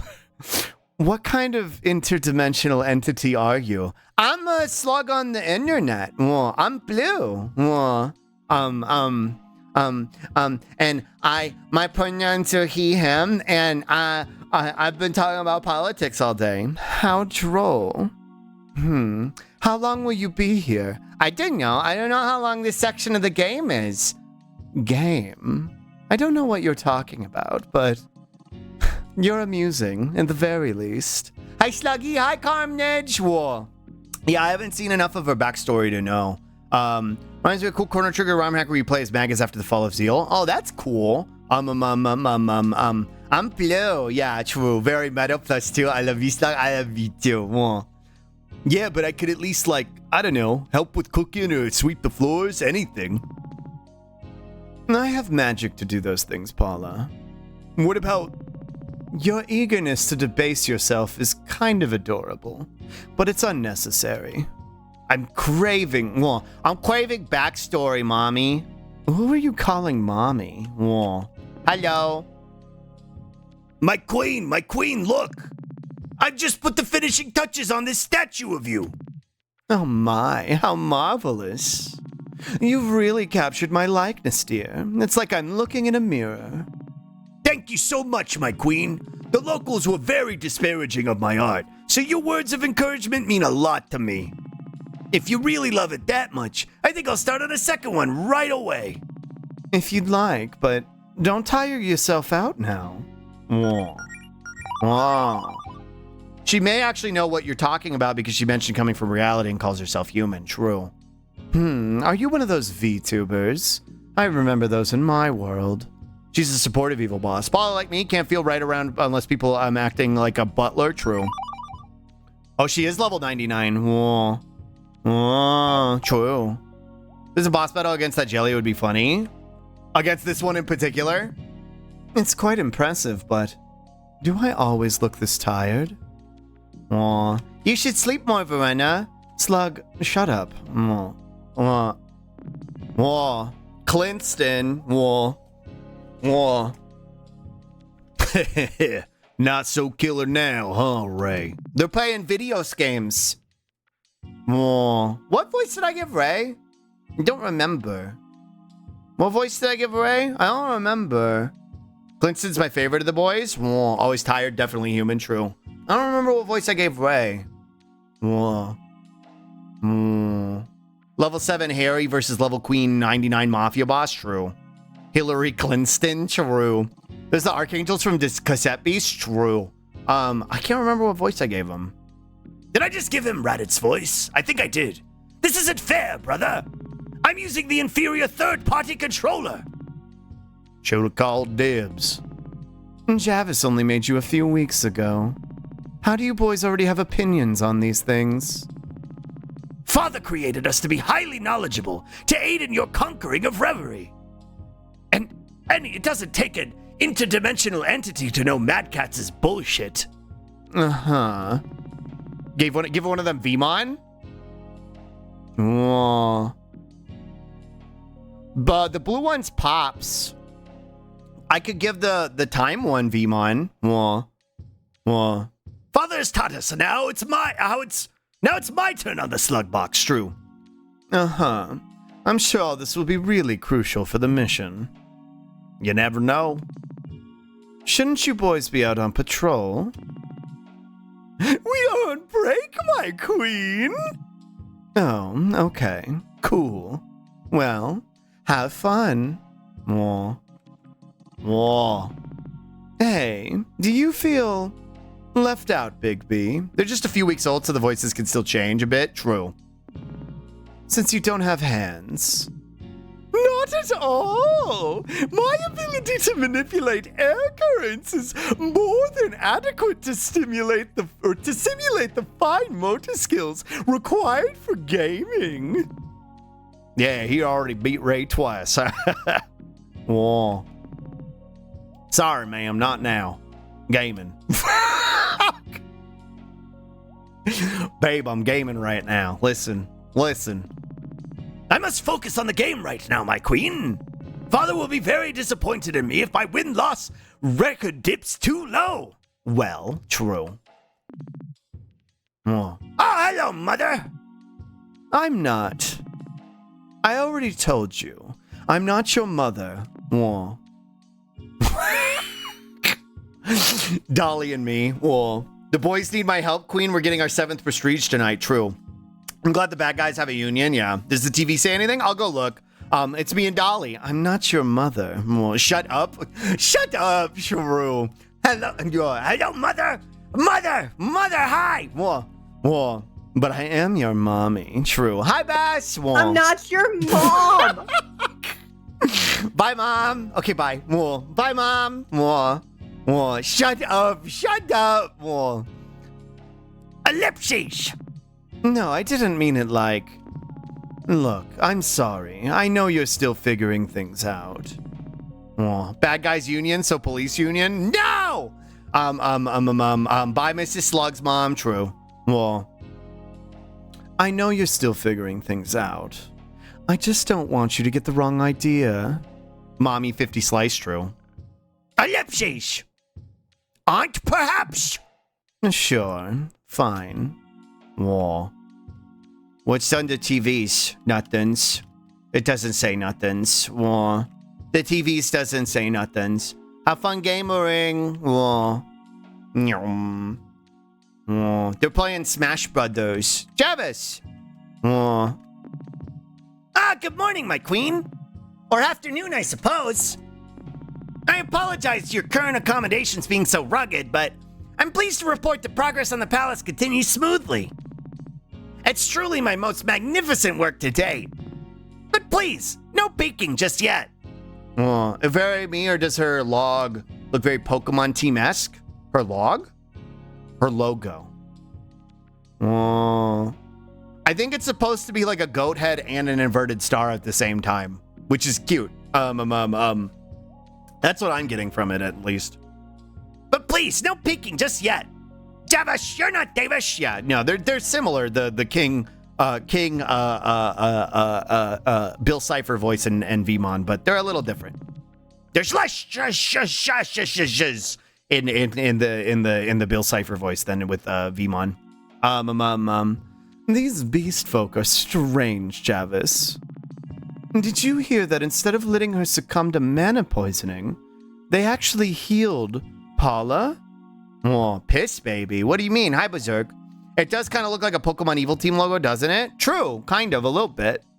Like Team Star, but evil. Oh. Did you hear that instead of letting her succumb to mana poisoning, they actually healed Paula? Even after fighting her? Who? Paula, the polar bear. Ellipses. Our new recruit? Oh, yeah. That one. Am I going to have to get you one of those spinning children's toys that teach you the name of animals? The polar bear says, the polar bear says, taxation is theft. There you go. I guarantee that I would not retain that information, my queen. True. As for the beast healing our recruit, probably some sort of trickery to lower our defenses. Or perhaps they wanted to send our disgraced commander back here as a show of power. Perhaps. They also took away the magic you so graciously gave her. Hi, Voiska. That doesn't sound very benevolent to me. Slug, do you know what the yippee says? Yippee! True. Hello! It says hello! I'm still not so sure, Javis. Our opposition just isn't what I expected based on past experiences. I would still not underestimate them, my queen. Hello! Oh. Hello! Hello. Hello. Hello. Hello. Whoa. Whoa. Hello. Whoa. What are we doing, Slug? Oh, it's Amano Lakakris. She's really cool. Whoa. But rest assured, whenever they're scheming, there'll be no match for my forces. Jamis, the point is to let me test their strength. Yes, well, I wouldn't want to waste your time with unworthy challengers. I'll be screening them for you. Well, thank you for the chat, Javis. I'll let you get back to work. I think some fresh air will do me some good. Maybe I'll do a little sightseeing, see how my old haunts are doing. Oh, I'm not sure I would advise that, my queen. I worry that your personal attachments to this place may make this painful. I know, but I think it's time to rip that bandage off. Whoa!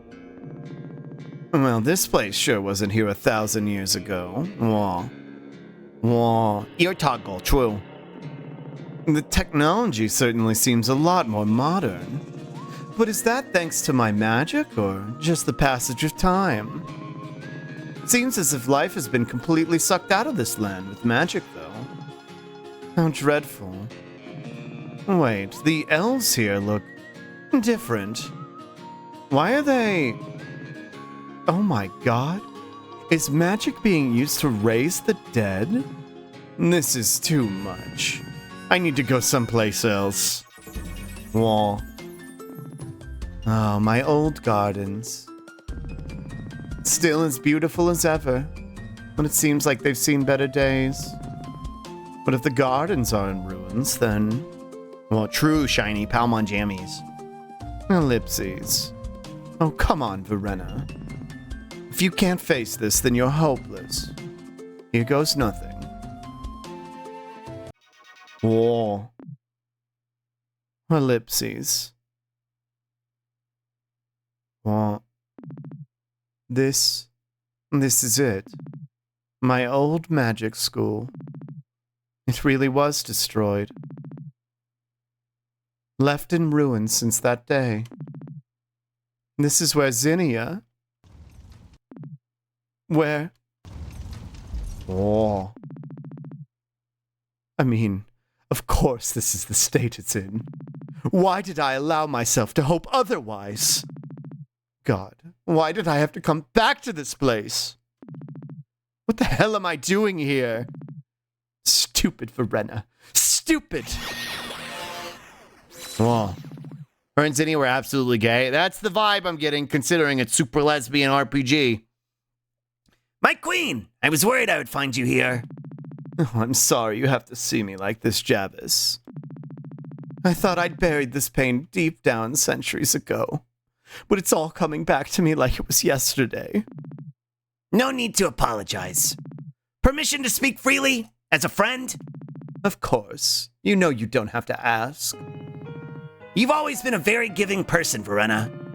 You gave these people so much, just as you've given me so much. You took me in and allowed me to become your second in command.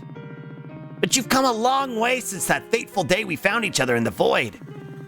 You've grown stronger in spite of it all. I admire that in you.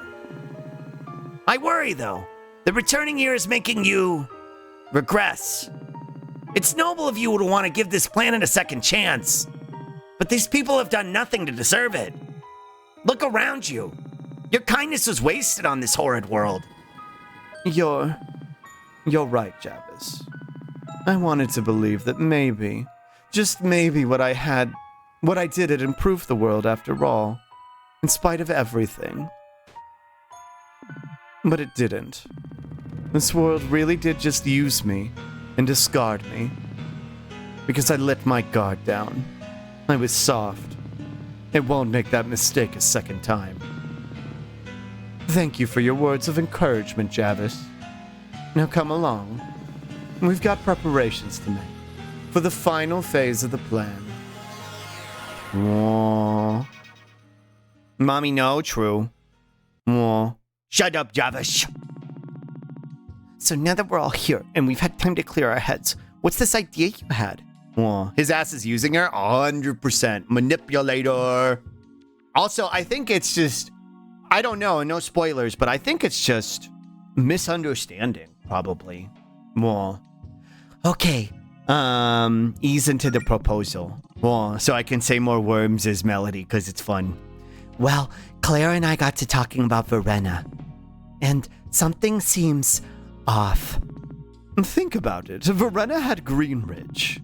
Her side had already won, and she let us go. There were no casualties. They took no prisoners. All that effort and they just left. Why? Seemed like they just did that to toy with us. Is this all just some big test, remember? That's what she said, but that doesn't sound anything like the Verena that Zinnia told us about. You think that Verena has other motives? Whoa, Faith's here. Whoa. Darling, your clackers are huge. Oh my. We can sit here and debate Verena's motives all day, but where exactly are we going with this?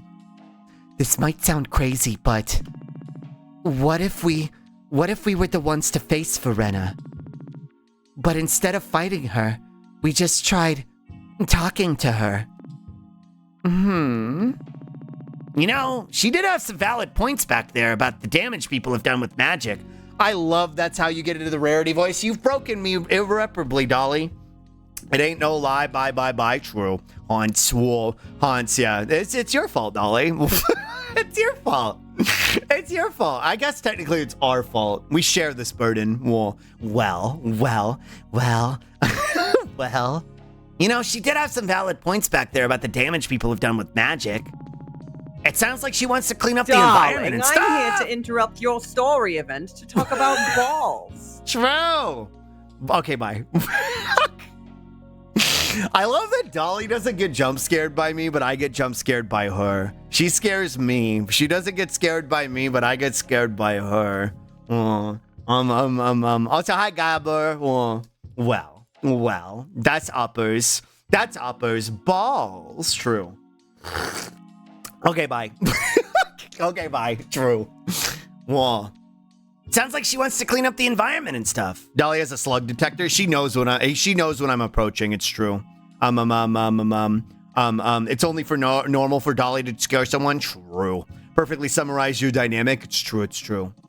Sounds like she wants to clean up the environment and stuff. There's common ground there. You can hear slimy steps. Yeah, like Mr. Krabs' Pete's. Like cluck, cluck, cluck, cluck, cluck, cluck, cluck, cluck, cluck. Yeah, when I'm approaching, all you hear is a plap, plap, plap, plap, plap, plap, because I'm slimy. Yeah. Exactly what Slug said. After everything we've learned, I don't think she's out to cause harm for harm's sake. Yeah, Squidward's walk. Yeah, true. Javis and his goons have been a total menace, though, and they're taking orders from Verena. I know, maybe I'm being naive, but I think the Verena who bettered all of our lives with a single act of kindness is still in there. Yeah, Vegeta. Xenia knows her better than any of us, and she said that something bad happened that would explain why she feels this way. Xenia, are you sure you can't tell us more? Ellipses. Believe me when I say it would only complicate things further. You're better off not knowing it's true. Regardless, sometimes people who have been hurt don't think they have a lot of options, and they need someone to reach out to them. It's true. If we do that, maybe she'll see that there's no reason for us to be fighting in the first place. Zinnia, your take? I don't know what's happened to Verena since the incident. What happened, Frick? A lot can change in 1,000 years. And I don't know why she's working with people like Javis and Paula. Need more cloptions, true. But I'd like to believe that she's still the same Verena I knew. I support this plan. Still, I don't know if you can avoid a fight. There's a whole army standing between you and Verena. Well, if it's a fight they want, it's a fight they'll get. We aren't going to rush headfirst into their base, Faith. We've got a few days. We'll keep training and we'll find the best gear we can. If we go in prepared, I think we stand the best chance of ending this. Ellipses. Jody. Maybe my word doesn't mean much to you at this point, but I trust their judgment on this, and I'm gonna keep them safe. Well, it sounds like we've got a plan then. Claire, as guardian of Greenridge, I give you my blessing. I won't let you down, Faith. I just hope this hunch you have about Verena is correct, darling. Mwah. Whoa. Really? Is making it a lot smoother? I'll leave that to Dolly and Glidle. This haunts you have. Whoa. This haunts you have. I'll leave that to Dolly and Glidle. If they feel like it's important for me to know, they'll tell me. Before you go, I got a few gifts for you that'll help you with the task ahead. First, for Melody. I trained many spellcasters over the years, so believe me when I say I know a talented healer when I see one. However, it seems like you have a lot on your plate. It's true. One of my signature spells should help clear your mind a bit in battle. Dragon's Cure. This spell consolidates your status restoring spells like Herbal Cure and Purify into one spell. Oh, full heal, bug. Oh, wow. Thank you so much, Zinnia. I also want to give you this key. It'll let you reach Verena on the tallest mountain of the island. Dragon Key. Whoa. Wow. Whoa. It opens some other specially marked doors where I've stashed items in case of emergency too. The door outside our house. Whoa. Slorbium should be good now. It's added if it's working. Whoa. True, Moobot. Whoa. I've stashed items in case of an emergency too. Whoa. What part of the dragon does that go in? True. True. Yeah, I trust Glidle and Dolly's judgment. Whoa. You'll find those all over. One door in particular guards something helpful for reaching new areas around the island. Whoa. Seriously, we can't thank you enough for all your help here, Zinnia. Are you sure there isn't anything we could do to return the favor? Oh, I'm just doing my job, dear. It's true. Think the chat overlay scrambled the emotes? Whoa. Why? What do you mean? Oh, I see. I don't think it's the overlay. It's just Stream Elements has been doing this lately. And it should get fixed when I get my new chat box thing. So I'm not gonna fuck with it too much for now, but probably just needs a refresh if anything. Yeah, I just refreshed it. Let's see if it worms. Now, if you want to train, then I suggest you seek out more experience in the field. I'm sure there are people all over the Sapphic Islands who could use your help in a time like this. The number of possibilities seems daunting. I bet a fortune teller could help you narrow down your options. If you want more training from me, though, feel free to talk to me anytime. I've got a little extra credit assignment for you if you're interested, but that's entirely up to you. For now, class dismissed. The final battle has been added to the quest log. Quemst. Travel north through the Umkamni Valley to reach Javas and Verena's final fortress. I should do the extra credit. I'm gonna do the extra credit because we're already here. I'm gonna save though.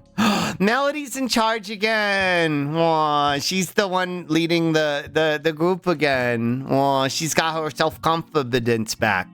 That makes me really happy. Aw, she's leading the group again. She's next to Allison too. It's true. Yes. Paladin specializations. I need paladin training? Whoa. About that extra... So, what was that extra credit assignment you had in mind for us, Zinnia? Oh, I'm glad you asked. If you're interested, just step into that other room over to the right. The door is open now. Whoa. Extra credit, mother. Whoa. What the? Shapes! Welcome to my personal battle simulator. This should be the perfect place for you to practice. This room is able to magically morph to suit your needs, and it can also generate simulated foes for you to fight based on your memories.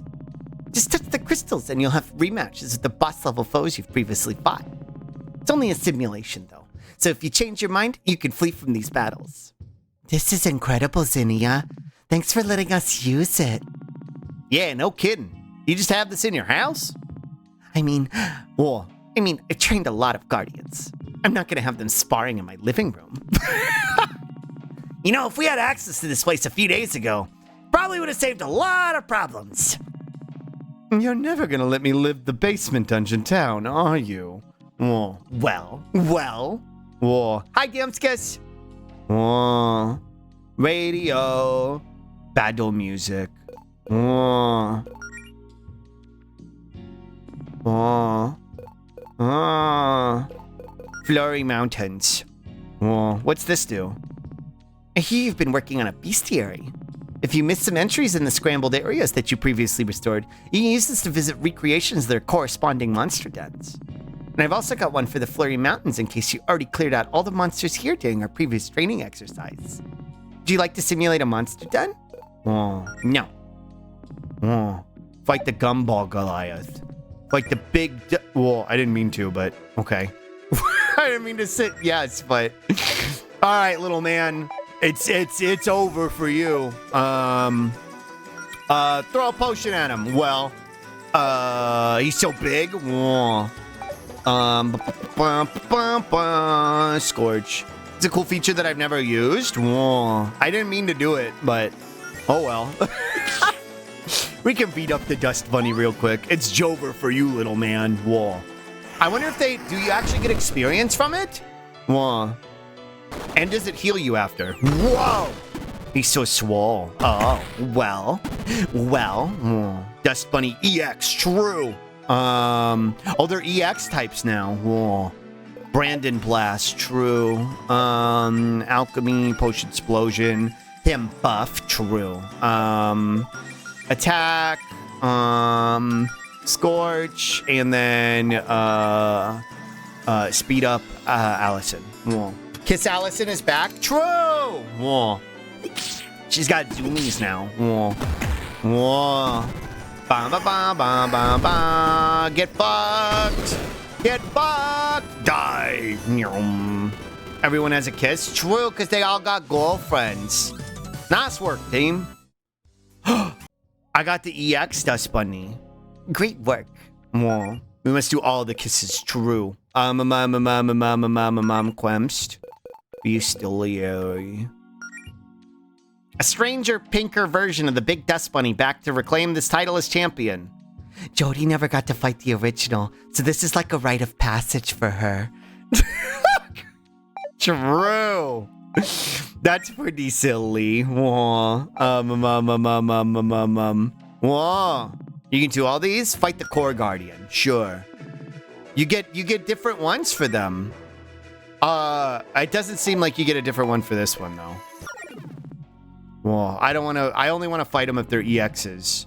The Trash King, Glyph, Gumball Goliath, Powered Up Paula. Whoa. That's more bosses. So there's a lot left. Oh, is that all the sons? That's probably all the boys, isn't it? That's probably all the boys in it. All right, let's go. Bye. Bye. Bye. Save. Oh, right. We can rest. Wow, this couch looks real comfortable. The boys are optional, but yeah, that's the boys. Wait, they're optional? I want to beat them all up. Especially Pops. Well, because I gave them all silly voices. So I want to do all their silly voices. All my fellas. All my fellas. Where do I go? Just keep going along. For now, you'll get the chance, don't worry. Do I go through the ass plane or do I go down? Where does this go? The boys are strong, I bet. All my fellas. I'll go to the ass plane, but where? Where do I need to go? Do I need to go back to town? That's this is the desert, and then this is This is the beach. Fellas.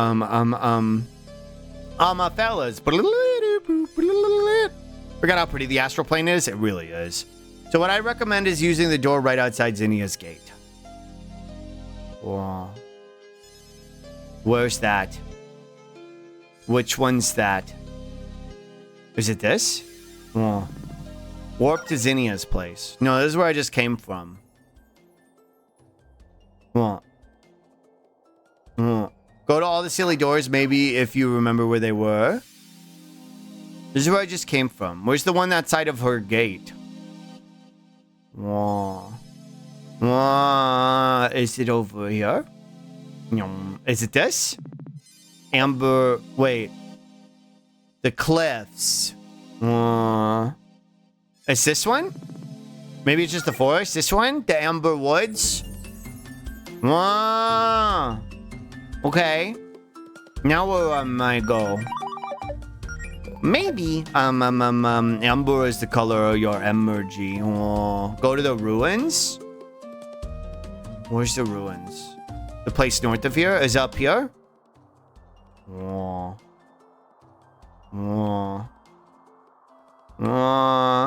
No, that's how we teleported to the thing. That's how we got to the thing before. The desert place. Go down here. I think it's west from the door and then northwest. West. Welst. Welst. Never eat soggy wells. West. Welst. Welst. And then north? But probably further west. Welst. Hello. Bye. Whoa. Mine. Potions. Bye. You passed it, the shadowy part. Oh. Whoa. Never enjoy sexy wieners. The uncanny valley. Whoa. This is pretty uncanny. Ancient key. This will probably come in handy. You can explore this place a bit? Okay. Poison frog ball! Alright, let's beat his ass. So this place has really nice music. Yeah, there isn't any cans here. It's true. Frog ball. To the tune of faction, cat rock, attack, and then I think they're weak to ice. I can't remember. I'm gonna hit him with a freezy, and then speed up Allison. Agua ball, true. Damn, get his ass. Jesus. Get his ass. Whoa, inflated big and round. Whoa. Bonk. You seen that video of the screaming frog? I've seen lots of videos of screaming frogs. It's what they do when they feel threatened. Hey, we did it. We murdered a frog. Wow. What a thrill. Be prepared, he's inflating big and round. True. Hostile big and round inflator spotted. Why are we so mean to the silly froge? Because there's only room for one silly guy around here, and it's me. Yeah, I'm the only one who's gonna get inflated around here. Wait. What a thrill. With darkness and inflated frogs through the night. Attack, and then Blast you, and then Time Magic, and Speed Up on Allison. Thank you for the spip and the stramch. True. Get the bike pump now. With Dolly and Oppers with a knife. What a thrill. What a clam on my chest. When you're so supreme, I'd give my life, not for thwappers, but for you. Clam eater. Clam eater. Clam eater. Clam eater. Freaky flower. Misty Spectre. Oh.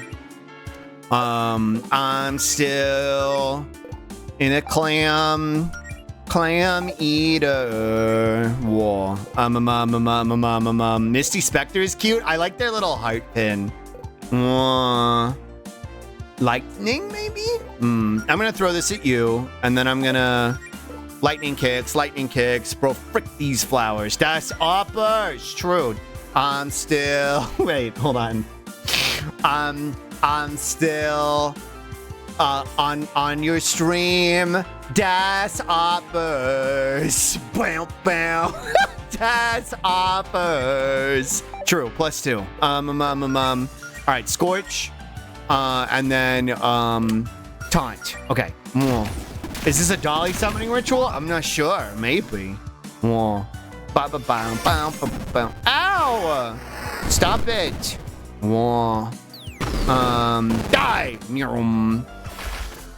Binding Minds chained. But it's not even October anymore. I like how Kiss Beverly costs mana because Claire has to summon her. True. I'm sorry you can't summon me when I'm laughing like this. Clam eater. Bow, bow, bow. Wait, what happened? Oh, she can't fight at all? She can't do anything because she's in chains? Oh, good. Thanks for voting. Stop. Wow, wow, wow. Multi-scorch. And then,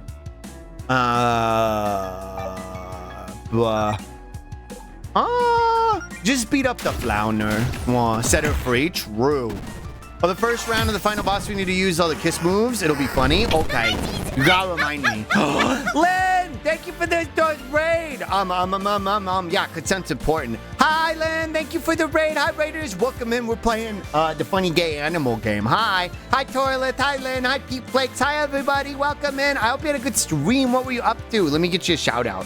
Oh, thank you, Dolly. The Legend of Nayuta Boundless Trails. That sounds very Weeb RPG. Was it fun? Was it fun? It sounds like something Slug would like. It sounds like something I'd like. I hope you had a good stream. Welcome in. If you're new here, my name's Slug. I'm a Slug Boy VTuber. My pronouns are he, him. It's my special interest series. Whoa, I love that for you. I'm glad you had fun. I play lots of games. I talk about lots of stuff here. Right now we're playing Super Lesbian Animal RPG. Very, very cute and fun game. Very pretty game too. If you want to stick around and hang out with us, we're happy to have you. But I understand that streaming and just even hanging out for streams can be exhausting. So if you need to take a break, you need to raid and run, totally understand Lynn and the Raiders. But we're happy to have you if you want to stick around. It's my first time streaming like half a year, so it was a cozy short stream. It's good to ease yourself back into it. And congrats on streaming again. Also, hi, Perry. And thank you again so much for the raid. Didn't figure out what this thing's weakness is, but whatever. Beat her up. Whoa. All right. Got her. Whoa. It was fun wolf time. Hi, Slug. Hi, Perry. Whoa. Woo. 1,000 XP. Whoa, that's a lot. Whoa. Curia made me a cute little overlay, so I was excited to use it. Oh, that's so cute. I love Curia. Whoa. Whoa. I got the bestiaries. Whoa, let's see. Misty Spectre. Whoa. Misty Spectre. Even ghosts that haunt the Uncanny Valley. They're able to turn, well, elven ghosts that hunt the Uncanny Valley. They're able to turn their bodies to mist, making them hard to hit. On the other hand, they're also extremely susceptible to freezing. Wow. I'm gonna be resting, but I'll probably hang out on my phone a bit. Okay, please make sure you rest, and thanks for hanging out. Wow. Freaky flower. Freaky flower. Small plant-like monsters that disguise themselves as flowers and immobilize their prey with their prehensile vines. They're known to take down much larger opponents with relative ease. Yeah, it's Elfers. Whoa. Wait, did I look at the... I didn't look at the Paula rematch. Whoa, hold on. Whoa, she's so spooky there. Paula again. Hungry for revenge with a new set of fire abilities to back it up. Paula's even more dangerous than before in this rematch, and fighting her with half the party certainly doesn't help either. True. Okay. Are you? Okay, you're actually flowers. I was like, are you pretend? Are you pretend flowers? Toilet, thanks for the sub. Thank you for the 4 months. Thank you. And yet she's still lost. Owned. True. That's what you get for being a libertarian, Paula. A save point. Save. Hello. Snail on us. There's a snail on you, chat. Whoa, that's snails. Whoa. Okay, they're both weak to ice. So we're gonna frost them. Snail on me. Yeah, there's a snail on you. And then we're gonna lightning click them. And then we're gonna. It is a snail. Whoa, kisses the snail. True. So but you're also a snail. And then taunt, I guess? Sure. That was a specter, was a pony. They do look kind of like a pony. They do got pony hair. Whoa. Biting you, bonk. Whoa. Inflate. Whoa. Love the snail. True. Ah! Whoa. Okay. Frosting you. Attacking you. Frosting you. And then speeding you up. Yeah, this game looks so cozy. I want to play it. Highly recommend it. It's one of my favorite games I've ever played. It's really cute and really fun and really gay too. If that's a good thing for a good qualifier for you. Snail takeover is real. There's literal dozens of us, Ray. Soon we can enact our plan. Slug snail. True. 837? Is that how much damage I did? Feel like we're getting really strong. Where's this go? Murderize the poor specter. I know, and she's so cute too. Picnic. Picnic set. Where's this? Hello? Monsters ahead. Trained adventurers only past this point. Where's this? The Amber Woods. I don't remember where this was. Cool snake. Cool snake. This is the other entrance? I see. Whoa, it's a cool snake. That's a cool Drekkie right there. Wow. The Umber Woods. Whoa. Throw a potion at you, and then kick all of you, and then set you on fire, and then taunt them. Whoa. These are good beasts. I really like these beasts. Whoa. Dang, that snake sure is cool. It's true. Cool snake with a cool sneaker. Whoa. Yeah, cool Drekkies. Whoa. Look at that crown. Not a soda can. True. It's a crown. Whoa. Dead. Killed it, did him. I have a knife. Yeah, Zeke with the knife. Whoa. They didn't give me the cool. No, I want the cool snake bestiary. Whoa. I want the cool snake bestiary. She was just here. Verena was just here. Oh, I remember this. The dragon key. Might have been higher up because it's from an early area technically. Bloom. This actually didn't drop. Oh yeah. Oh, I see what you're saying, Lazy. Yeah, I'll go look again. She can now make bridge flowers bloom. Finally.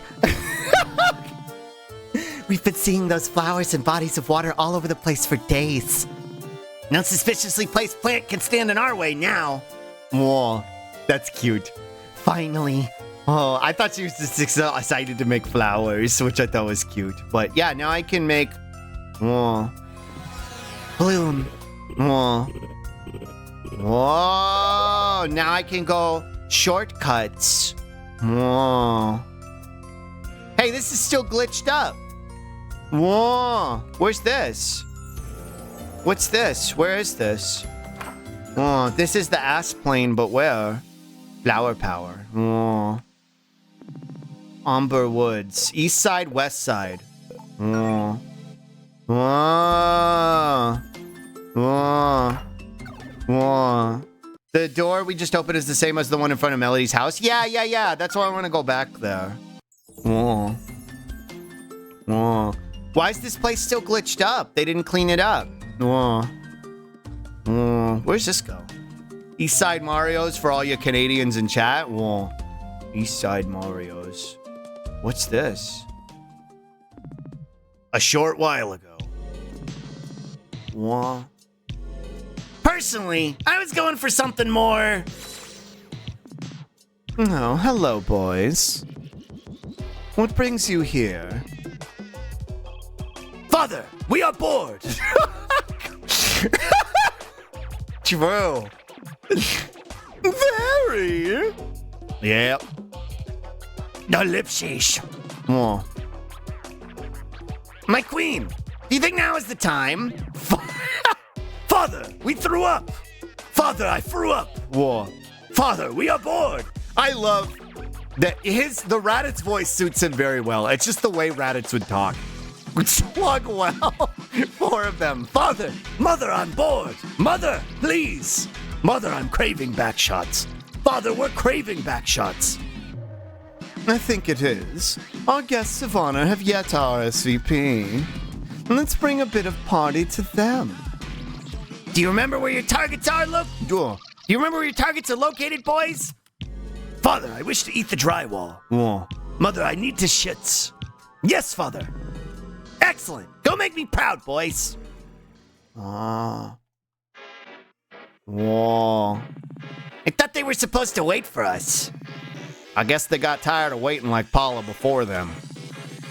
I mean, ultimately, if we stop Verena, that will resolve everything, right?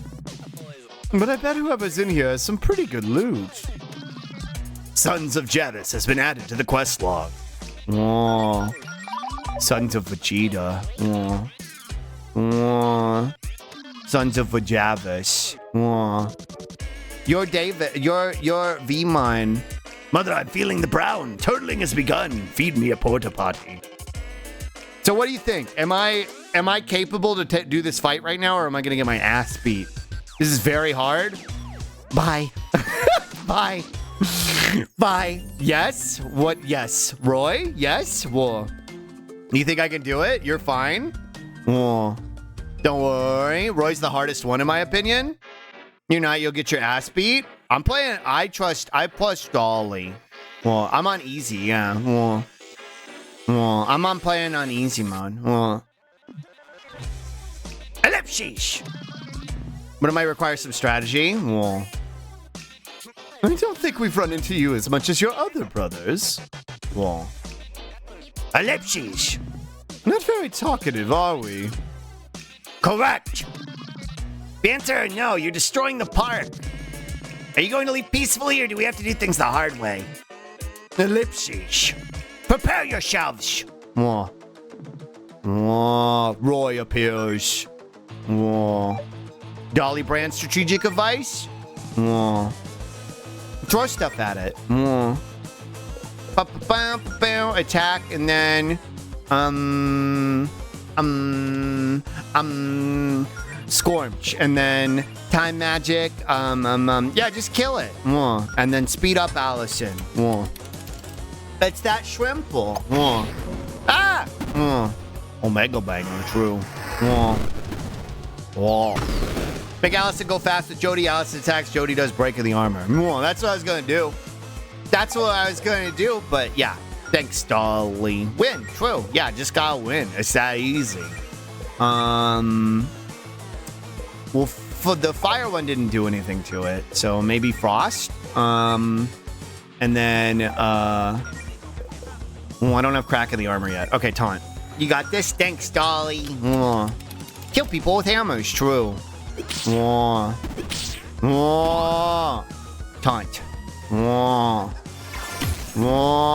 Frost. Frost didn't seem to do much.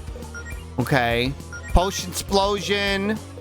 Double attack, and then maybe glitch magic. Beam Bonanza. Lovely aura. Hammering you. Time to heal is nice to have, helps a ton. True. I forgot I need to add that too. Mystery Beam! And then, skills. I don't have crack in the armor yet. So, time heals some wounds. There we go. Ow. Ow! Stop it! Whoa. 420, 412. Whoa. Speed up. Whoa. She's stunned. I don't think the crack in the armor worked. Whoa. Stop it. Whoa. Jody's hanging in there. Whoa. Double attack and then Beam Bonanza. Or magic missile. Avalanche. Even just one enemy can also free his enemies. Inferno. Blink. Attack boost. Could attack boost Allison? That's what I was gonna say. I don't think the crack in the armor worked. Slug explosion. True. Clack in the armor. There we go. Okay, Poggers. And then this time around, I'm gonna have to heal Jody so she doesn't die. Jesus Christ. All right, we got this. Oh shit, Allison's getting fucked too.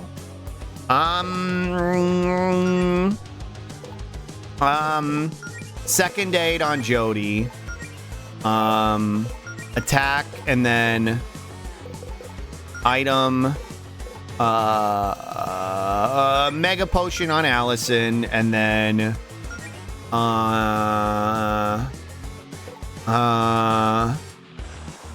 sure. No, we'll wait on that one. Lemony, true. Time magic. Does this stack? It doesn't say it doesn't stack, so does this stack? Never misses, deals more damage at lower HP, never misses. Let's see. This might, yeah, there we go. That didn't do much. It didn't go off last time? Oh, well, I need to do it now. Ooh, Claire, don't die. Claire, don't die. Skills. Second aid on Claire. Attack. Item. Mega potion. Actually, potion on Melody. And then skills. No, time magic. Time heals some wounds. Okay, here we go. Clutch dodge. Yeah. All according to plan.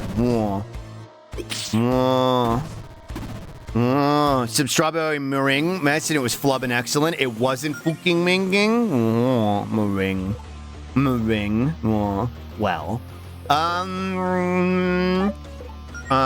She got stunned through it again. Damn. Okay. I'll do it again. Attack. I don't think she's double attacking anymore anyway. Glitch. Yeah, glitch. Mystery beam. And then time heals some wounds. Okay, let's see. Okay, there we go. It finally took. Okay. And then, yeah, I got to double Allison speed again.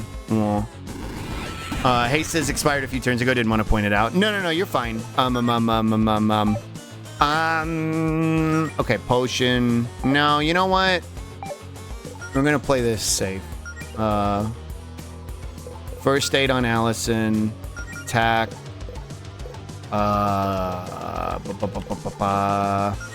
Skills.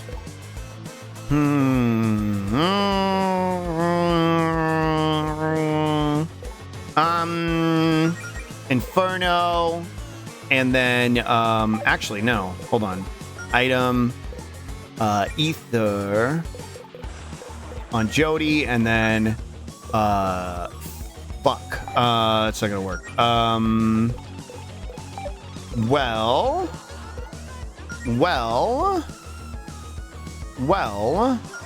Crack in the armor then. We'll crack in the armor, and then if I need to, then I'll do the haste again. Midnight strike. Allison's no longer stunned. Let's see. Alchemy. Potion Explosion.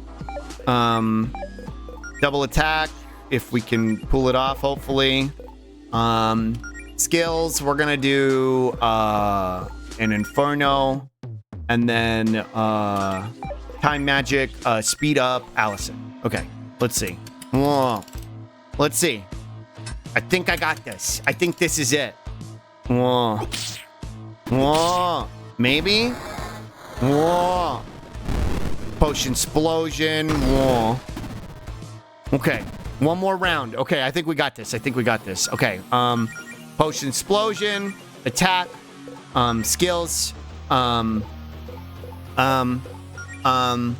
Mystery Beam. And then, Righteous Blow. Let's see. Whoa. Whoa. Yeah! Get fucked! Yeah! Rah, rah, rah, rah, rah, rah, rah, rah. Whoa. Got them. Whoa. Whoa. Bestiary Roy. Whoa. I never lost faith in you. Thank you. Jody took that personally. True. Ellipses. Farewell! What a goober. Emerald Wand? Whoa. Wow. Whoa. Got his ass. Yeah, no more scrambling for you. What's the Emerald's Wands do? 3 magic infused emeralds. Whoa. Whoa. Big ring pop. Whoa. Who do I give it to, though? Claire, maybe? Whoa. Lunar Wand. I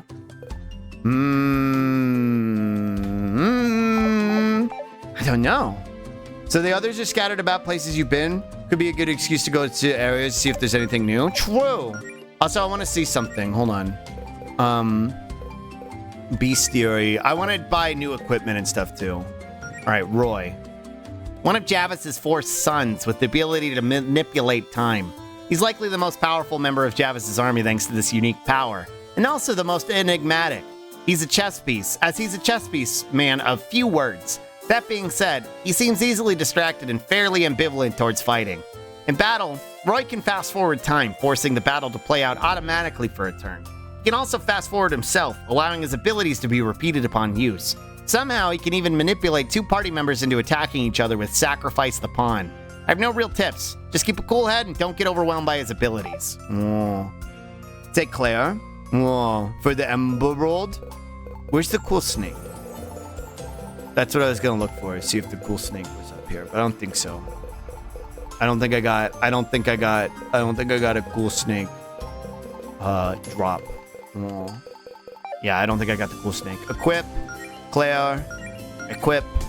Emerald. Okay. I guess it didn't drop. Yeah, I didn't get the cool snake. We don't have cool snake. Oh, there's battle tips after you beat them. It's so silly. Whoa. But I kind of like it. Whoa. That's the ass plane. Where does this go? Does this go back down to my house? What the? Where's this? Bloom. Wow.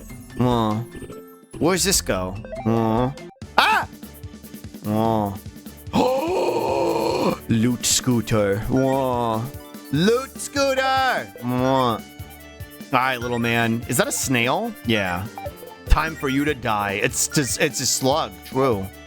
Time for you. Snail? It is a snail. Whoa. Where's our snail? Oh, he's up there. Whoa. Oh, that's so disgusting. The snail's hanging out with you, chat. Whoa.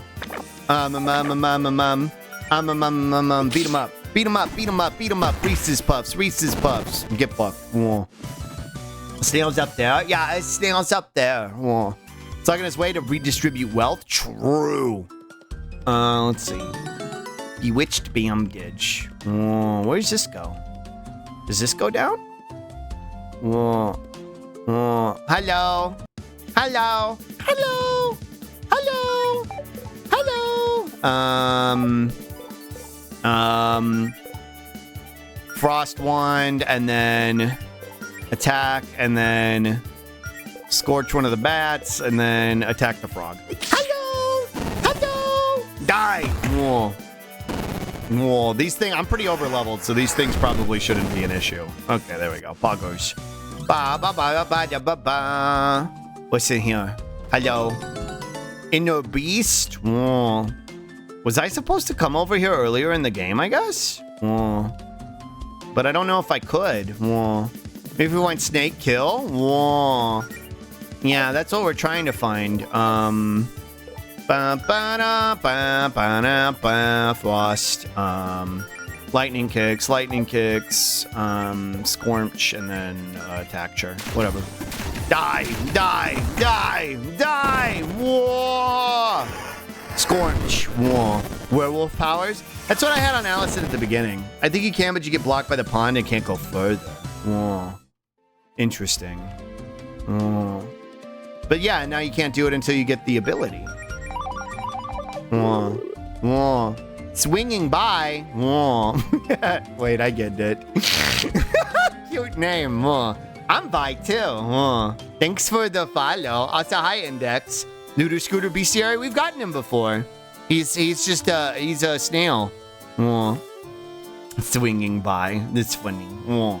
Hi. I like your name. It made me giggle. Whoa. I don't know where this goes.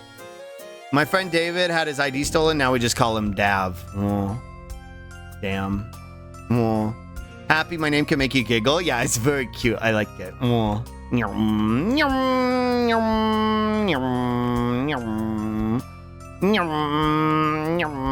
Thank God I have the astral plane thing, because otherwise I'd be getting real lost on like how to get back. All I know now is I need to go start back at the top of the mountain again. But I want to go to Melody's house. I want to go to the door by Melody's house.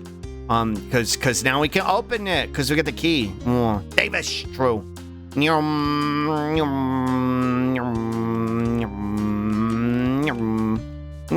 Down here. Wasn't there another one on the beach too? On the beach? On the beach? Will Melody do fortune telling now? Oh yeah, true. Do Melody's house, now you're here. Wasn't there another door on the beach too? Or was this the one? Is this the one in the same? The dragon key.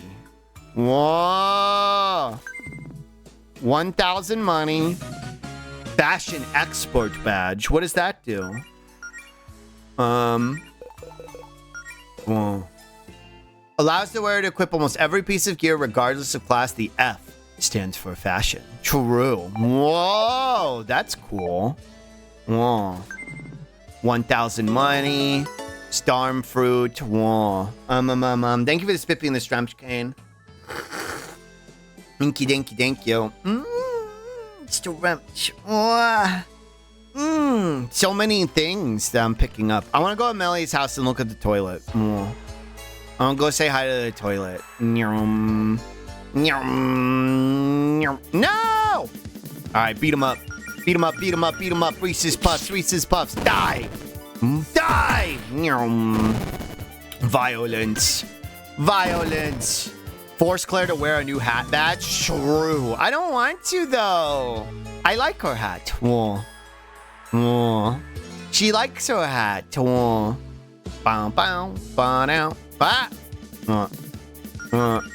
Attack. Die. What? One of them missed. Oh, I forgot Melody had a frost rod. Slug, would you wear Claire's hat? Yeah, it looks comfortable. This is our house, I think, right? Also, I can go heal over here. I'm pretty sure. Wait, right? No? Can we lie in the bed? Oh, we can't rest here? Oh, never mind. Okay, well, what we came here for? Toilet.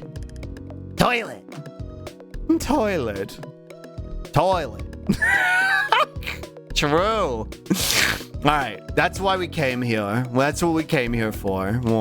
Toilet. Well, toilet. True. Toilet. True. Dolly. Toilet. True. Whoa. Toilet. Kills you. Whoa. Nyum. Toilet. Whoa. Killing you? Why? What did I do? Whoa. What did I do? Whoa. I gotta find the ass store again. Because I gotta go back where I came from. Actually, let's go back to town. I don't remember if there's an ass store there, but there is. It's in the top of the kid's house. Yeah, there's an astral door up there. Oh. Toilet, true. Toilet. Oh no, toilet. Oh no, toilet. All right, I want to do Melody's fortune too, because we couldn't do it before.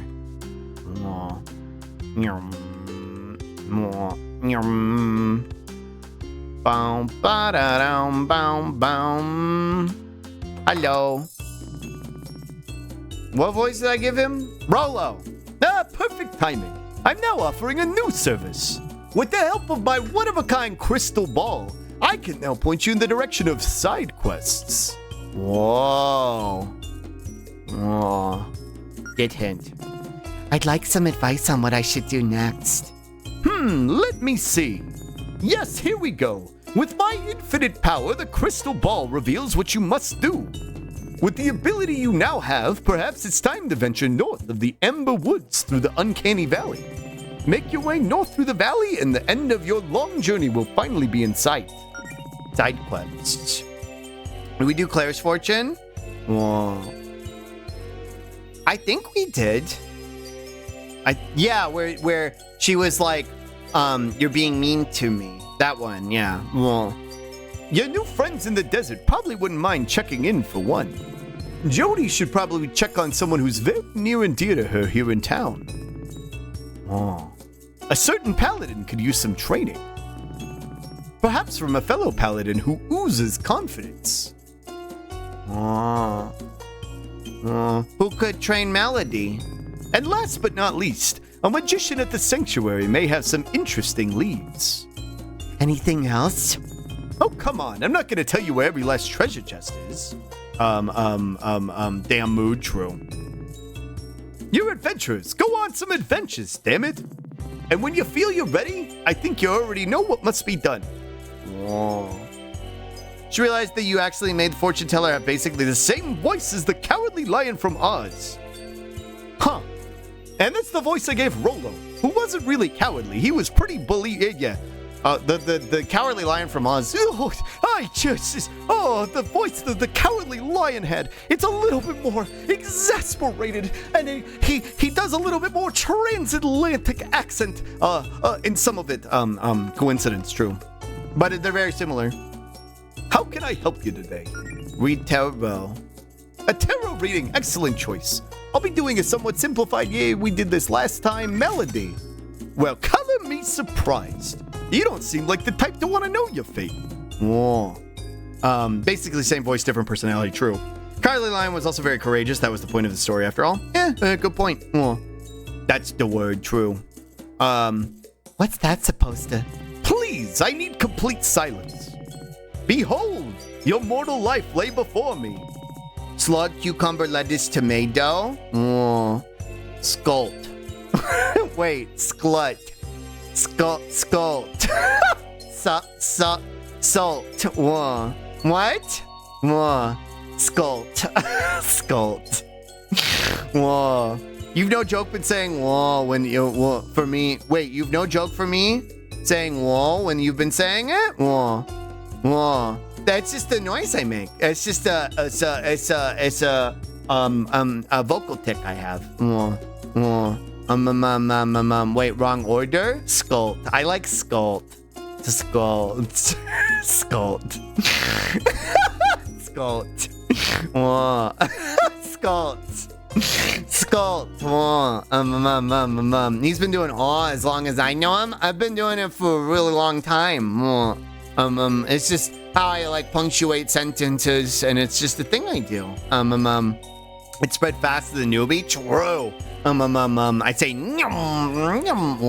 Dolly. Salt the stuff you find on the side of rivers. That's silt. That's silt. Dolly loves silt. She's a big silt enjoyer. Can't stand loam.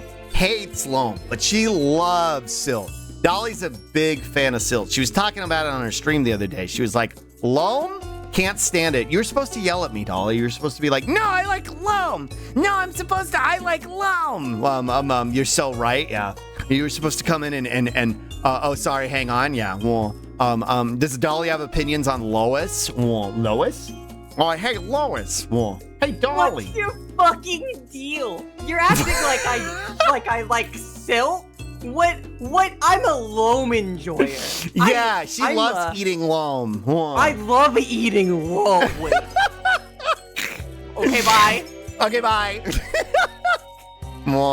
Hey, Lois. Yeah, we eating dirt in here. True. Okay, bye. Okay, bye. Personally, I love mulch. I'm mulch maxing. I'm eating wood chips. Fucking love loam. Can't believe Dolly's a silter. True. I'm a clay girl. Thoughts on soil? I'm not particular. I just love eating dirt. Wood maxing. True. Yeah, I'm mulch pilled. I'm coming back to kill you. Why? What did I do? Wood maxing. Mulch is the tops can confirm. It's true. Wood maxing. Mulch maxing.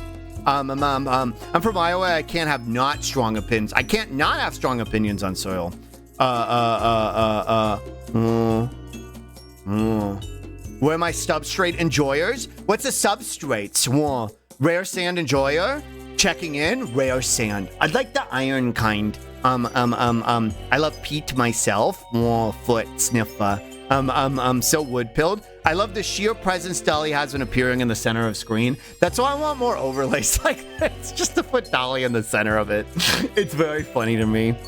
Fellow Iowan. Oh, Iowan. Putting me in a situation. Put that opera in a situation. And if you want to see that opera in a situation, you should go follow her, because she'll be in a situation tomorrow on stream. I don't know what kind of situation, but you could put her in one. No, wait, stop. Yeah. Hey, Glotto, can you shout out, Dolly to put her in a situation? Thanks. Well, those two emotes line up so well. You already DM'd me 2 options for Yakuza. Okay, I'll look at it after stream. I think I'm gonna go a little longer today and then call it, because I gotta pee really bad and I'm tired. Melody and Friends is wondering where the opera is coming from and where they go. Yeah. Who was that? Wait, I remember her. She was playing this game last time. A zombie-related situation judging by the schedule. Oh, is she doing Zomboid? I love watching Dolly play Zomboid. It's very chill, but also like very aggressive. I don't know how to put it into worms. My Chaos Galaman is starting to stand tiredly. You can't leave me after 18 days. Whoa, old man. Whoa. I was only geological feature. I'm looking forward to Friday. Whoa. What am I doing Friday? Oh, I'm playing Yakuza. It's like, wait, why Friday? What's not happening on Friday? Yeah, I forgot. I'm starting Yakuza. And I'm going to have my 3D model. It's true. Yeah. He can't leave Galgamon on his own. Whoa. But he'll have a new little brother. Whoa. Yagunza. True. Very chill and terrifying. Substrate is like a layer of something food. For example, the layer of soil that helps mushrooms grow could be considered a substrate.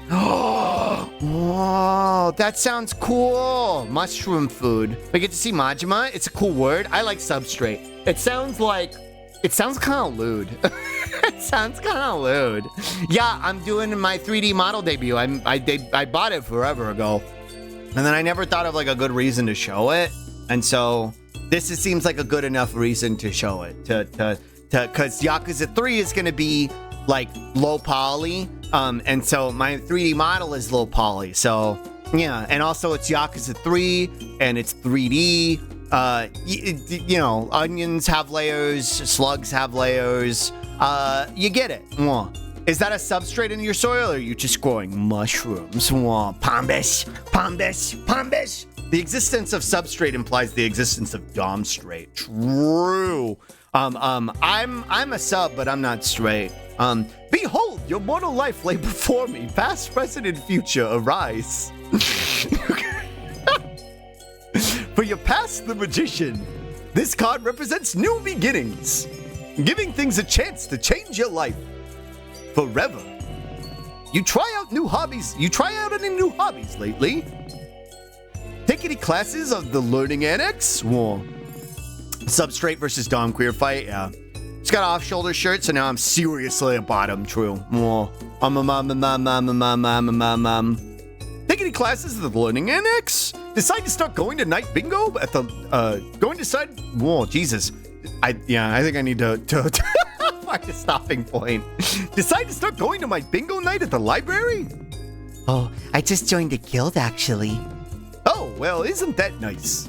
This card is generally a very good omen. It's an invigorating fresh start for you. You should be very happy about this. Now for your present, the Hanging Man. I thought it was the Hanged Man. No, it's the present card, therefore the present tense. The man is currently hanging from a jungle gym.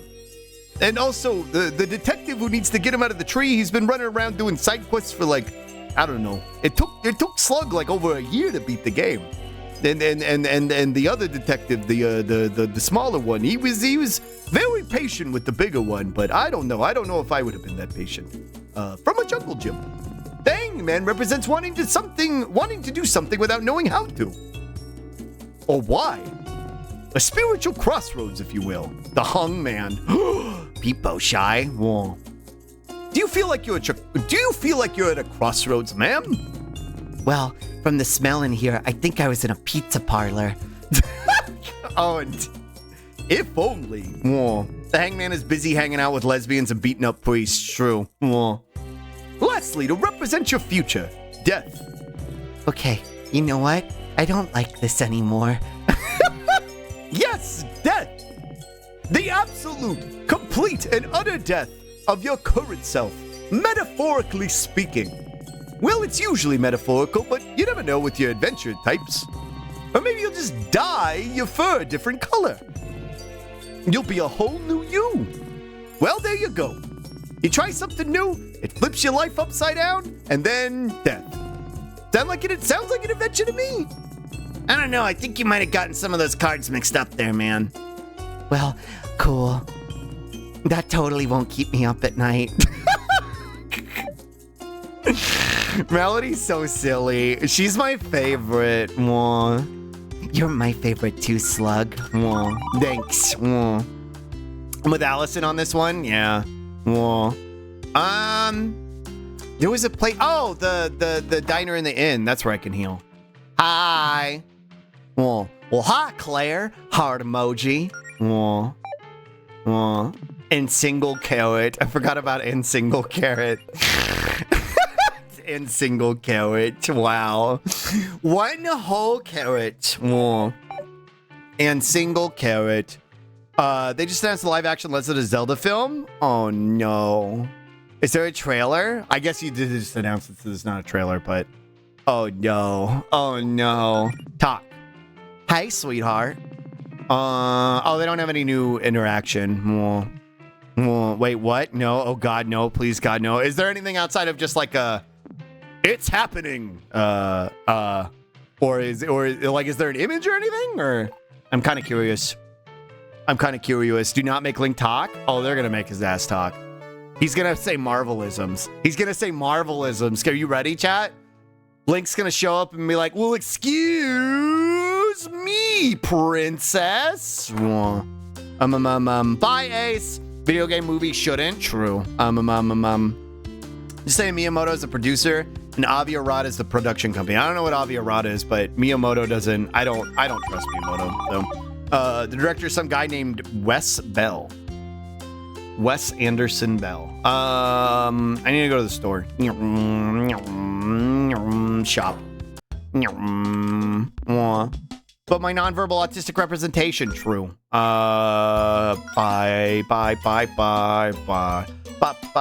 Snap Cube literally did a bit about how fucking weird it would be if Link talked. True.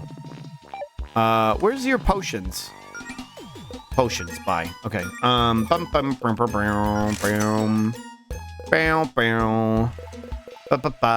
West Bell did the Maze Runner movies.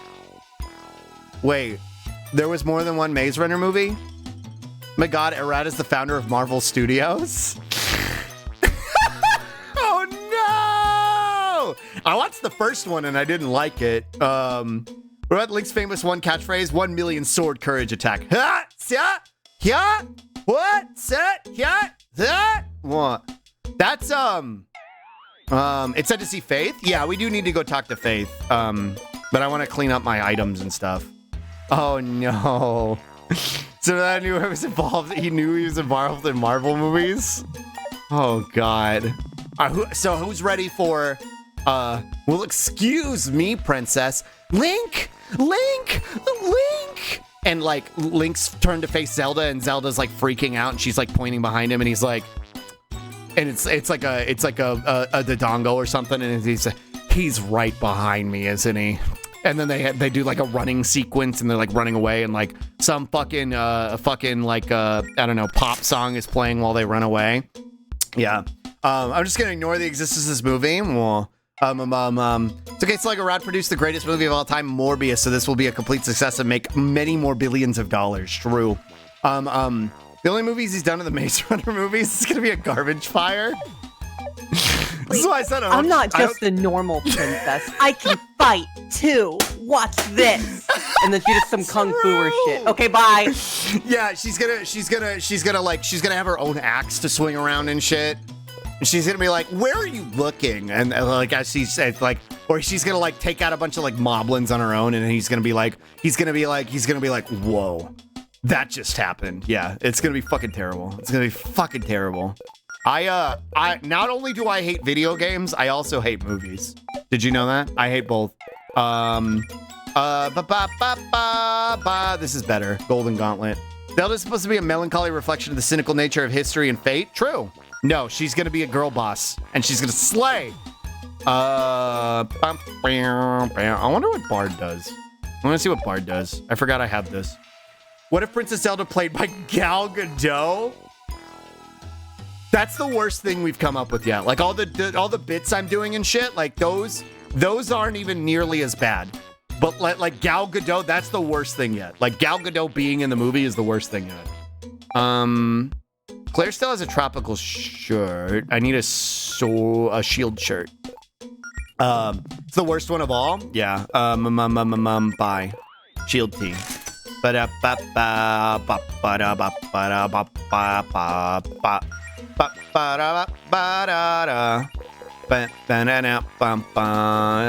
Shield tee. Glitchcraft's good. Melody. You need a shield tee too. Right, well, gonna pretend like I never learned about this. Oh. I'd say this is the last time we're gonna talk about it, but we both know that's not true. I'd say this is the last time it'll come up, but we both know that's not true.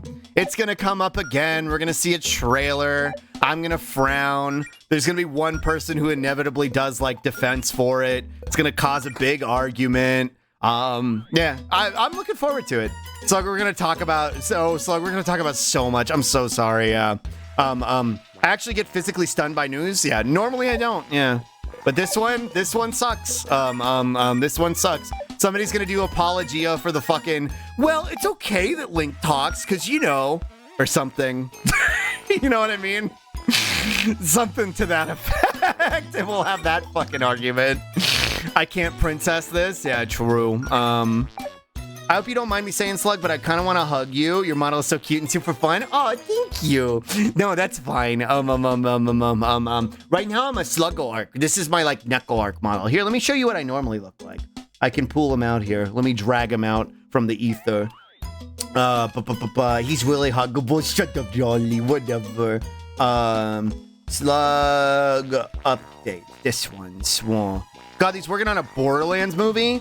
Now that I expect to be bad no matter what, but treat it like Morbius, hype it up, and then don't pay for it. It's the only way they'll learn. True. What's the best case scenario for a Zelda movie? To not make one. Yeah, me and Dolly are on the same page here. Not making one. Not doing it. That's the best case. Yeah. So cute. This is what I normally look like. I'm a little slug boy. This is my Neko art model. He's very squishable, either by hugs or by hydraulic press. True. When nobody one's got me, slugs got me. True. That's the boring answer though. You want the hard answer? How do you make a Zelda movie work? Man, you gotta go small scale. It's not gonna work no matter what you do. But if you want to try and make it work, you gotta go one of like the lower key. You gotta go one of the lower key stories. You gotta go one of the lower key stories. You gotta play it like on a smaller scale. Don't bring in too much lore. No Impa. I don't even think Impa can be in the movie. You cannot have that many characters in a movie like this to make it work, which is why it's going to be bad. They're going to introduce a shit ton of characters. They're going to bring in a whole bunch of familiar characters. Honestly, the best way to do something like that is actually a series, like a live action show. That makes actually a lot more sense. Still wouldn't recommend it, but actually it makes a lot more sense to do that than a movie. Zelda movie would be a solitary adventure with a silent Link. You would explore a ruin, get a sword, fight a weird giant pig, and leave. That'd be it. Yeah, pretty much. Zelda would be there. Zelda would be the only speaking part in the movie. Play it like Legend, right? With like less dialogue, right? So like Legend is the no lore, assume people know it. The lore tells itself through the visuals that you're presenting throughout the movie. Zelda is the only character to talk at the end of the movie. I'd say no Zelda, honestly. I think you have to have Zelda because it's the Legend of Zelda. But she's only at the end of the movie. She's only at the very last, like the last couple of minutes of the movie after Link defeats Ganon. That's it. But no other talking otherwise. Ganon, when you encounter him, he's just brah, brah, brah, brah, brah. Very, very similar aesthetics to like the Legend movie with Tim Curry. And then he defeats Ganon, and then Zelda's there at the end. I would watch an animated Link to the Past. That's the other response. How do you do this? You animate it. You animate it because that's way better. And they at least had the self-awareness to do that with Mario. But a movie about Zelda 1 could be interesting. It's just kind of a wasteland Hyrule. It would be Link alone with his thoughts most of the time, just a wandering swordsman, helping Riku fighting back. It's the Legend of Zelda because nobody ever sees her in the movie. True. True. High general intelligence.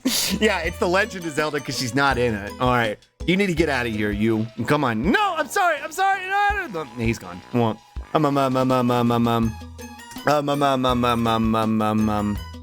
was I doing? The rumor of Zelda. The implication of Zelda. There's going to be the old man saying the line 100%. It's dangerous to go alone. Take this. Oh, 100%.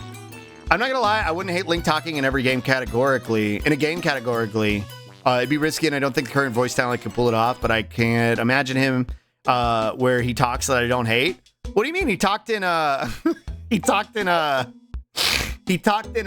you call it? He talked in the CDI games, and those were great. So yeah, I could see it working.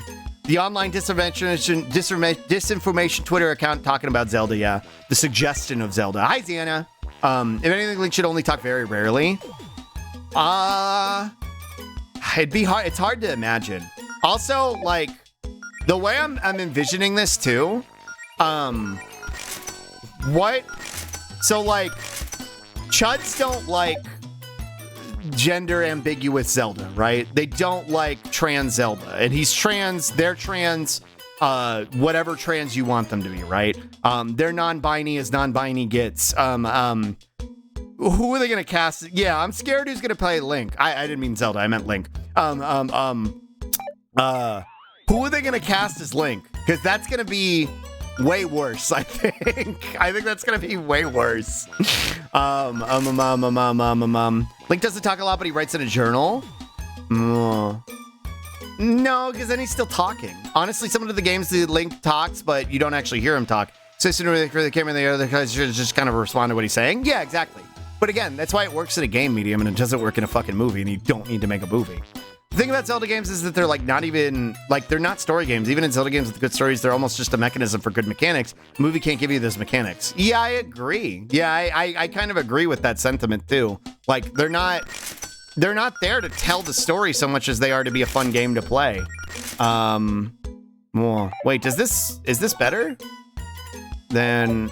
Oh, I think this does more defense. The miner's helmet. I forgot I had this thing. But it's less magic.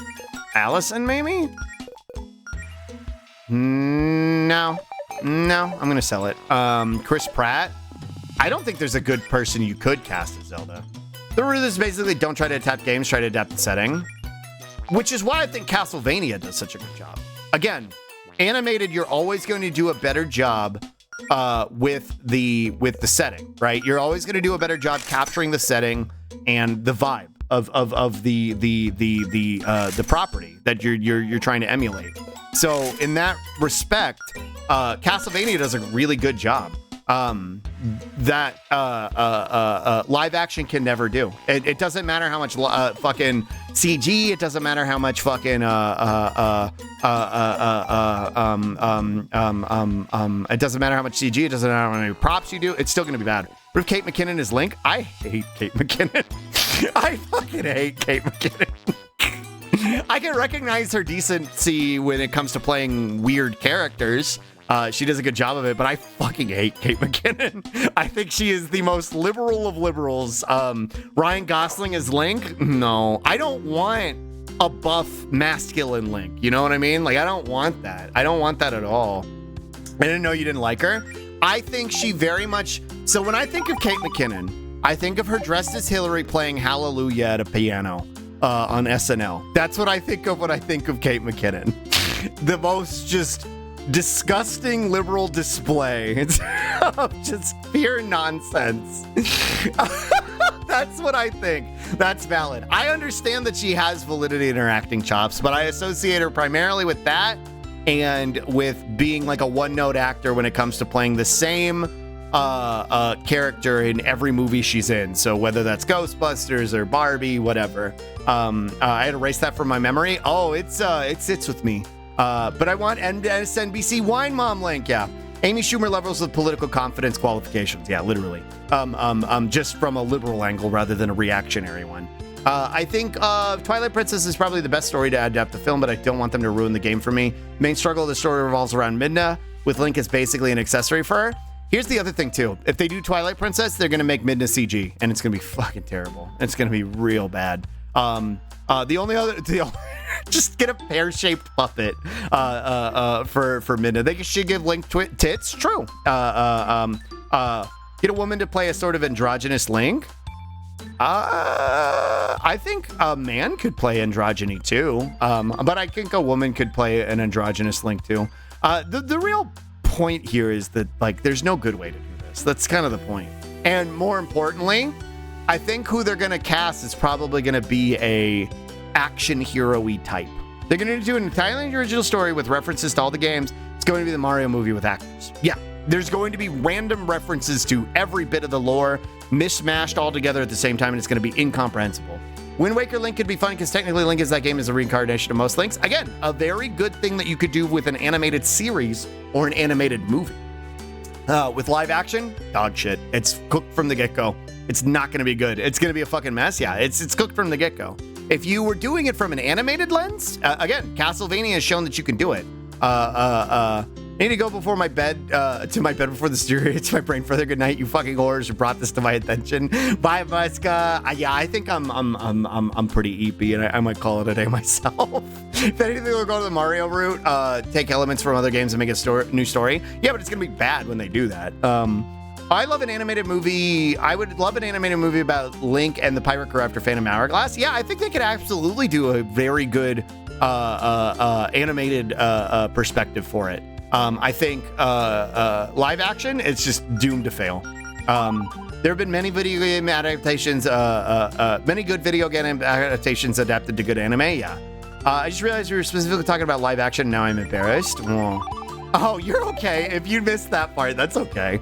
I'm making the distinction that there are good things that you could do with animated versus live action, but animated at least has a small glimmer of hope. Well, the fact that they've stated that it's live action, according to Kane, it means that it's not going to be good. What did Glottal say? Okay, but what if it's an isekai where the world's biggest Zelda fan gets transported to Hyrule, becomes Link because he was the real chosen one? Maybe. I know you're memeing, but I feel like that could work better than anything else we've set up to this point. Or not really better than what we came up as on our own, but that would work better than what they end up doing. You know what I mean? Like an isekai, your Link, would be better than what they end up doing, because they're not going to end up casting a Chris Pratt as Link. It's going to be Marvelisms. It's going to be like a coherent nonsense mess. Having it be isekai nonsense, like the Navigator, yeah, that would actually be better. The Zelda fan isekai would get X-rated. I could see that being more fun than what they're going to end up doing. It would work as a campy C movie. It would still be better than any other serious interpretation they could possibly do. Exactly. Like, I could get Evil Dead vibes out of it. Not Evil Dead, obviously, but close to Evil Dead. And it would be better than anything they end up doing. Because what they're going to do is they're going to make Iron Man with Link. They're going to cast Mads Mikkelsen as Link or something. Chris Pratt is already Mario, so it's going to be another default actor. Who's another Willem Dafoe as Link. Okay, no, but I would actually watch that. That could be fun. No, who's that one fucking twink? The Spider-Man twink, Paul Rudd. No, the Spider-Man twink. What's his name? Ryan Reynolds, Old Man Link, Jonah Hill. No. Who's the Spider-Man twink? Who's the Spider-Man twink? What's his name? Tom Holland. Tom Holland, calling it. Tom Holland, he's gonna be Link. Calling it.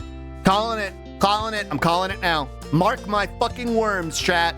Mark my fucking worms. It's gonna be Tom Holland. Jack Black reincarnated as Link. Flickadee, yeah. He doesn't talk, he just talks in Jack Blackisms. Yeah. Danny DeVito is everyone. Danny DeVito is the old man. It's dangerous to go alone. Take this. Yeah, true. It'll 100% be Tom Holland. I'm calling it. Mark my fucking worms. Mark my fucking worms. They didn't make Danny DeVito Mario. They're not going to make Danny DeVito a character in the Zelda movie. He should have been Mario. It should have been Danny DeVito as Mario, and then Charlie Day as Luigi would have continued to work. May I offer you a sword in this trying time? True. Yeah, true. All right. Well, y'all have sufficiently cooked my brain. Fucking Logan Paul as Link. On that note, I think we're done. I think we're done for the day. I'm going home. I'm going home. I'm leaving. Whoa. Rain of Axes. I broke him. Yeah, it's rare that Dolly gets the win over me. Jordan Peterson is Link. Oh, they're milking the young Highlands. Whoa. Logan Paul Link tries to get everyone to buy NFTs. They didn't let him be Detective Pikachu either. Mean to him. True. I am an animal. Yeah. Anyway. Let me put this on. I'm gonna come over here. Hello. Wait. I said put this on. Other Funk. Play Other Funk. Whoa. Hi. Thanks for hanging out with me. I had a lot of fun today. This is a very fun stream. We talked about a lot of important, serious stuff, and then we made some decent progress in the game. I wouldn't say a lot of progress, but we made a decent amount of progress in the game. Yeah, and then live action Zelda broke me and everybody else. Sorry for contributing to breaking your brain. I love you too. It's okay. I got 2 days to recover. If you're new here, I don't stream on Wednesdays and Thursdays. Those are my days off. But I'll be back on Friday, and we're going to be starting Yakuza on Friday, and I'll be debuting a 3D model on Friday too. But if you're looking for someone to watch in the meantime, my friend Dolly, the pink otter who keeps showing up in the game, she'll be streaming Wednesday and Thursday. She'll be doing I think Zomboid tomorrow, and then she'll also be doing Pokemon Explorers of Sky, which I think she's pretty close to the end of that one on Thursdays. So if you're looking to hang out with somebody, you should go hang out with Dolly. Yeah, Slorb will make his return. Slorb is also Dolly's impersonation of me. He's a Shinx, and he sounds like all this. He's an exaggerated version of my isms. Yeah, Slorb flow. But yeah, thank you so much for hanging out with me. And again, for all of you who were here at the beginning when we were having issues with connecting to Twitch, I really appreciate y'all going through the effort just to be here. That really means the world to me. That's a lot of work to do just to hang out with me. So it really means a lot to me. And I really appreciate it. And I'm gonna miss y'all the next 2 days, but I'll probably be being a nuisance over at Dolly's stream too, because I have the keys to her house, like she has the keys to mine. But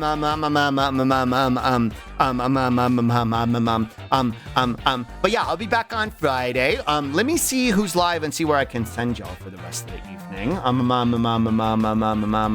Watch Twitch. Let's see who's live. Slorburger, true. Doodle is live. Sam. Thanks for streaming and putting me up with my walls of text. Hey, you're not the first person to text wall in here. You're fine. Listen, if I'm not finger wagging at you, so you're okay. You're good. And Naito's live too. Spee.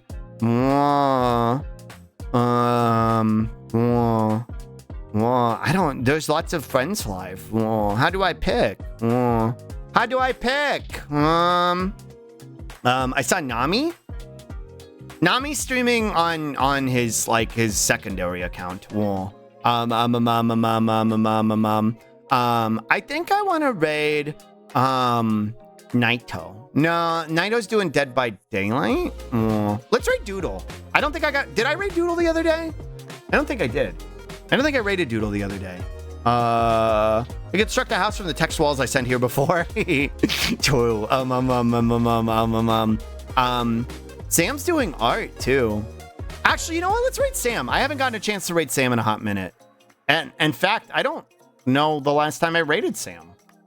I don't actually remember the last time I raided Sam. Stranger Things stuff came back to both Fortnite and DBD. I see. And that is that why people are playing it. And that might not be everybody's vibe. Sam is really chill though. Sam's really cool. They got a low poly model similar to the one I'll be debuting on Friday. They are a Chimpkin, and they're very like Sonic Sega coded. They're real fun. And it sounds like they're doing art today, which might be a good wind down for today's stream. So let's see. /raid Sam the Silky. What do we want the raid message to be? What are their pronouns? I believe he, they, in that order? He, they. Okay, yeah. He, they for their pronouns. So be mindful. Chimkin. Point. Chimkin point. Yeah, Sam's in your chat a lot too, homo, huh? Chimkin. Chimkin. And then chicken. Well, Chimkin. That's our raid message. Chimkin. If you don't have my emotes, that's okay. You could do this one. Chimkin. Wild roaches. Thanks for hanging out with me. I had a lot of fun today. I'll be back on really awesome with COVID practice too. Yeah, true. I'll be back on Friday. Also Homo will be streaming later tonight too if you're looking for somebody to hang out with. Okay, I gotta jump over the end screen. The raid's about to start. I love you all so much. Thank you for hanging out with me today. I love you. Bye. See you Friday. Bye. Bye.